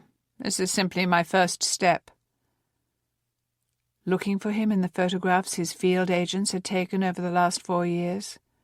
And then adding in the larger photo. It didn't make the cold knot unravel any. Should I be careful? Around Zivone, I mean. Hall paused, half-turned to the door. You've never been one to open your heart too quickly, have you? Not like your sister. It sounded like a compliment, yet landed like an insult, to Zivone as well as her in this case. Is that your answer? Something shifted in his eyes with his next blink. Do you think I would have hired him if I didn't find him trustworthy? No, or at least most people wouldn't have. But Hall could very well subscribe to the keep one's enemies closer philosophy. You could answer with a statement, you know, instead of another question. Could I? With a wink, he opened the door. But then he stopped, dragged in a deep breath, and turned back to face her. Because you are the daughter of one of my dearest friends, I will say this. Zivone Marin is either the greatest asset or the greatest enemy I've ever encountered. I think he is the first, but I can't dismiss the possibility that he is simply more clever than I. Something everyone who served under him, herself included, had always thought impossible. People may be more intelligent, like the enigmatic Margot de Vilde, for instance, but no one was more clever. He shook his head. There is still much about him I don't know, and you're aware of how I feel about unknowns. She did. She spent hours upon hours each week trying to fill in the blanks for him, using the images sent from agents all over the world to do so. Her throat dry, she could only nod. He said no more either, clicking the door shut behind him, leaving her with questions she didn't know how to answer, feelings she didn't know how to sort. If Sivone wasn't a true ally, then she'd be a fool to like him. But she did. And if he were all he promised, then she'd be a fool not to try to win a place by his side. Assuming he even wanted her there. Letting out a sigh of disgust with herself, she spun back to her desk and picked up her scalpel. Best to focus on what she knew. The humming drew her up the stairs like a siren song. Lily's exhaustion slipped off her shoulders as she reached the landing and turned down the corridor toward where her and Ivy's doors stood nestled together in the corner of the house. She could knock on her sister's door, go in and sprawl under the canopy on her bed to exchange the news about their days. Instead, she went to her own room, tossing her bag aside and turning on the lights after checking to make sure the blackout curtains were in place. Then she settled in the corner, onto the pillows she kept here just for this purpose. After getting comfortable and pulling a blanket over her legs, she tapped on the wall. Tap, tap-a-tap. From the other side came a scurry, a laugh, and the distinct sound of an enthusiastic someone throwing herself to the floor in the next room. An answering knock. Tap-a-tap, tap. And a muted, "You're home late. Did you just get in?" Lily let her eyes drift closed as she rested her forehead against the wall. She'd worn a shiny spot in the paper just there, and Ivy had a matching one on her side. "I did. Daddy and I had dinner together." So said the note he sent home. Mamma and I seized the excuse to go out too. We haven't had much time together, just the two of us, since the school term began. A good evening, then? Without looking, Lily visualized the pattern of her wallpaper, where the stripes should be, where the flowers, lifted a finger and traced her imagined line. A peek to check her accuracy brought a smile. "Did a certain someone find you today?" "A certain someone may have walked me home from school." The wall between them didn't stand a chance of dampening the grin in Ivy's tone. "We couldn't linger. He was only out running an errand and had to report back to the office yet. But I think Daddy gave him the errand to run just then because he knew it was when I'd be walking home." And he'd known, too, that Lily hadn't been anywhere near finished enough to meet her sister herself. "That sounds like Daddy, and like your clerk to take the opportunity. Well, that's going to have to change." Lily's eyes flew open. "What?" "Oh," Ivy laughed. "Sorry. I moved my dressing table today, and I just looked up and realized I can see myself in the mirror from here. That won't do at all. Just a second, let me tilt it up. I can't stand looking at myself when I'm trying to talk." Lily chuckled and said loudly enough to still be heard as Ivy moved, "I don't know why. Your clerk seems to quite enjoy staring at you while you talk." "Oh, stop!"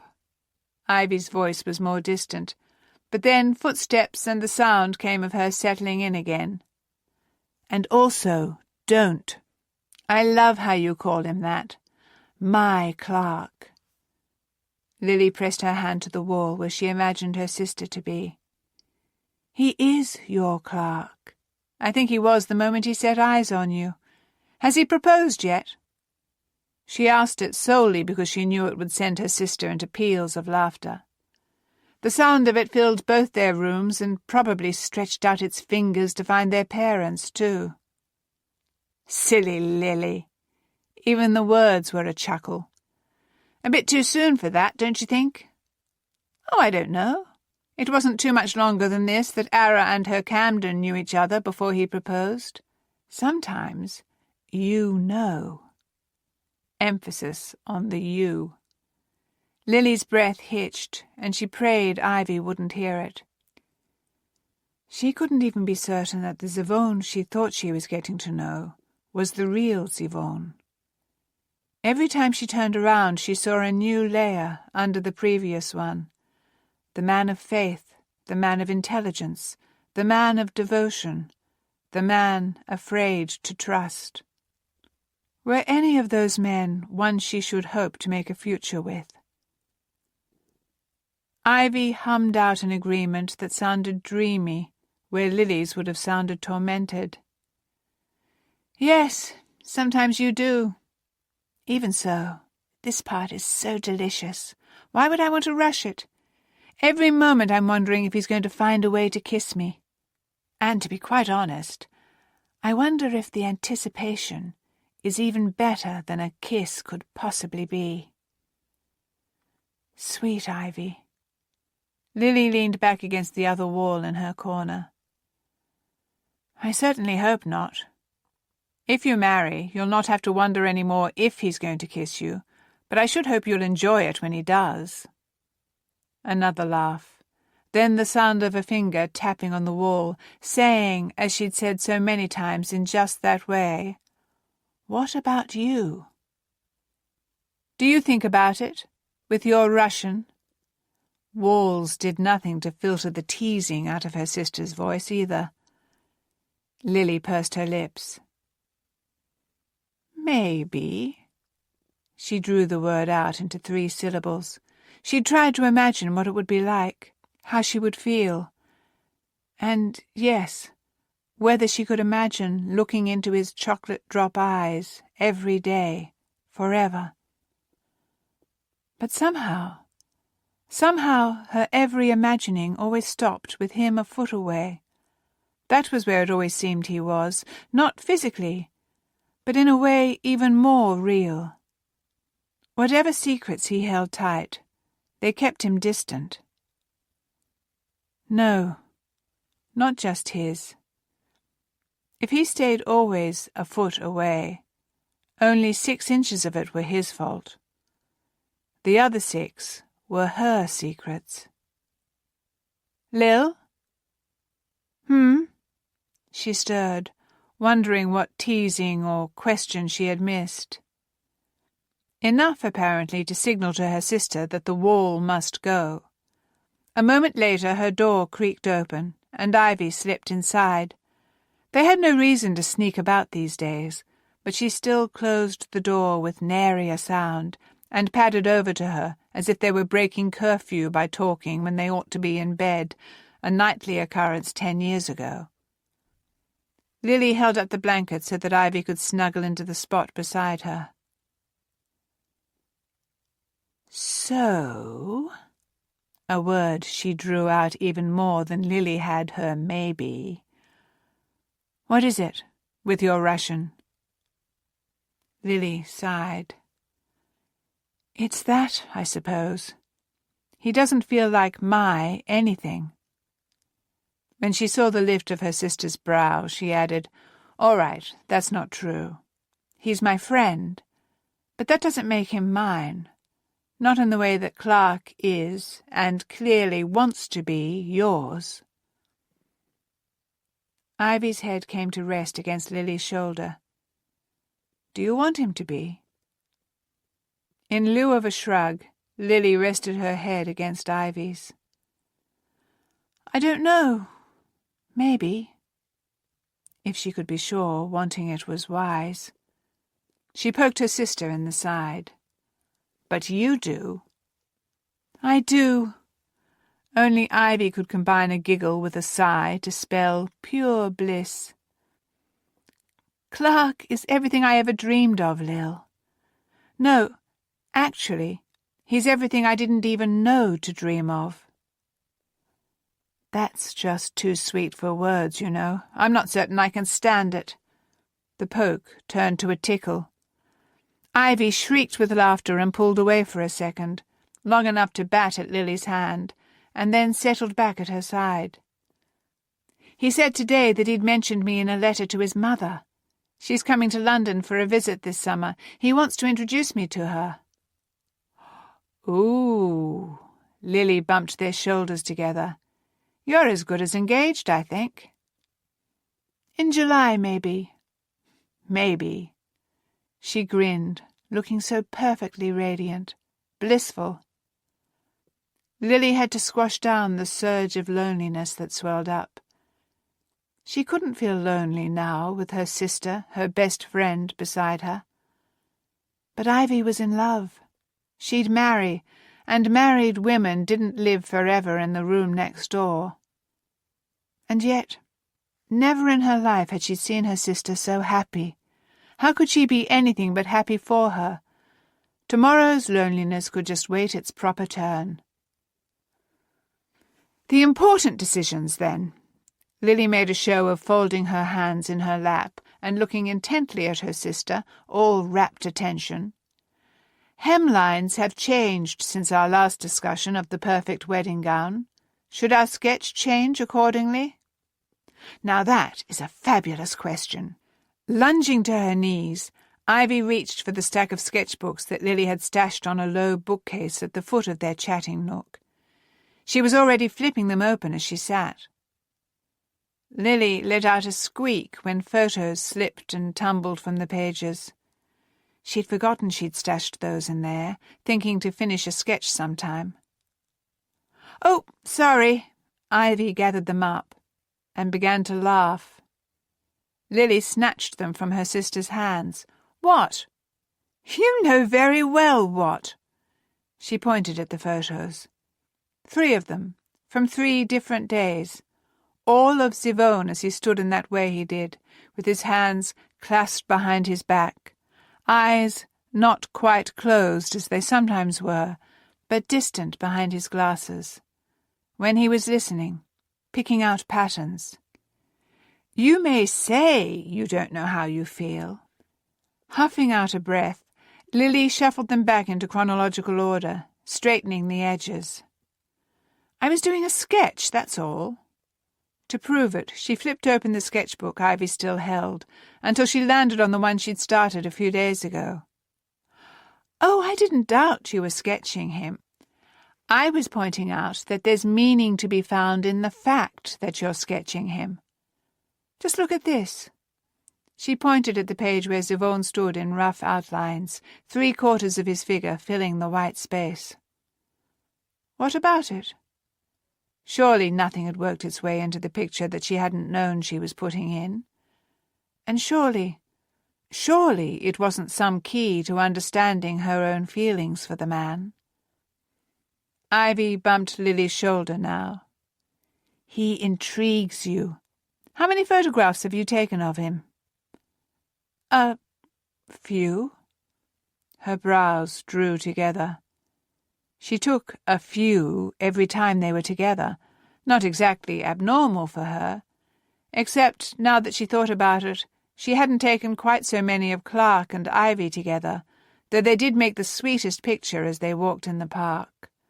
But while charming, Ivy and Clark weren't, well, as Ivy put it, intriguing.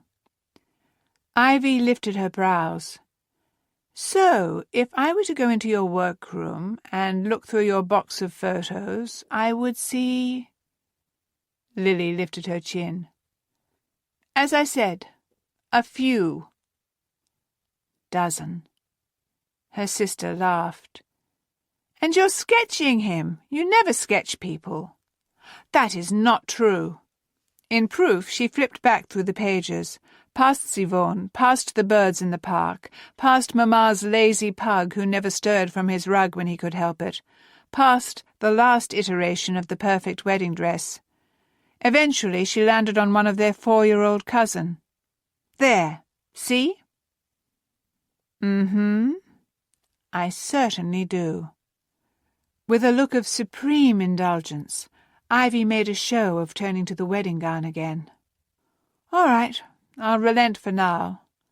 But I maintain that your heart knows something your mind hasn't caught on to yet, and your camera tells the tale. Oh, heavens! She certainly hoped not. Lily sighed and tapped a finger to the page. Gowns. She needed a while to think of something less terrifying than the prospect of having fallen for a man who could well be an enemy. Chapter 11. Saturday, 20th of April, 1918. Yevgeny knocked on yet another door, fixed his lips in yet another smile. He'd lost track at this point of how many French farmhouses he'd visited over the last few weeks, in search of the belongings that had mysteriously vanished from the wreck site before officials could take them anywhere to be claimed by survivors. Blighted scavengers. Not that he didn't understand. In German-occupied France, one had to take whatever one could find, borrow or steal. But he wasn't searching for Yvonne's ruby ring, just their personal items. The door swung open, and a frazzled-looking woman who didn't look more than 25 filled the space. Well, along with the toddler on her hip, and an older boy half hidden behind her skirts. Bonjour. His French, at least, had improved with these visits. Matushka would be proud. He directed his attention fully onto the toddler, a little girl, probably 3 or 4. You must be the lady of the house. The girl giggled and buried her face in her mother's shoulder. The woman released a breath that sounded a little bit amused anyway. Can I help you, monsieur? I hope so. He had his hat clasped in his hands and made it a point not to crowd her, much like he'd made it a point to wear the shabbier of his shirts. 2 months ago, I was involved in a train accident about a mile from here. It has taken me many weeks to recover, and now, well, to be perfectly honest, I'm hoping someone in the area came across a few of my personal items. I had no money. Not true, but he knew better than to hope any of that would be returned. But I was hoping to reclaim my photographs. They are all I have left of my family. Have you, by chance, picked up anything blowing about the countryside? Photographs, you say? She eased back a step, though it looked more like uncertainty than an invitation. I may have found a few, though I don't recall when it was. We make a habit of picking up any papers we find blowing about. As any good steward of the land would do.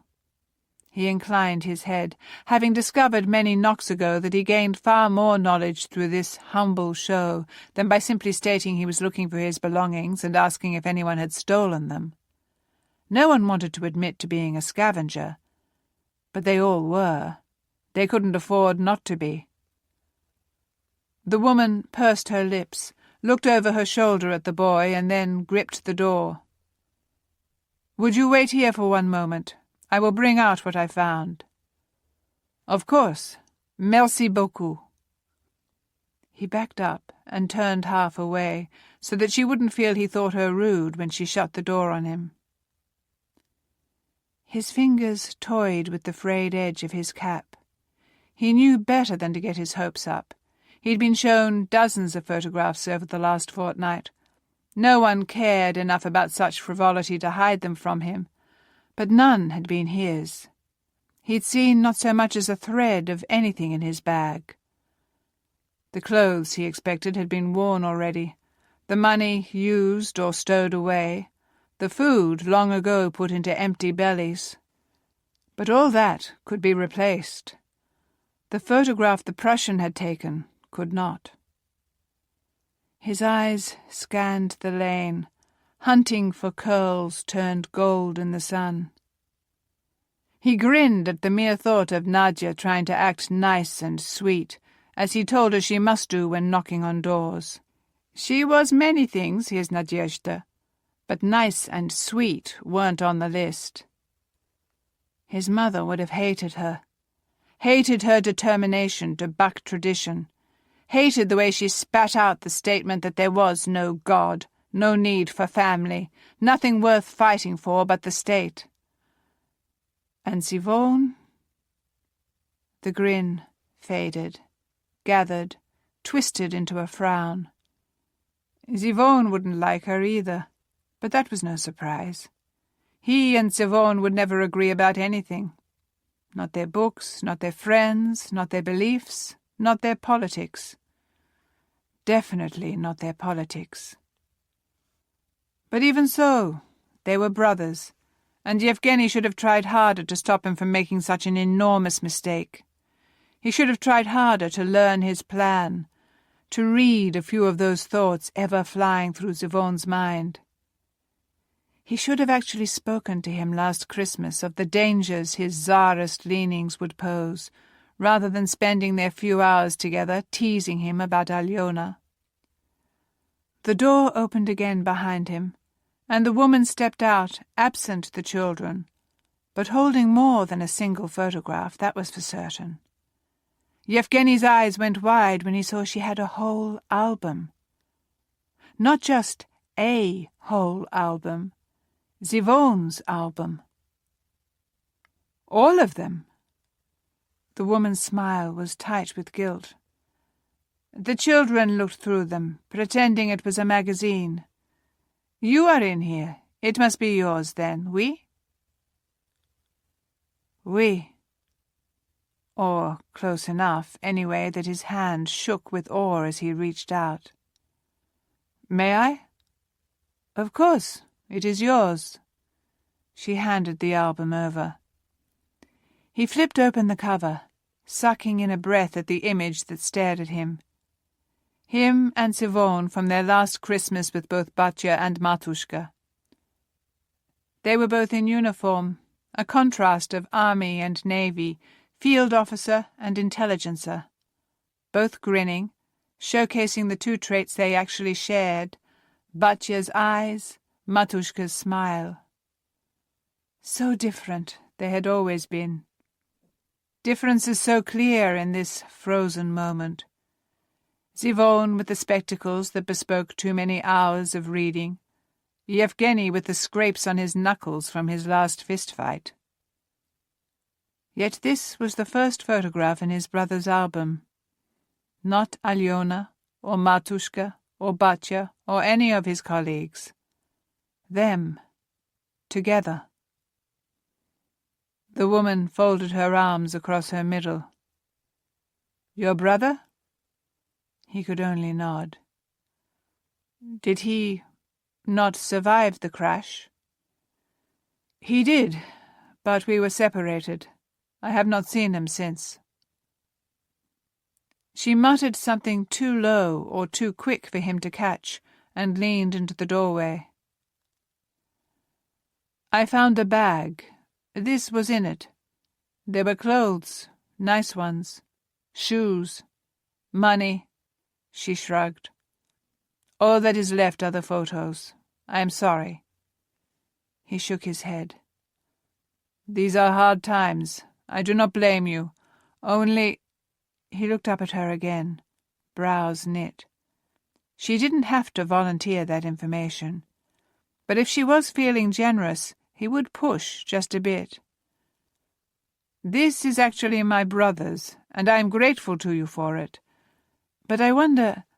I have been unable to find my passport, and I cannot easily travel without it to find him again. Did you see this? Or a friend of yours, perhaps? It was in a bag like the one this was in.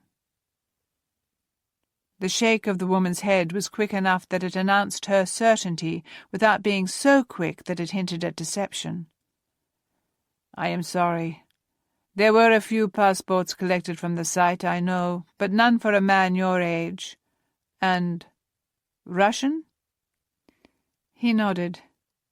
His French might be greatly improved, but he'd never been able to speak it without an accent. She folded her arms over her stomach. "That is the sort of thing that would have been whispered about, though not exactly valued. Not to insult you, but no one around here would be interested in running away to Russia just now. And I saw no other bag like the one this was in."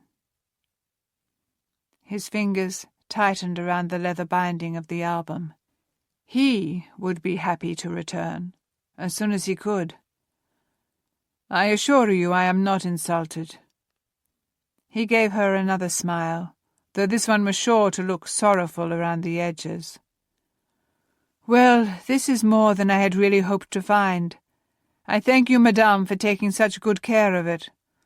Would that I had something to offer you as a token of my gratitude." For the first time her lips quirked up. "That money helped feed my children through the last of winter. That is token enough." He inclined his head, thanked her again, and then moved off, putting his cap back on his head.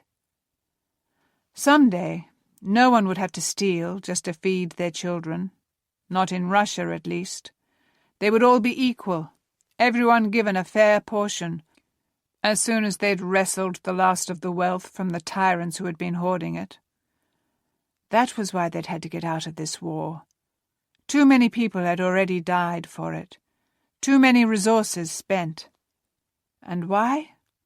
So that Tsar Nicholas could keep on squabbling with his cousins, so all the princes and lords could gain new holdings, expand their empires, grow their power. He turned right when he reached the lane, and a smile bloomed on his lips, pushing aside those thoughts. Nadia was just coming around the bend, and she lifted a hand in greeting. He lifted the album in response. She kicked up into a run, her skirt flapping, another thing to make him grin. He hadn't seen her in anything but soldier's breeches since he met her, until she showed up in Paris.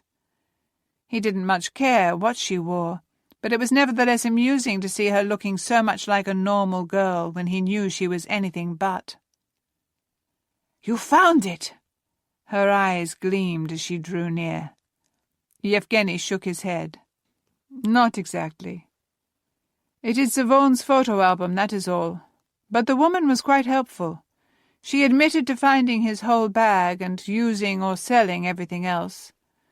She also assured me my bag had not been found." Nadia lifted one dubious brow. "Do you believe her?" Yevgeny lifted one shoulder to match her brow. "We certainly haven't found it elsewhere."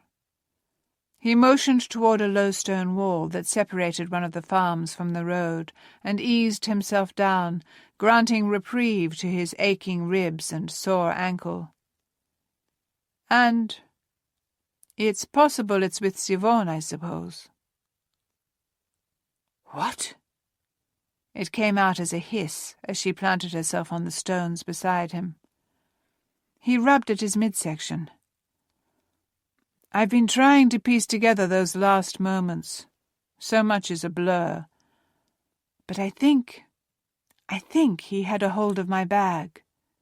It could have remained with him. He could have it still."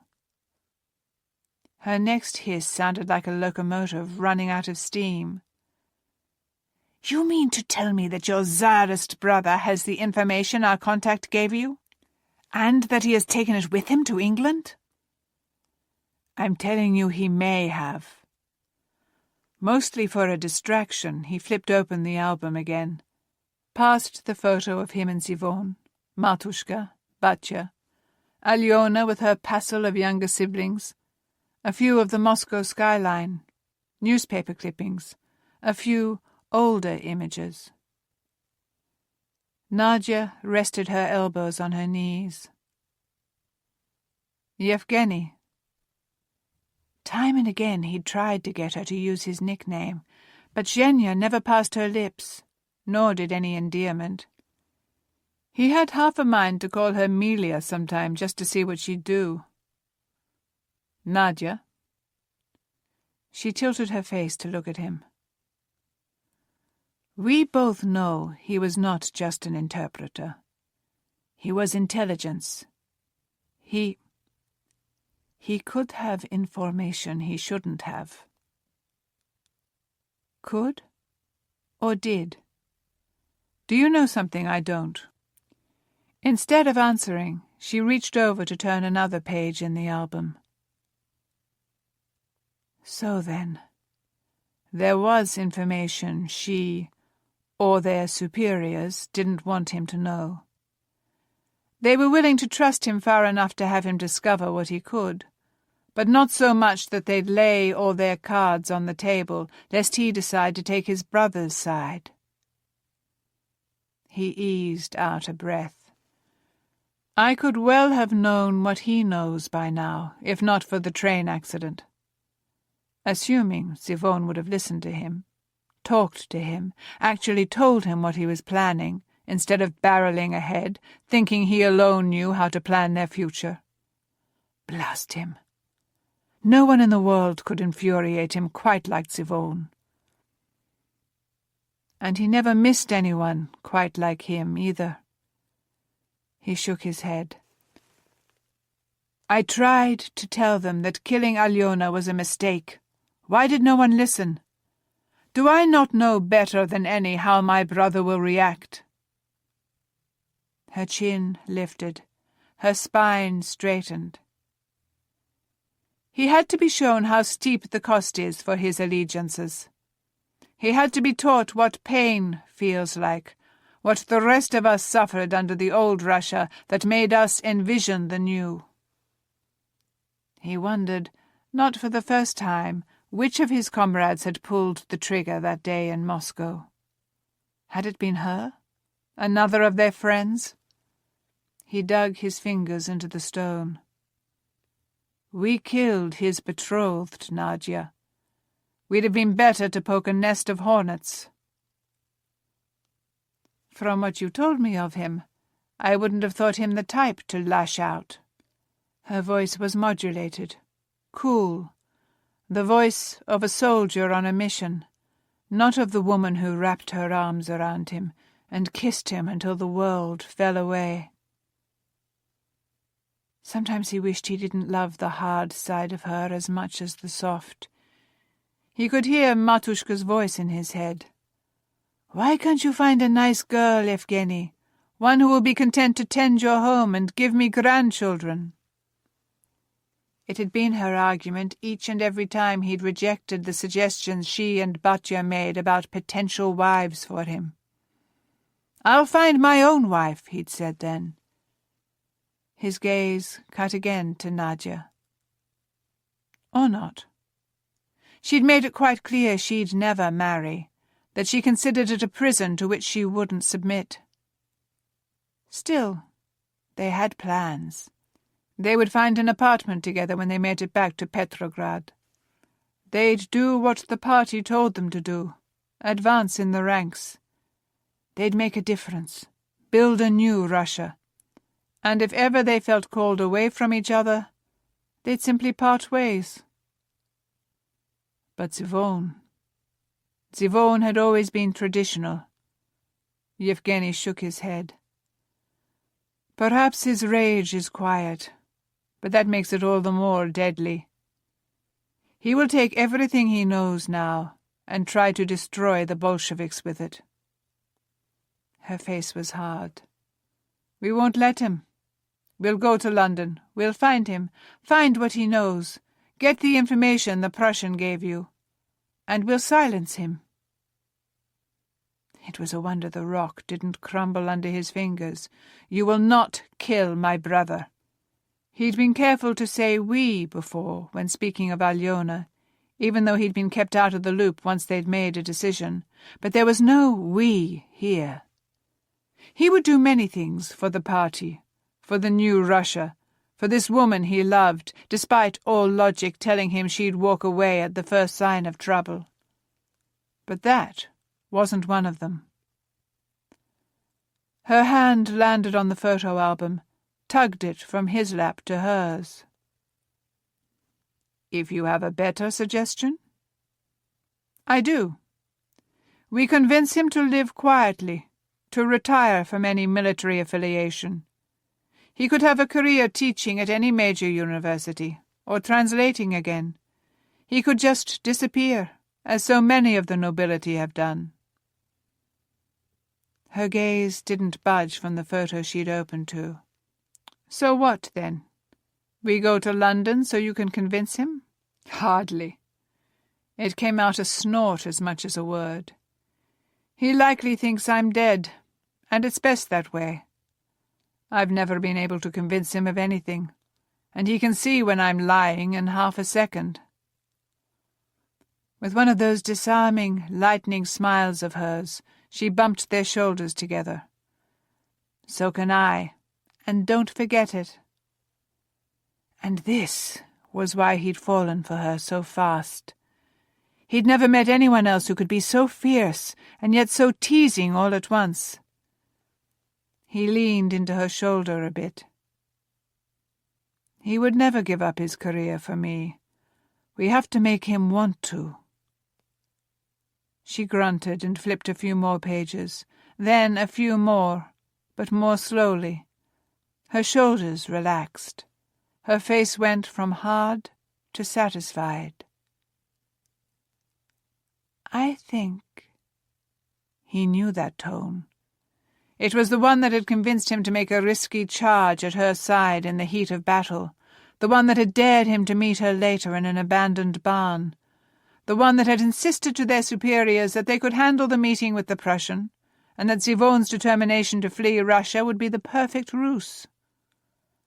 That tone meant trouble, and possible glory, and feeling more alive than he ever had before. "You think?"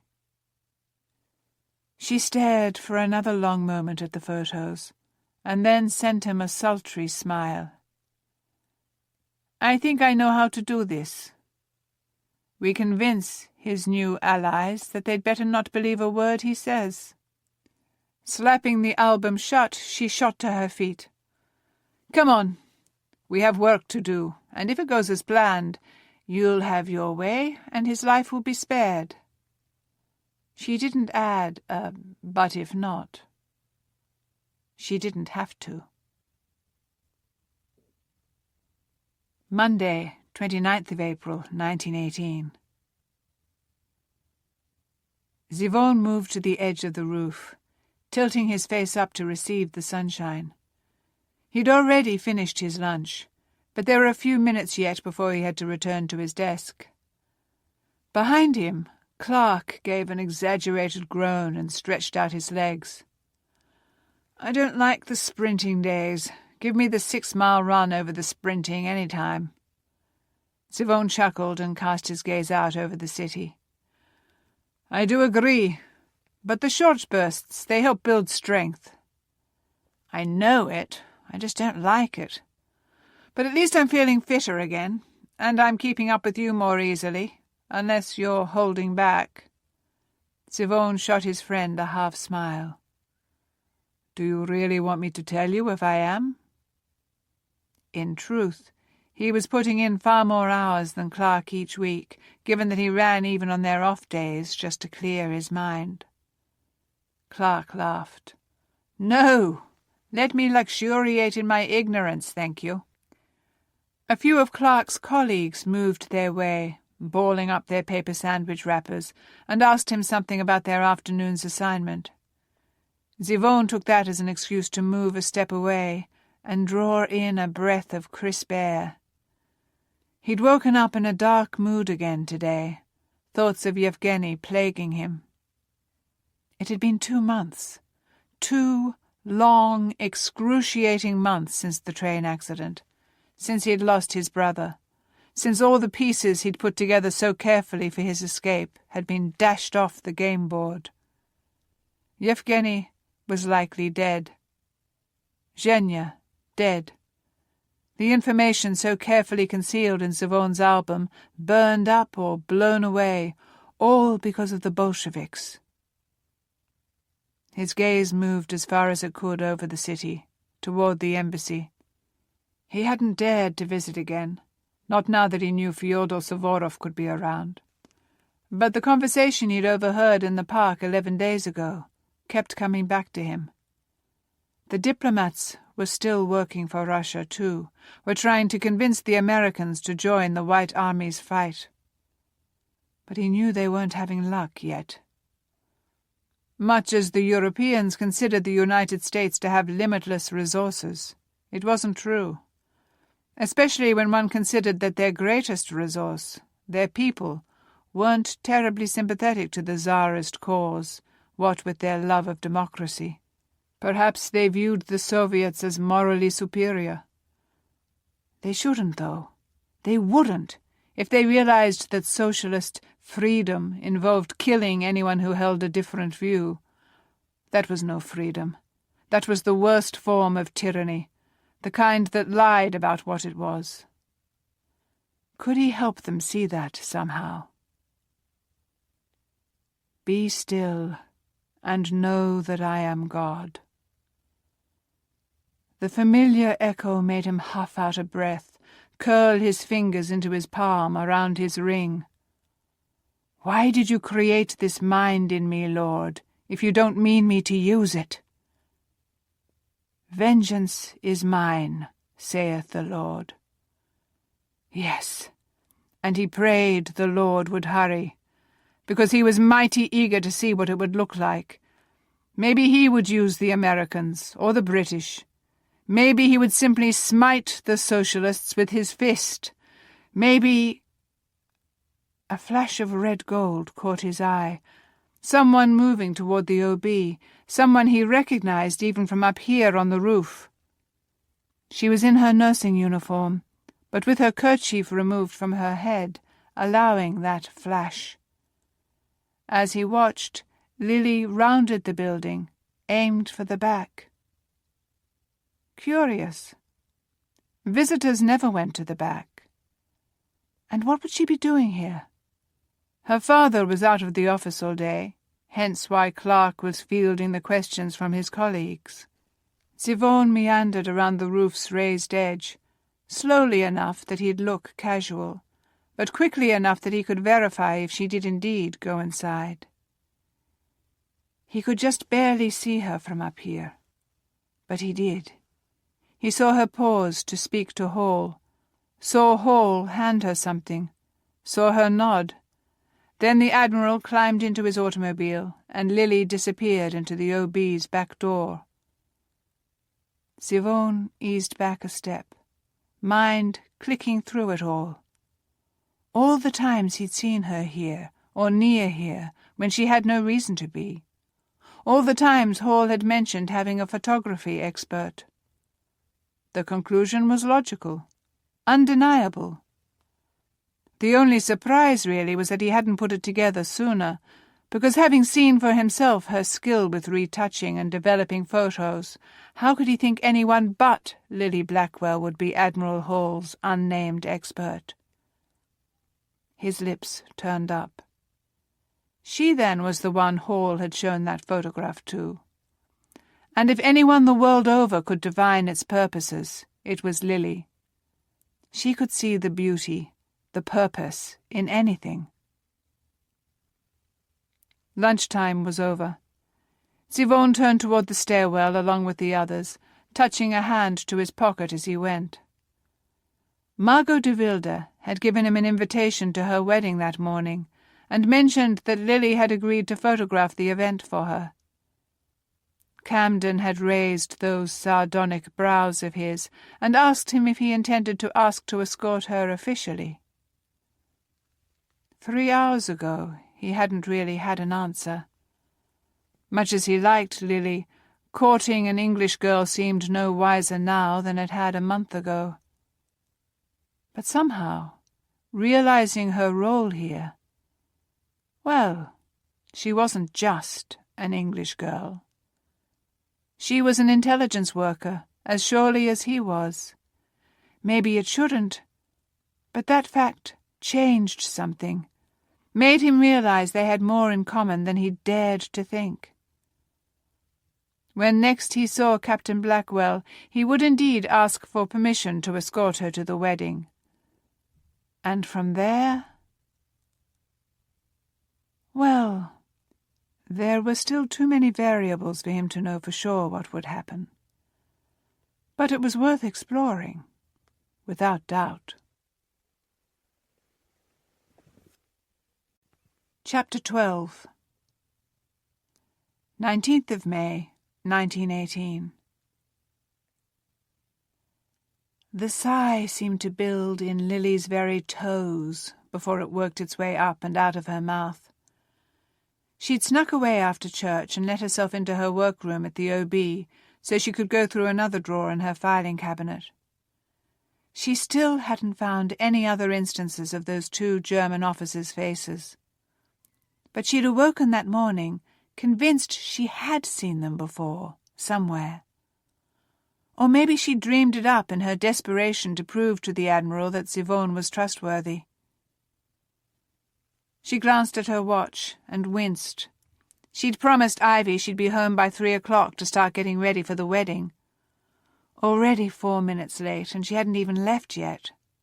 But really, how long could it possibly take to slip into her gown and put up her hair? Then again, she wanted to look her best. Today would mark the first time any gentleman had taken her to something without a parent or sister tagging along. That surely deserved some extra time spent primping. Especially given that it wasn't just any man. It was Yvonne. He would notice the extra care, just as he noticed everything else. And maybe he would show her another layer to the Matryoshka doll tonight. One in which he'd look at her as something more than just friend. Well, regardless of his reaction, she needed to be on her way. Since it was likely to be a late night, and she couldn't exactly bow out early if she meant to photograph the entire De Wilde-Elton wedding, she'd already alerted both Ara at Charing Cross and the Admiral here that she wouldn't be in tomorrow. But she wouldn't want to laze away the whole day, would she? After a moment of pursed-lipped staring at the fresh pile of film that had apparently been delivered for her yesterday, she scooped half the stack into her bag to process at home. Mamma might be suspicious if she disappeared out of the house for hours, but she'd think nothing of her vanishing into her own dark room at home. Satisfied, she opened the door and squealed. The Admiral jumped a bit too, and chuckled as he lowered the hand he'd apparently just lifted to knock. "So you really are here? Mr. Pierce said he thought he'd seen you, but I didn't quite believe it. Oughtn't you to be getting ready for the wedding?" She slid the strap of her bag over her shoulder. "I ought, yes. I was just on my way home, and I'm already later than I meant to be. Ivy will be champing at the bit, eager as she is to help me get ready." She smiled, though it faded back to neutral when she saw he had a manila envelope in his hands. "Did you need something?" He blinked, regarded her for a long moment, and then backed up to let her out of the doorway, shaking his head. "Nothing that can't wait until Tuesday, I'm certain. Let's just enjoy the evening, shall we? After all, it isn't every day that we get to witness the nuptials of two of our own." Another day she might have pressed him. Today, however, she tended to agree. They fell into step beside each other and set a quick pace down the corridor toward the stairs. "Was the photograph I sent up on Friday all right?" She'd spent painstaking hours working on taking an aerial photograph of one of their new Royal Air Force aerodromes and making it look a great deal busier and fuller of planes than it really was. Major Camden had even spent several hours at her side, advising her on where to insert tiny, blurred people, how to arrange the fictional planes, and so forth. She'd been rather proud of the result, which she had to think was being leaked even now to the German Luftstreitkräfte. Hall chuckled. "It was perfect, of course, but that is hardly what you should be thinking about just now." Maybe not, But she wasn't exactly going to gush about her hopes and dreams concerning Zivone with DID. "I grabbed some of the new film to process at home tomorrow, if that's all right." She'd taken work home with her before, though on rare occasions. She had to assume he wouldn't have a problem with it now when he hadn't then, but she'd rather be certain than face his anger. Thankfully, he waved that away. "Of course. But feel no obligation to give up your day off. Tuesday is soon enough, unless you grow bored." Entirely possible, since Ivy would be teaching, and Mamma had an aid meeting. Although perhaps she would see if Ara would like to have tea or something. They rarely had the chance to socialize outside of Charing Cross, but her friend had taken the day off tomorrow, too. "See you soon," Hall said by way of farewell as they mounted the stairs. He continued up them when she peeled off at the first landing and aimed herself out the back door. The weather was beautiful, a perfect afternoon that would lead to a perfect evening for a wedding. The warmth in the air put a bounce in her step as she hurried home. Eaton opened the door for her the moment her foot touched the first stair, his eyes gleaming. "You had better hurry. Miss Ivy is in a state." Lily chuckled and turned toward her dark room rather than toward where her sister waited. "I'll be up as soon as I drop this off." She did hurry, though, depositing the film in a bin, her old bag with it, and then picking up a new bag Ivy had given her to match her gown. This she'd already packed with her 2 favorite cameras, and more blank film than she could possibly use in a single night. "There you are! I swear, silly Lily!" Ivy charged into the corridor, her eyes wide as Lily closed the door on her dark room. "You're going to be late! You aren't even dressed yet!" "I've plenty of time." The exasperated huff of breath Ivy gave her disagreed. Her sister grabbed her by the wrist and pulled her toward the stairs. "Up to your room, young lady. Now! I won't have you looking anything less than perfect for this occasion, thank you very much. It's far too exciting." Ivy. How was it that seeing Ivy's enthusiasm put a check upon her own? Made anxiety overtake the hope she'd been dwelling on all day. "It isn't that exciting. I'll be taking photos. You'll be breathing, too." Ivy sent an amused look over her shoulder. "No point in listing what you always do as a reason for the night not being special." Well, she couldn't exactly say to her sister, "I don't mean to get any more attached to my date until I know the government has decided he's on the up and up." She opted instead for the most convincing argument for temperance in this situation that she'd been able to land upon.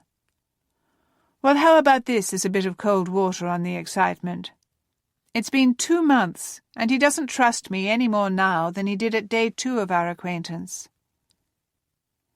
I find that infinitely hard to believe. If anything, Ivy quickened their pace on the stairs rather than slowing in thought. "It's the truth. He hasn't told me anything about what drove him here. He'll talk a bit of childhood memories, but that's it." Her sister sent her a strange look over her shoulder, one that, instead of being commiserating, seemed confused. "What else do you expect, Lil? Clark hasn't talked to me of battles and fears and close scrapes either." Not uncommon for a soldier who'd been in the thick of things, she knew. It was too hard to process the dichotomy, the trenches, where they became mere animals, and then London again, where the world had kept on spinning, where people had dinner parties and went to the theatre and planned house parties for the weekends. It's different. I really don't think it is. Ivy's words themselves might not have made Lily take any particular notice, but the tone demanded it. Whatever Clark saw at Jutland, whatever led to the pneumonia that brought him here to London, that shaped him. But it's painful. And if I've learned anything from Daddy, it's that men don't often like to speak of what happened. Not to us, anyway. Whatever your Russian went through, it's no doubt the same. His country is embroiled in a civil war, Lily, and he was obviously caught up in it enough that he had to escape or be killed.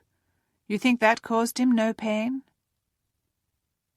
"Of course it did. It separated him from his brother, for one thing." And she knew that the silence from Paris weighed more heavily on him every day. "After he fled, yes. But what led up to it?" "I don't know. That's my point." And it was that, wasn't it, that made Hall view him with caution. Ivy sighed, tugging her around the landing and to the next flight of stairs. "No, you're missing the point. He may never tell you, or maybe not for years, not because he doesn't trust you, but because he can't talk about it. Did you know that Daddy never told Mama about his role in the Sudan until we were in school? 10 years of marriage before he could talk about it with her. And I certainly hope you're not going to say that Daddy didn't trust her." Lily's breath abandoned her. "How did you learn that?" Ivy pulled Lily onto the same step and wove their arms together. "I had the same fears as you know, with Clark. He never mentions the war, the battles, anything from when he was on a ship. Sometimes he'll mention a friend or relate a funny story, but nothing real, nothing ugly. So I asked Mama." What a simple way to get a bit of advice. One she'd never thought of when it came to this. "So I'm just being unreasonable?" "Impatient, anyway." Ivy beamed a smile of pure sunshine at her. "We must grant them time, and give them the certainty that whatever nightmares haunt them, we're willing to stand by their sides, willing to be silent about it if that's what they need, willing to listen if and when they're ready to talk." Lily bumped her shoulder into Ivy's. "When did you get to be so grown up, anyway?" "Gracious if I know. Probably when I had to learn how to wrangle a classroom full of 11-year-olds on my own." She bumped Lily's shoulder back. "May I say one more thing?" Lily chuckled. "Could I keep you from it?" Her sister studied her for a moment as they turned in unison toward their bedrooms. "I don't think it's just a matter of whether you think he trusts you. I think it's a matter of whether you trust him." "And she's grown wise, too," Lily said to the portrait of Great-Aunt Matilda on the wall. Great-Aunt Matilda clearly found it a marvel as well. The arch of her brows said so. Ivy laughed. "I have to think it's that his previous world was so far removed from what's familiar to us. I can convince myself that I don't need to know what happened aboard the ship, because it's nothing every other wife and sweetheart of a sailor isn't wondering too. It's not unusual, whatever he lived through, and his silence. But Mr. Maren, his experiences are surely quite different from the average English lad's. So can you live with that, or is it cause to break things off?" The words sent a jolt through Lily, making her pause with her hand outstretched toward her door. Who said anything about breaking things off? She couldn't imagine doing that, or wanting to do that.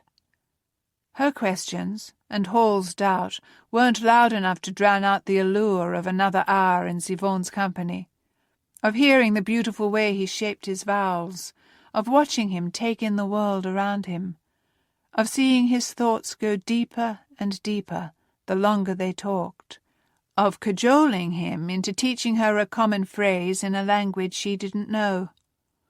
What would a week be without learning how to say, "pass the salt," in Slovakian, or Bulgarian, or Portuguese? Ivy opened her door for her, presenting the chamber with a flourish of her hand. "Things can't go on as they are forever, you know. You either move forward, or you give him leave to pursue someone else. He isn't exactly fresh from university. He'll want a wife sooner or later. At least she didn't go on to point out that Lily wasn't exactly in her first season anymore either. She set her bag on a padded chair and moved toward her dressing screen, where tonight's evening gown was already hanging ready for her. "Aren't you the one who was waxing poetical about enjoying the now of a courtship?" She paused at the screen, wiggling her shoulders upon remembering the day dress she was currently wearing had buttons down the back. Her sister obligingly slipped the buttons free. "But if he does share more, as you clearly wish he would, that would change things. The truth of his past will either push you away or draw you closer, but it will without a doubt change things." A miniature circus sprang to life in her stomach, and she wasn't sure if it was from fear or anticipation. "I hadn't thought of that. You're probably right." "Of course I am. I'm wise, you know." The last button must have been free because Ivy gave her a little nudge. "You may, in fact, refer to me as, 'Oh, glorious sage,' or perhaps 'Enough.'" Laughing, Lily slithered out of her day dress and reached for the evening gown. It was a few years old, but she'd only worn it a handful of times, so it still looked practically new. She emerged from the screen a minute later, smoothing the fabric into place. "I still wish we'd had pockets put in this." She couldn't help but grin because she knew Ivy would roll her eyes. "It would have ruined the lines. You can't always weigh your skirt down with a camera, you know. That's why you're carrying a bag." One that Ivy had presented her with a proud smile 2 weeks before. It was sturdy enough to hold her equipment, but it was also made of a beautiful brocade that perfectly complemented her dress. "It is indeed." She sat at her dressing table and reached for her hairbrush. "All right, I suppose I'm ready for you to call Caroline in to do my hair." "I have an idea." The words were whispered directly into Lily's ear, still barely audible over the orchestra, even as fingers closed over hers.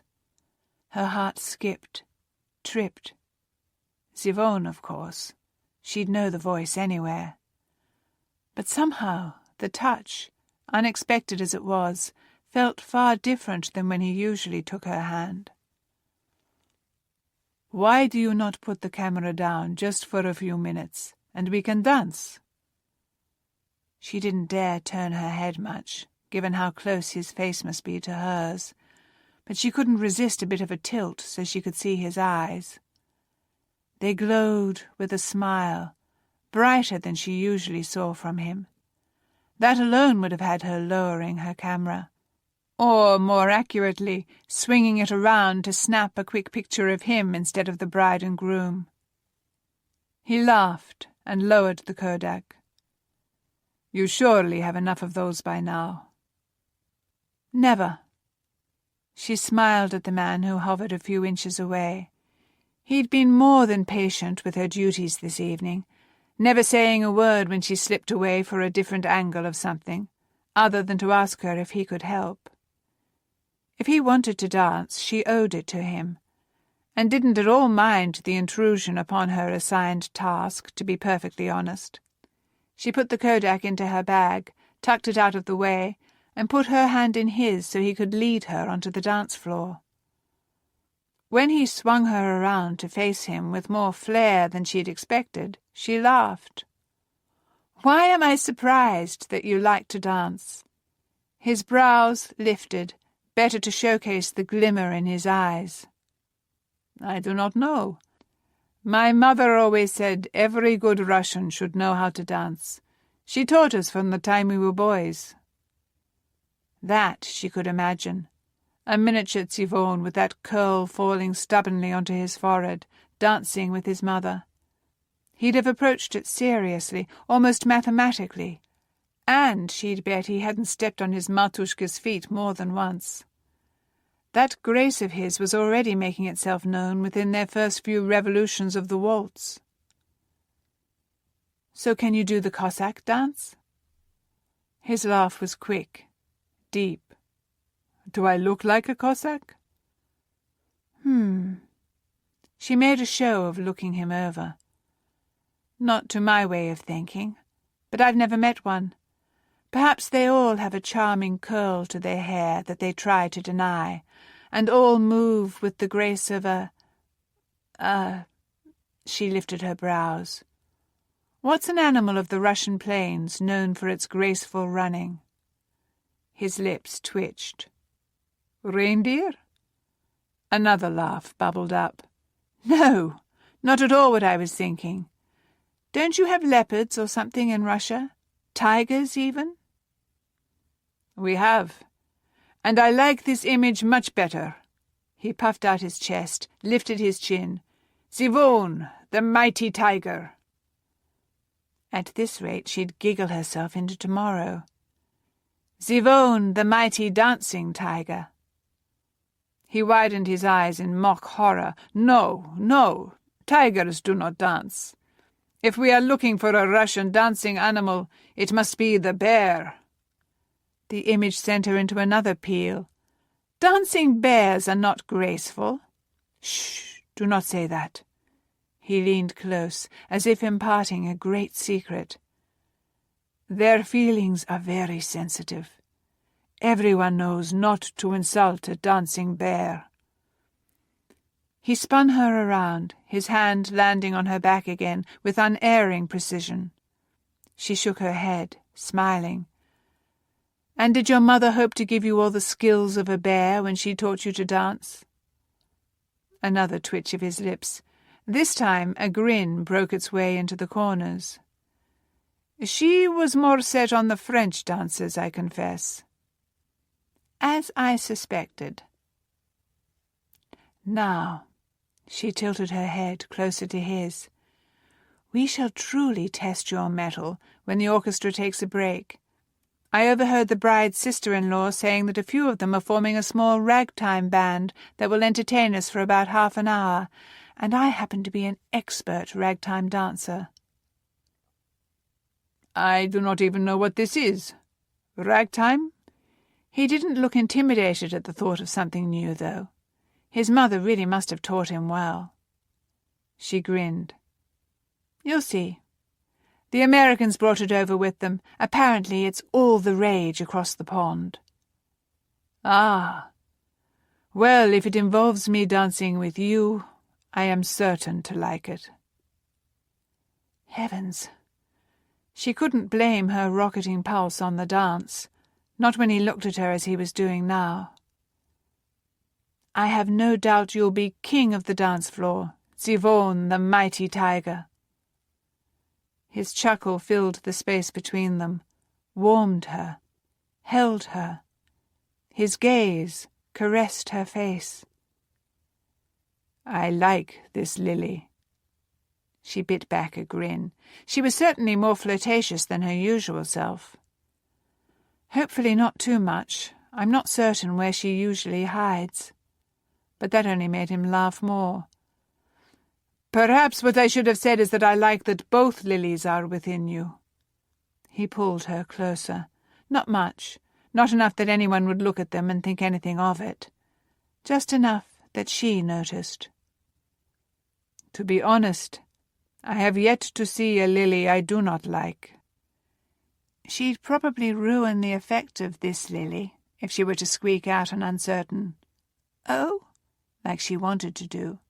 So she smiled instead. I'm glad to hear it, because I'm rather fond of Zivon the tiger, Zivon the dancing bear, and Zivon the loping reindeer. The thrumming of her heart wasn't because of the music, or the next fraction closer he pulled her. It was because, for the first time, his smile went all the way to his eyes, through them, and lit something behind them. She'd never tasted a victory so sweet. His fingers moved just a bit against her back, enough to make her aware of them anew. His shadowless gaze moved likewise across her face. Did I mention how beautiful you are tonight? like the lilies of the field, whose splendor eclipses that of a king. Biblical flattery. It made her grin. You did, but not so eloquently before.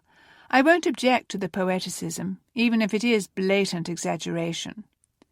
She nodded toward the bride and groom, who had taken to the dance floor as well.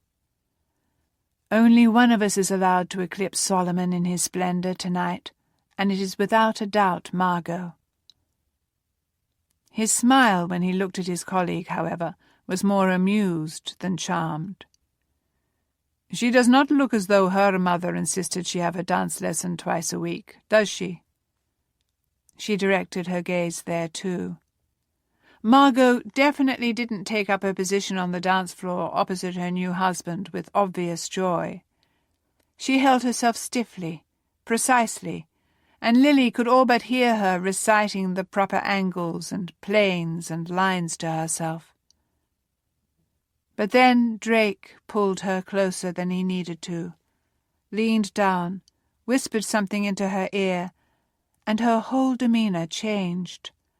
Precision melted into trust, she saw as she watched them move. Margot kept her gaze fixed on his eyes, kept her limbs where he'd positioned them, and let him whisk her around the floor. Sorry. Lily tugged Siobhan back toward her bag. That demands a photo, quickly before their expressions change. Siobhan laughed and moved with her. Of course it does. Do you know what you need, Lily of the Fields? A strap on your camera so you can loop it around your neck. Now that is a good idea. She rushed to her satchel and pulled the Kodak back out, taking a moment to model how it would look. A necklace to put the jewels to shame, I should think. It can flash brighter than any diamond. She laughed and opened it up. Whatever had gotten into her had clearly infected him, too. She had a feeling this was a night she'd not soon forget. Chapter 13. For the first time in more years than he cared to count, Siobhan found himself plotting how he might convince a girl to slip away from the crowds with him long enough to steal a kiss. He could probably achieve it by wondering what the dance in full swing would look like from outside the French doors, looking into the ballroom. Or suggest that they position themselves by an exit to get an unhindered shot of the bridal couple when they left for the night, which surely they would do soon. Or, if she kept giving him those looks that said she was having every bit as good a time as he was, he might just forget himself and kiss her in the middle of the crowd. If he didn't know better, he'd think someone had slipped something intoxicating into the lemonade. But no, this heady feeling had begun well before dinner. When Lily had come down the staircase, smiling at him and looking like a princess. When he'd escorted her into the church and helped her find the perfect position from which to take photos of the ceremony.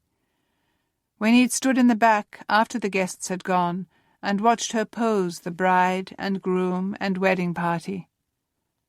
For tonight, at least, she was his, and he found he liked the feeling. Thank you. She handed him the camera again, that smile she'd reserved for him on her lips. He took it and slid it into his pocket, the 5th time he'd done so in the hour since he offered to hold it for her. A not altogether selfless offer, as he'd been sure to tell her. The less time spent rushing to pick it up or put it down, the more time spent on the dance floor with her in his arms, or her hand in his. She probably had no idea how pretty her blush was when he said such things. He smiled and patted the camera. Safe until next time. The orchestra closed out the current set, the moment of silence from them allowing other sounds to swell. Chatter, mostly in English, but some French reaching his ears too, no doubt thanks to the bride's Belgian connections. Thunder rumbled in the distance. Had a storm moved in? The skies had been clear earlier. He strained to hear how long it might rumble, but the musicians launched into their next song. "I beg your pardon." At the familiar voice, Siobhan and Lily both turned to where Admiral Hall had joined them. Smiling, he gave a short bow and held out a hand to Lily. "I believe I claimed this next dance, Miss Blackwell, and photography duties shan't get you out of it." Lily laughed and tucked her hand into the Admiral's. I wouldn't dare try to escape it. But she sent a warm glance over her shoulder to Siobhan. A promise, that look. Siobhan couldn't have kept the smile from his lips had he tried. "You will find her the finest partner on the floor, Admiral. After Mrs. Hall, perhaps?" He grinned and led her away. Siobhan watched them for a moment, though his attention shifted when Major Camden cut through the crowd and landed at his side. "Admiral steal your girl?" Siobhan chuckled. "Momentarily, anyway. Where has yours gone?" "Talking to the Duchess." Camden pointed to a corner of the room, where the tall young lady Siobhan had already been introduced to as a friend of Lily's from the hospital stood talking to a blonde woman with bobbed hair. His brows hiked up before he could check his surprise. "I was unaware that there was such high society among us tonight." "She and de Wilde apparently like to talk physics and mathematics." Camden shook his head, as if bemoaning two adolescents obsessing over fashion. "And Ara has been friends with her for ages. The Duchess, I mean. That's actually how we met, at one of their dinner parties. I served with the Duke in the Royal Flying Corps." He indicated a gentleman now who was talking to the bride's brother. Siobhan nodded. Given the crowd, he didn't imagine there would be any call for him to be introduced to the couple, which suited him fine. He'd just as soon steer clear of anyone likely to have foreign contacts. "So I hear you're a runner. What sort? Long distance? Sprinting?" An easy conversation to fall into, and one that didn't require so much attention that he couldn't indulge in a search now and then for Lily and Hall on the dance floor. He told Camden about his preferences, even mentioned that he and Clark had been running together in the mornings. "The chap you eat lunch with most days?" Siobhan nodded. Camden lifted a brow. "You know, I often pass Miss Blackwell leaving Charing Cross Hospital when I go to meet Ara for lunch. You could always come with me and invite her to join us, they being friends and all." A thought that hadn't occurred to him. But then he hadn't realized until this evening that Camden's betrothed was Lily's friend. Whitehall, he supposed, wasn't so large a place. The web of relationships was just as tangled as the neighbourhood he'd grown up in. He just hadn't paused to realize that he was now part of this web. "That sounds pleasant. We should work out a date with the ladies before the night ends." Camden said something that sounded agreeable, but Siobhan's gaze had been pulled away. Not this time by Lily. Rather by the speed of a servant who darted into the room. No, two servants. One moved straight for Hall, the other for the man Camden had just identified as the Duke. "This is not good, I think." Panic had a very particular pattern to it. Shaky movements, wide eyes, abrupt changes in direction as one sought the quickest path to one's destination. And those two men were in full panic. The music came to another natural halt, and Siobhan angled himself toward the window, listening to more thunder. But there was no rain on the glass of the French doors he'd been musing about luring Lily through. Only the reflection of the moon. Beside him, Camden muttered a word he didn't know and tossed the door open. With the glass removed from between them and the night, The sounds from outside were clearer, deadlier. Airplanes, many of them, distant roars, a boom from somewhere far enough away that it couldn't rattle the glass. Just his soul. God help us.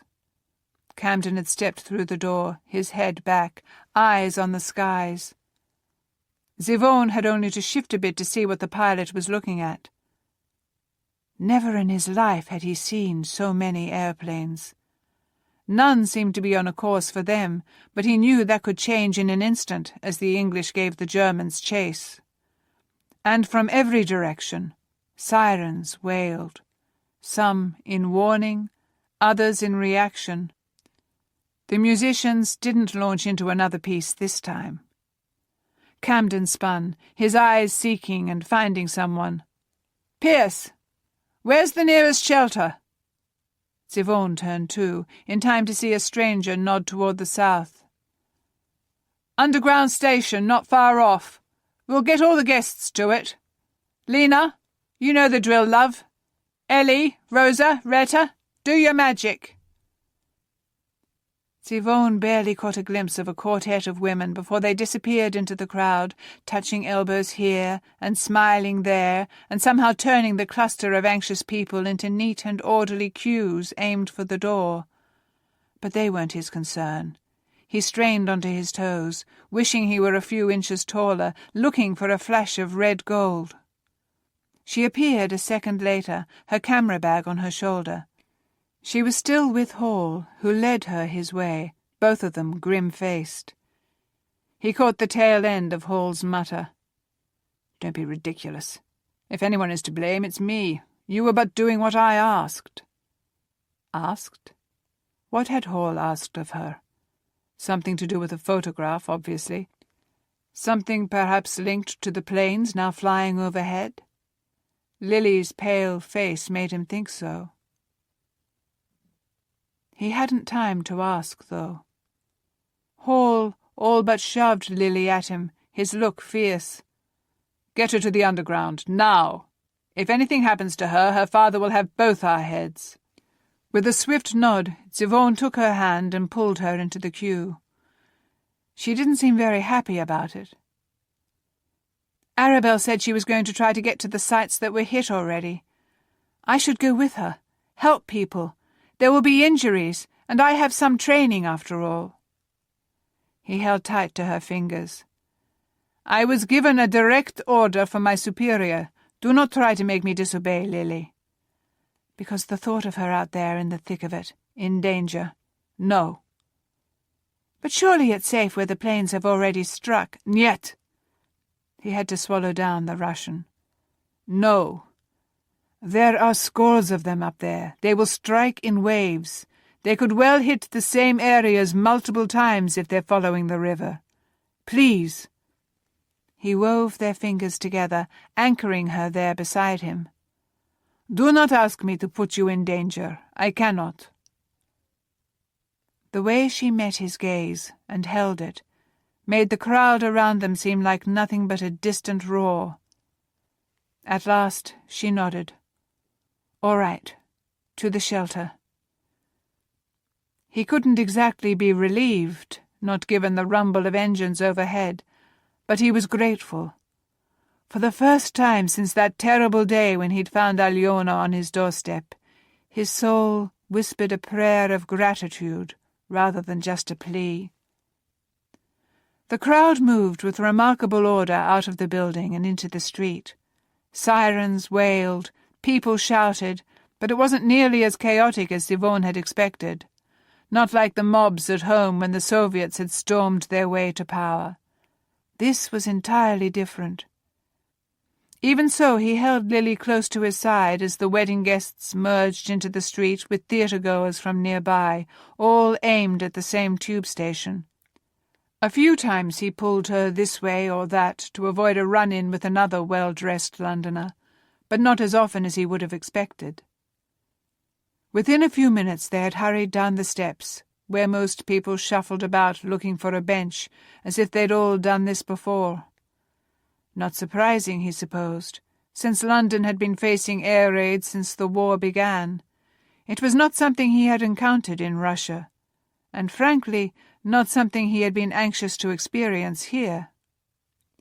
"Here, sit." He led her farther down than the masses had gone, to where a bench still sat empty, though given the numbers surging in behind him it wouldn't stay that way for long. Surprisingly, she obeyed. Her eyes looked a bit dazed again, distant. Zivone crouched down before her and held both her hands between his. "Lily, it will be all right."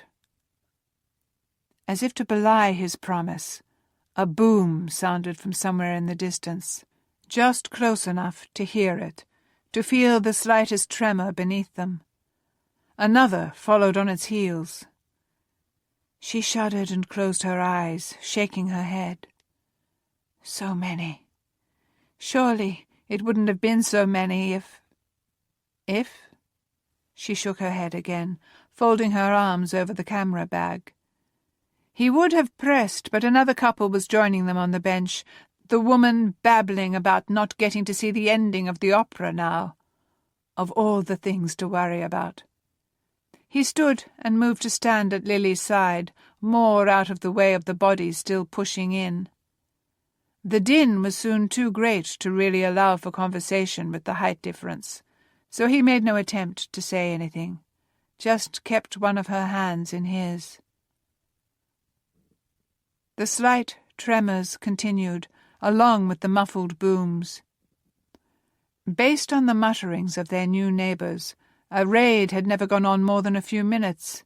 Many consisted only of a single bomb, perhaps as many as half a dozen, but they had far surpassed that already. They had been there half an hour when a new note among the voices snagged his attention.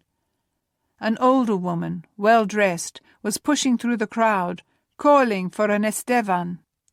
She paused about 10 paces away, to ask a cluster of people if they had seen her husband, but she asked it in Greek. They all shook their heads in confusion more than in answer. Zivone squeezed Lily's hand. "I should—" "Of course you should." Colour had returned to her cheeks, and she looked up with a muted smile. She returned the squeeze of his hand and then released it. "Go and help her." With a collection of pardon me's, he squeezed through the crowd and intercepted the woman. "Perhaps I can help you," he said in Greek. "You are looking for your husband?" Pure relief washed over her face. "Oh, bless you! I know so little English, even after all these years. Estevan has always translated for me. He said he would be right behind me, but these crowds—" And when one couldn't communicate with them, Zivone nodded and offered his arm. "Come, we will search for him together. What does he look like?" She described him down to the colour of his waistcoat. Zivone didn't recall seeing anyone of his look pass by, so he aimed her back toward the entrance and then past it. He spotted many of the wedding guests among the crowd, but his colleagues from the OB merely grinned and shook their heads when they heard him carrying on a conversation in Greek about the woman's grandchildren. "Estevan! There you are!" With a thanks to Zivone, the matron hurried to her husband's side. Zivone turned with a smile, glad that the search at least had a quick and happy resolution. He nearly ran headlong into another smiling man, the last one in all of London he'd hoped to see. "Zivone! Zivone Marin, of all the surprises!" Blast! Fyodor Suvorov was dressed for the opera, or theatre, as was the beautiful woman on his arm. Kira, he recalled absently, a former ballerina. He'd been invited to their wedding just before the war broke out. Zivone had no choice but to smile and reach to shake the hand held out to him. He answered in French, which was what Suvorov had spoken in. "Fyodor, you are in London?" He laughed. "We came for our honeymoon, and then we're stranded here. Though there are worse places to be stuck, given that Kira has friends in England and my cousin is here. Kira, do you recall Sivon Maren, the most brilliant linguist we had in the Foreign Ministry?" She smiled in the very way she'd been pictured on the poster Yevgeny had once had tacked to his wall. "Of course. How good to see you again, Mr. Maren, though I wish the circumstances were different." She glanced around her with a concerned frown when a bigger tremor made itself felt. "Will it never stop? Ilya will be so frightened if she wakes up. And you know how Tiana fears these raids, too. She'll do little to calm her." "Constantine will surely discover something. He should be back any— Ah! There he is now." No. No, no, no. Sivon took a quick scan of the crowd, the escape routes, whom he could duck behind. But the people were packed too tightly in all directions but the one from which Nabokov came. There was no help for it. He'd done nothing to untangle the mess he'd made. And now it had caught him up. The ambassador was before him even now, drawing even with Fyodor. Eyes lighting in recognition, reaching out a hand with, "Filiminov, good evening," even as his cousin said, "Are you familiar with—" "Who?" Sivon sighed and granted himself a single moment of closed eyes. When he opened them, the confusion had already shifted to suspicion on both of their faces. There was nothing for it but to straighten his spine, lift his chin, and say in Russian, "Forgive me, I didn't know whom I could trust." He executed a quick military bow to the ambassador. "Capitan Sivon Maren of the Imperial Navy Intelligence Division. At your service, sir." Chapter 14. Lily leaned her head against the seat, grateful for the silence in the cab of the embassy car. Exhaustion had settled on her limbs as heavily as the guilt, but at least the sirens had finally ceased. The fires had been put out. If only she could silence the barrage of accusations in her mind so easily. This was her fault. Yes, she had been obeying Hull's orders, but even so. Instead of convincing the Germans not to attack a superior force, they had only convinced them to send a superior force. If Londoners lay dead tonight, she was partially to blame. The streets had been choked with people trying to return home, and the drive, graciously offered by the Russian diplomat Sivon had introduced her to, had been interrupted with enough necessary stops that she had to think it would have been faster to walk home. They'd gotten out the first time the car stopped, when it became clear a bomb had struck the neighbourhood through which they were driving, or perhaps multiple bombs. The streets had been covered in glass from the windows, like a million crystals of snow. A terrible, heartbreaking beauty.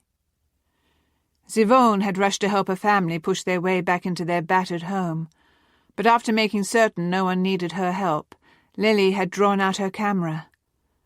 To remind herself, so she'd never forget the cost of this work she'd thought was so good, so noble, so worthwhile.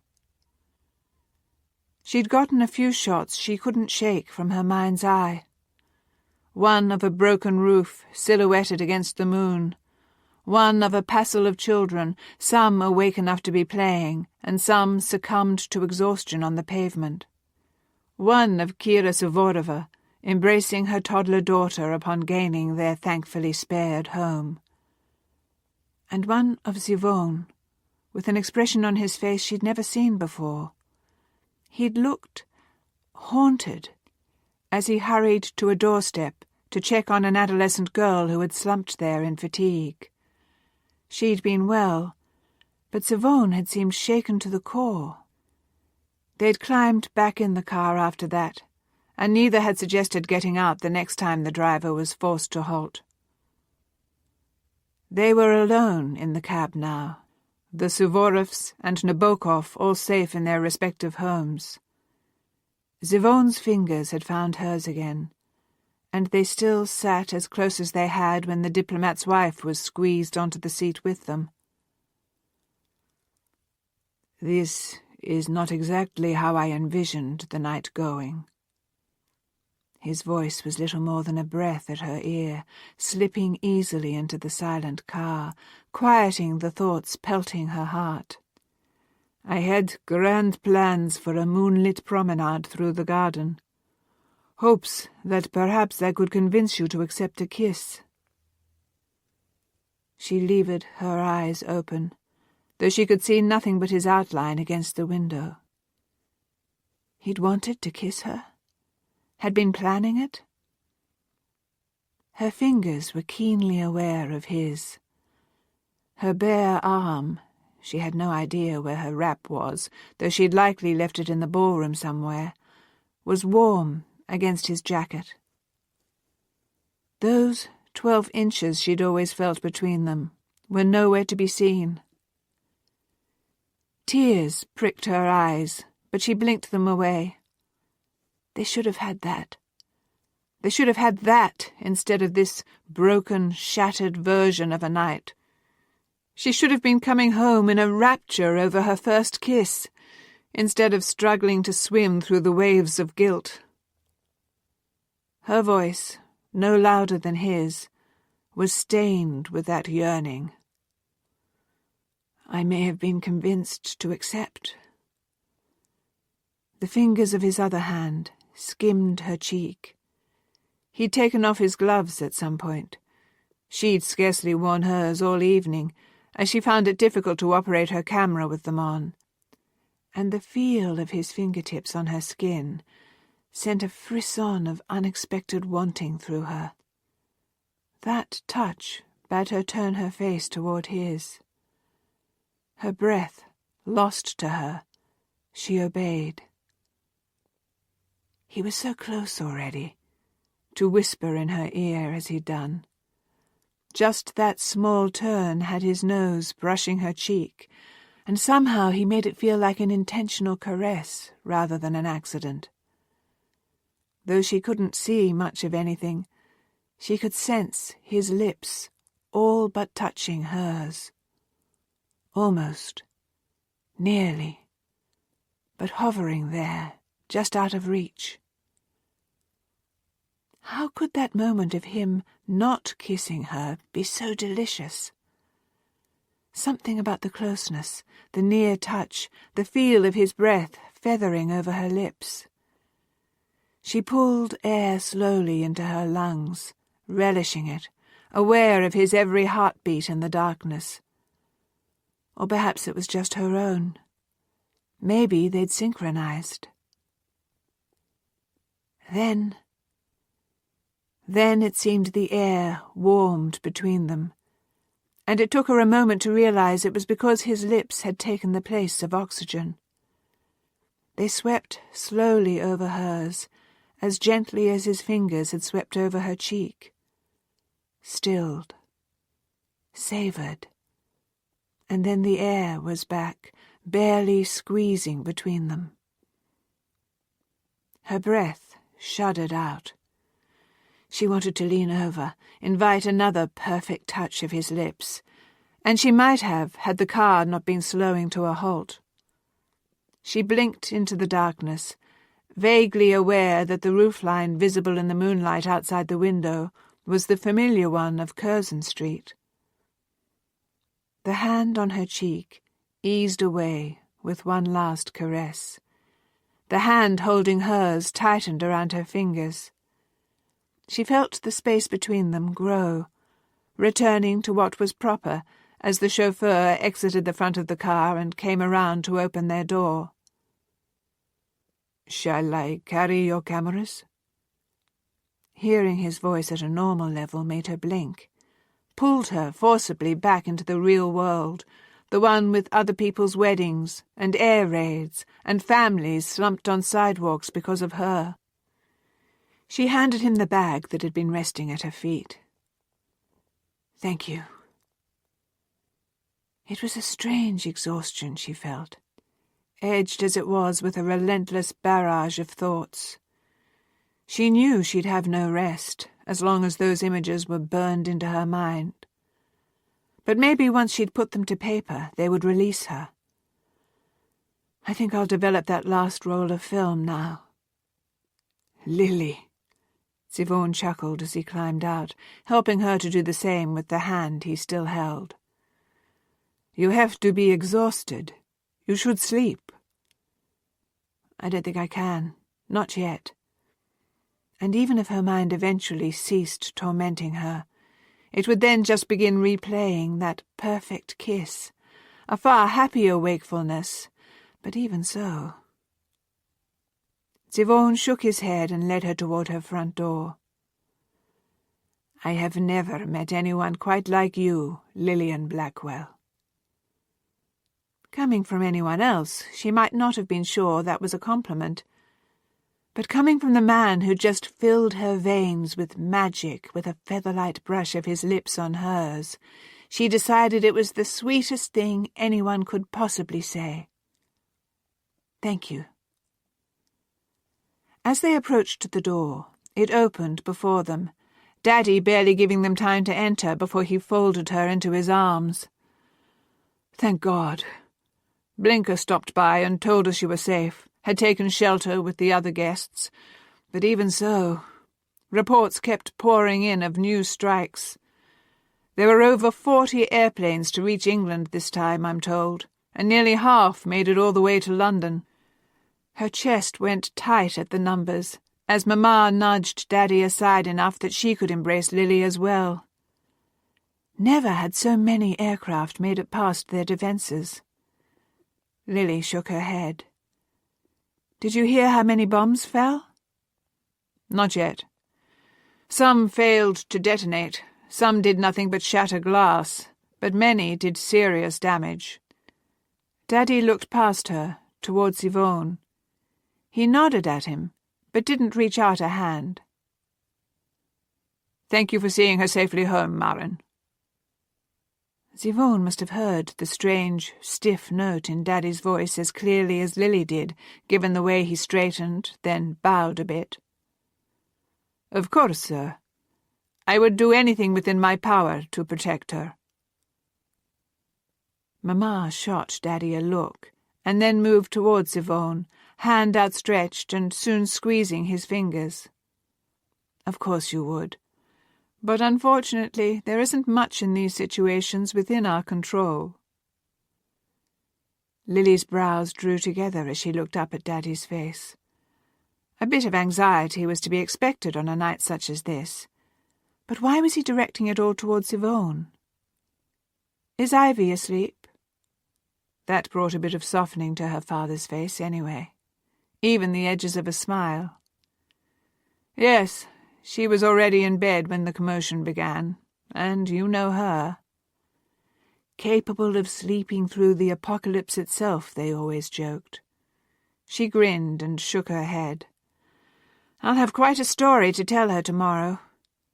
For now, I think I may develop the last of my film, taken at the sites we saw on our way home. I'm a bit too keyed up to sleep yet." Zivone had reclaimed his hand from Mamma and rested it on Lily's bag. "May I deposit this in your darkroom for you?" Daddy's mouth opened, and given the dark expression back on his face, he looked ready to refuse, but Mamma spoke first. "Of course you may. Lily, show him where to put everything.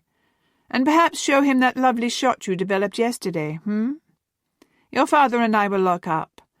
We sent poor Eaton to bed after Blinker assured us you were well." Lily nodded and led Zivone toward her workroom, deciding that later, or even tomorrow, would be soon enough to decipher Daddy's mood. For now, she was grateful to have even 3 minutes of privacy with Zivone. Even gladder when, as soon as they turned a corner, his fingers found hers. What a strange amalgam of emotions pulsed through her veins. the light of the first half of the evening swirling through the dark of the second, the starlight of that kiss against the endless black of night. But through all the wrong, this felt right, his fingers in hers, long and strong and secure. "I have never seen your dark room." His voice was quiet as a prayer. "I look forward to it." She breathed a soft laugh. "I'm afraid there won't be all that much to show you." "I shall be the judge of this. And the photographs you are so eager to develop, of what are these?" Would he think it strange that she'd found anything to record in that broken neighbourhood? No, he would understand. The glass on the road, so much of it, it looked like ice or snow. "Yes, this I noticed." "And some of the people we saw. Kira with her daughter, and—" She almost didn't want to mention the other, the one that had shaken him so badly. But that was part of the reason she'd pressed the pushpin, and why she wanted to develop the film now. "And that young woman on the doorstep that you helped up." His fingers spasmed in hers. "You took a photograph of her?" I wanted to remember, needed to remember the price of war, even here at home. She reached for the latch of her darkroom's door. Maybe that was why his touch fell away. Maybe. "Some things, Aliona, are best forgotten." Her blood slowed as she pushed open the door. "Who?" "Pardon?" He edged into the room behind her, taking the strap of the bag from his shoulder and craning his head around to take in the space. Lily watched her arm reach for the bag without quite feeling herself make the move. "Who is Aliona?" Her voice sounded strange in her ears, cracked and dry. "Why would you—" But he cut off the inane question with a Russian something or another. His eyes slammed shut. His hand went to his pocket in the way that it always did, and he drew in a long breath. When he opened his eyes again, the stillness from their first weeks together had seized him again. "I apologize. It was the memory of that girl on the doorstep that brought it back." "Brought what back?" She slid the bag to the floor under the table. "The way she looked when I found her." His face twisted, smoothed back out. His nostrils flared, and he clasped his hands behind his back. "She was my sister, cousin, neighbour. Any of those would be logical. Any discovery of the sort this sounded like would be traumatic. She was my fiancée." Fiancé? She ought to focus on the was. But how? When all she could imagine was some other woman he'd never seen fit to mention. Some of her feeling must have saturated her voice, given Sivone's raised hand. "It is not what you think. It was arranged marriage. Our parents... She was still child when it was agreed. I still at university. We were betrothed for a decade, but it was never like—" He motioned between them, something desperate edging out the stillness. Lily shook her head. He'd lost his articles again, which told her as much as the words themselves.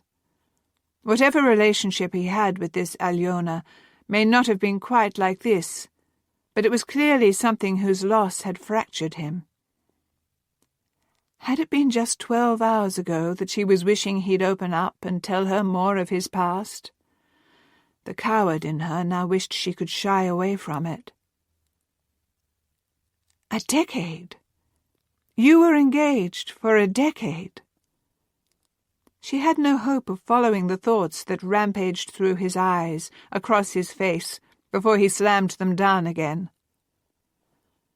"Her mother was ill. She needed to take care of siblings.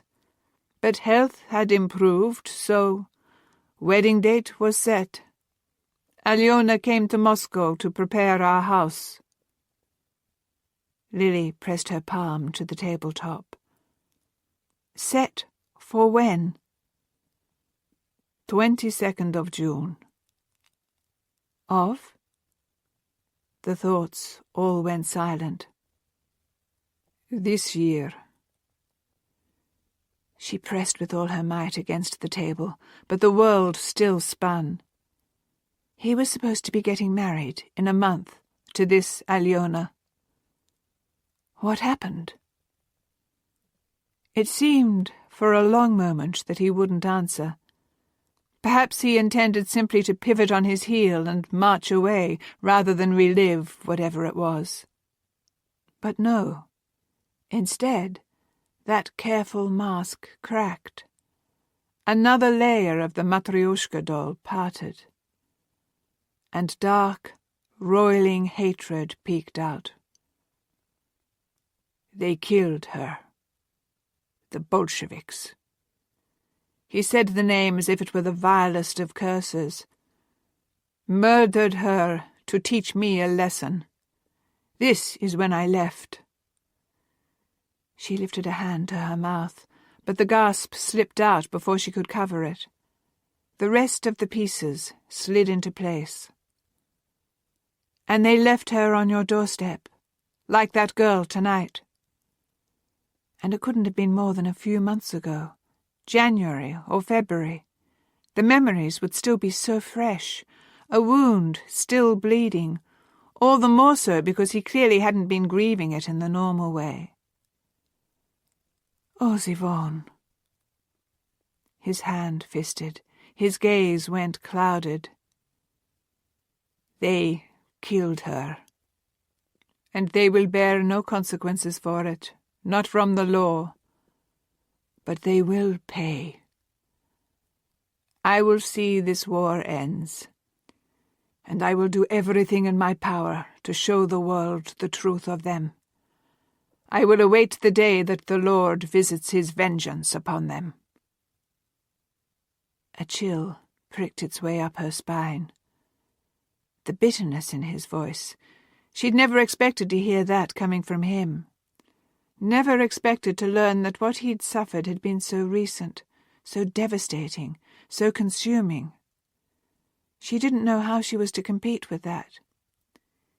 Even if he'd never loved this Alyona in a romantic way, the way she'd been ripped from him would guarantee that he thought of her every day, all hours, that her image would haunt him in death as it may not have done in life.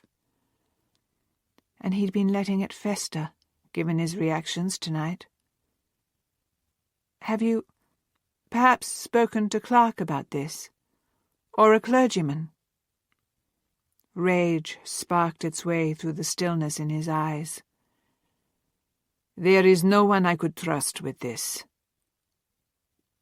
Was it a compliment, then, that he was trusting her with it now? It felt more like a burden, one she would gladly shoulder if it would help him. But how? She had no idea. She was willing, but utterly ignorant. "I can't think such pain is meant to be kept secret. How are you to heal from it?" The breath that escaped his mouth was half laugh, entirely scoffing. He turned, motioned to the room. "You ought to know, I suppose, about secrets." The anger in his tone sent her back a step, and she bumped into her chair. "I beg your pardon?" "I have seen you almost daily entering the OB, Lily. It takes no genius to realize that when Hall speaks of his photography expert, he means you. You alter photos for him, da? Develop them? You do not tell people this, yet you expect me to bare my soul?" She does what? No. No, no, no. Mamma rounded the corner, appearing behind Yvonne, and making Lily's insistence that the two secrets were nothing alike freeze on her tongue. Her mother's face was a portrait of outrage. Lillian, is this true? She couldn't very well deny it, but she didn't want to admit it either. Before, whenever she imagined having this conversation with her mother, she'd planned to list all the reasons why it was necessary and helpful and good. Just now, with the images from the night still burned into her mind's eye and on the film she'd yet to develop, she had no justifications. And Mamma didn't wait for one anyway. She spun away. No, not away, just toward Daddy, who appeared behind her. Thomas, you knew about this, didn't you? I'd wager it was your idea. The two of you, lying to me. For how long? Months? Years? Daddy's countenance shifted too, the warmth he always showed his family frozen over, the kind eyes gone hard. She had a feeling she wasn't seeing Daddy at all, but Captain Blackwell. There are bigger issues at stake here than your high morals about art, Euphemia, which we will discuss in private. Martin, I'll show you out. Now. Not so much as a hint of good manners, or even goodwill, coloured his tone. Just cold, hard authority. Lily flinched. Yvonne shifted closer to her rather than away, showing another emotion she'd never thought to see on his face. Panicked apology. I am sorry. I did not realize. Martin, now. Lily tried to give him a smile, but it shook around the edges as Daddy laid hold of his arm. It's all right. I'll see you tomorrow. Why did the look on her father's face go even harder? That remains to be seen. Don't make me warn you again, young man. For one pulse, Yvonne held still, but for his eyes, which flashed this way and that, taking it all in. Then, in the next heartbeat, he nodded and strode through the doorway, without so much as slowing down to murmur something to Mamma that Lily didn't catch. Daddy followed him. And the moment they vanished, she wished even angry, official Captain Blackwell back. That was somehow better than angry, quiet Mamma. Lily's eyes slid shut. I'm sorry, Mamma. How long? She was 23, a woman grown, old enough to be married, to have children, to manage a household of her own.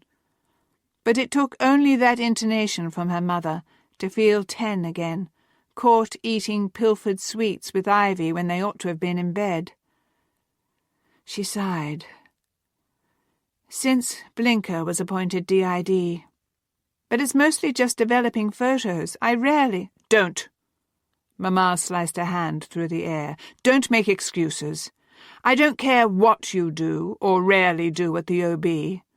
What I care about is the fact that you and your father have willfully deceived me.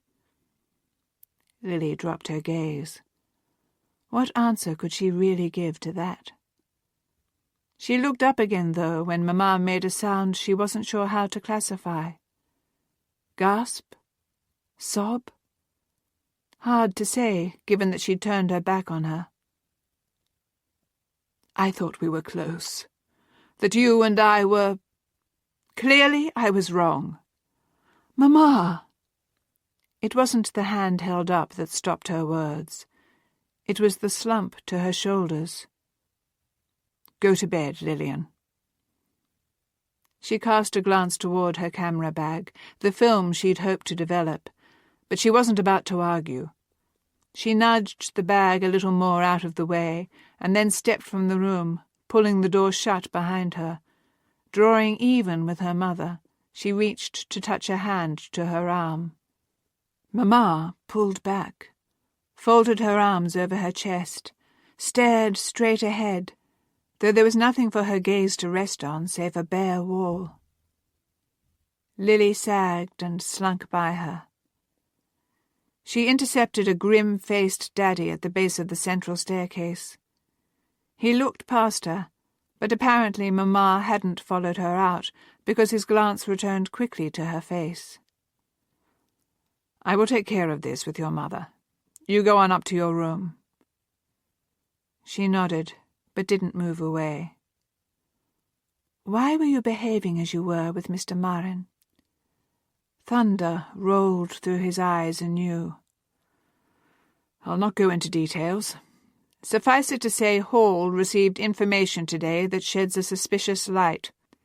You'll discontinue your association with him until further notice." "What? But, Daddy—" "I'll not tolerate you questioning me on this, Lillian. You will obey. Now go." Given that he stalked off, she didn't have much choice. She mounted the steps slowly, eyes stinging. How could a night that began so very well go so very wrong?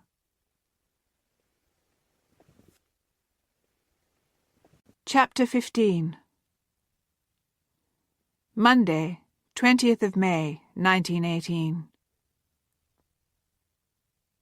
Someone was following him. Zivone kept walking at his normal pace, his gaze on the old Admiralty building, just visible when he rounded the corner. Correction. 2 someones were following him. The newer edition was so obvious it was nearly laughable, scurrying behind other pedestrians, or darting into a doorway if Zivone happened to turn a bit, obviously never considering that he could sense him, hear him, and see him in reflections. Irritating, alarming in a way, but also surely not much of a threat if he was so unskilled. It was the other man that had Zivone's every nerve buzzing, that one he'd nearly missed. Nearly. But once he'd picked up on him, he had the unsettling suspicion that the fellow had been shadowing him ever since he stepped foot out of his flat. Had he not been so exhausted, perhaps he would have noticed the accomplished one sooner. But he'd only slept about an hour. He kept reliving the raid, the confrontation with Fyodor and Nabokov, who had ordered him to report to the embassy at 8 this morning. The kiss. The look on Lily's face when he told her about Alyona. The look on her father's when he told him in no uncertain terms that his attentions were no longer welcome and he was to desist calling on her. That, combined with these sudden tales, painted a rather dreadful picture. He had fallen out of favour with the Admiralty. The question was why? What had happened in the last day or two to change everything?